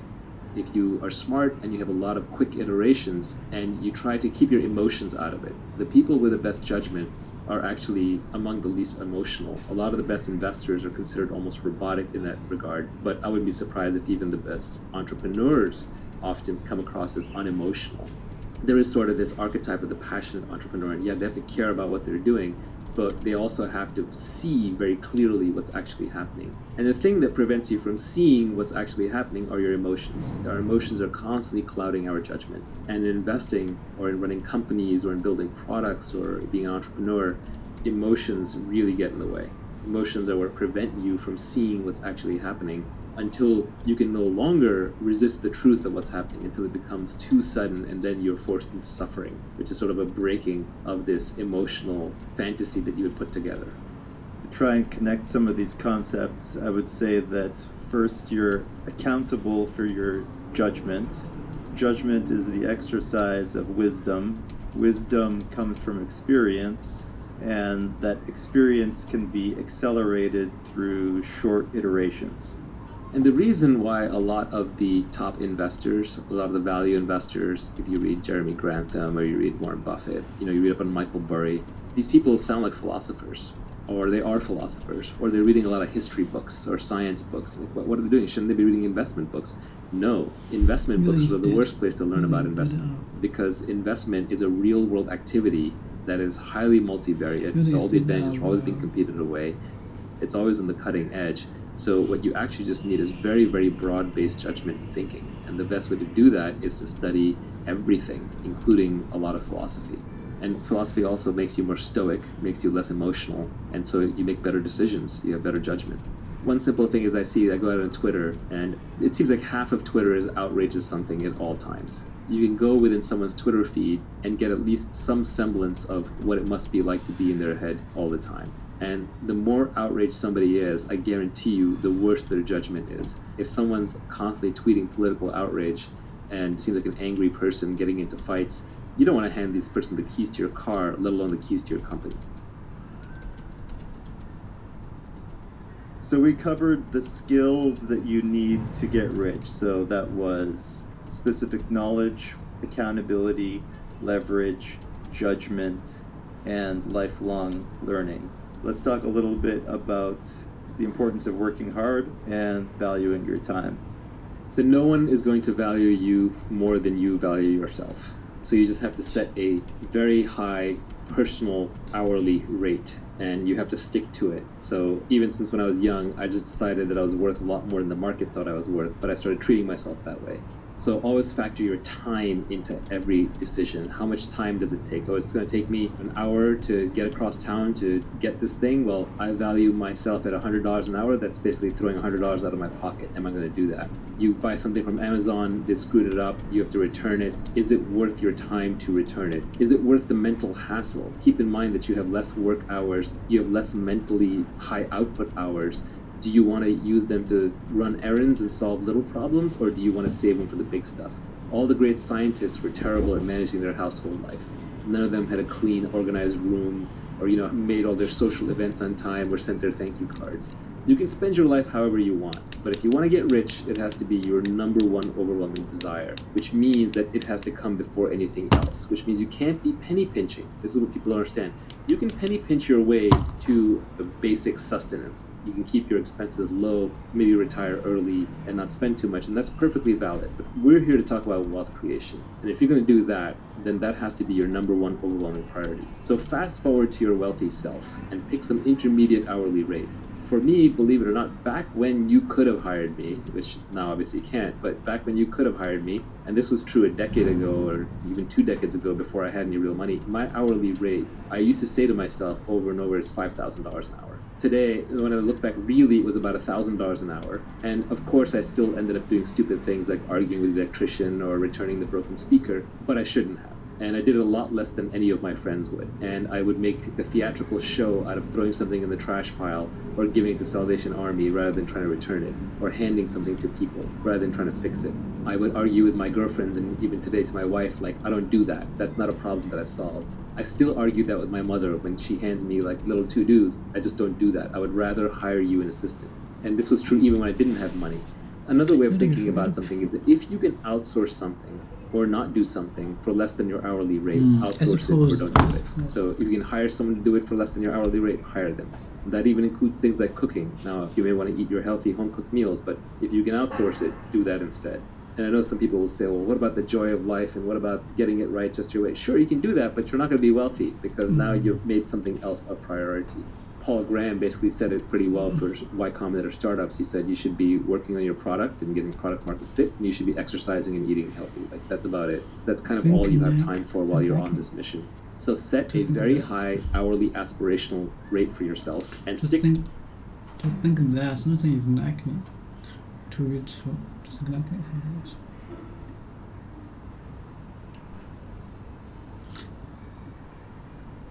to support something likely. Support. I suppose think that something is likely to be true. I think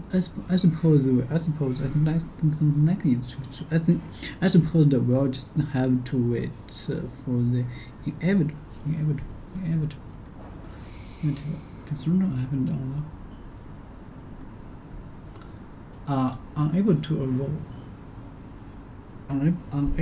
avoid it. I suppose we'll just have to wait for the inevitable. The particular thing that is certain to happen.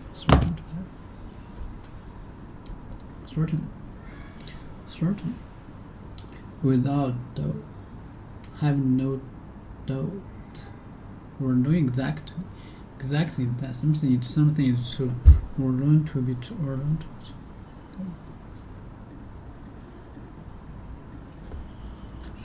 Having no doubt, or knowing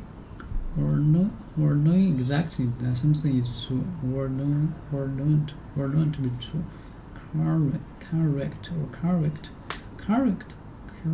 exactly, or effective when you want to show how one amount gets bigger or small relation. Comparative. I would prefer each of two comparative. This are verb. Okay, relation.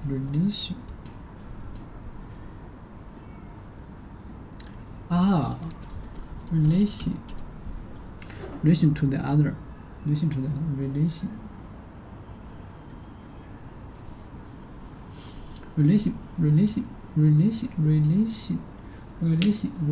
The way in which two people or group people feel and behave. The way in which two people or group of people feel and behave toward each other. I would emphasize relation to the other.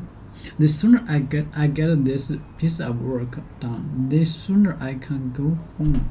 Even for emphasis, when you are express are strong opinion about some opinion.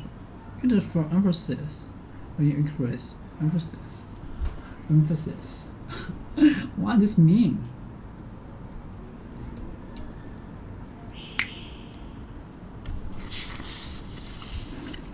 Emphasis.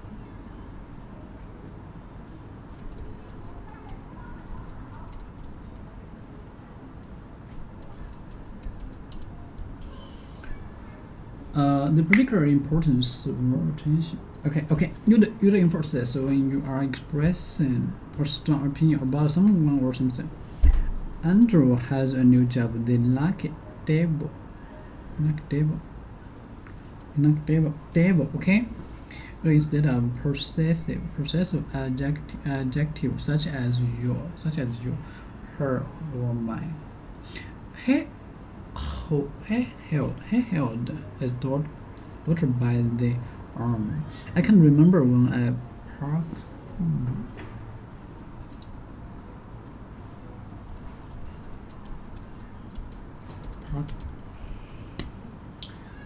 the vehicle have finished parking.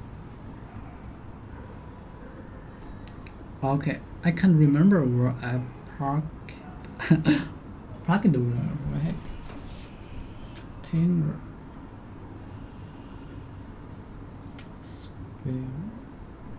Freak.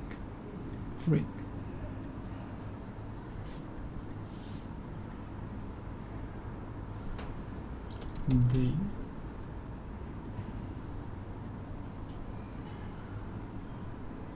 mention to speak something quickly.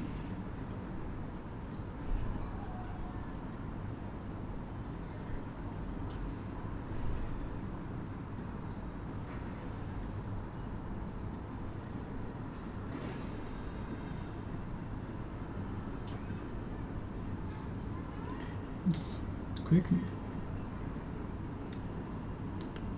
I'm small. Pocket vehicles have been left somewhere for a period of time. Period vehicle have been left somewhere for a period of time. Parked vehicles have been left somewhere for a period of time. Vehicle park has been left somewhere for a period of time. Park vehicle. Imperative energy. I have the energy, but I don't think I have the energy. I like to go out tonight, but I don't think I have the energy.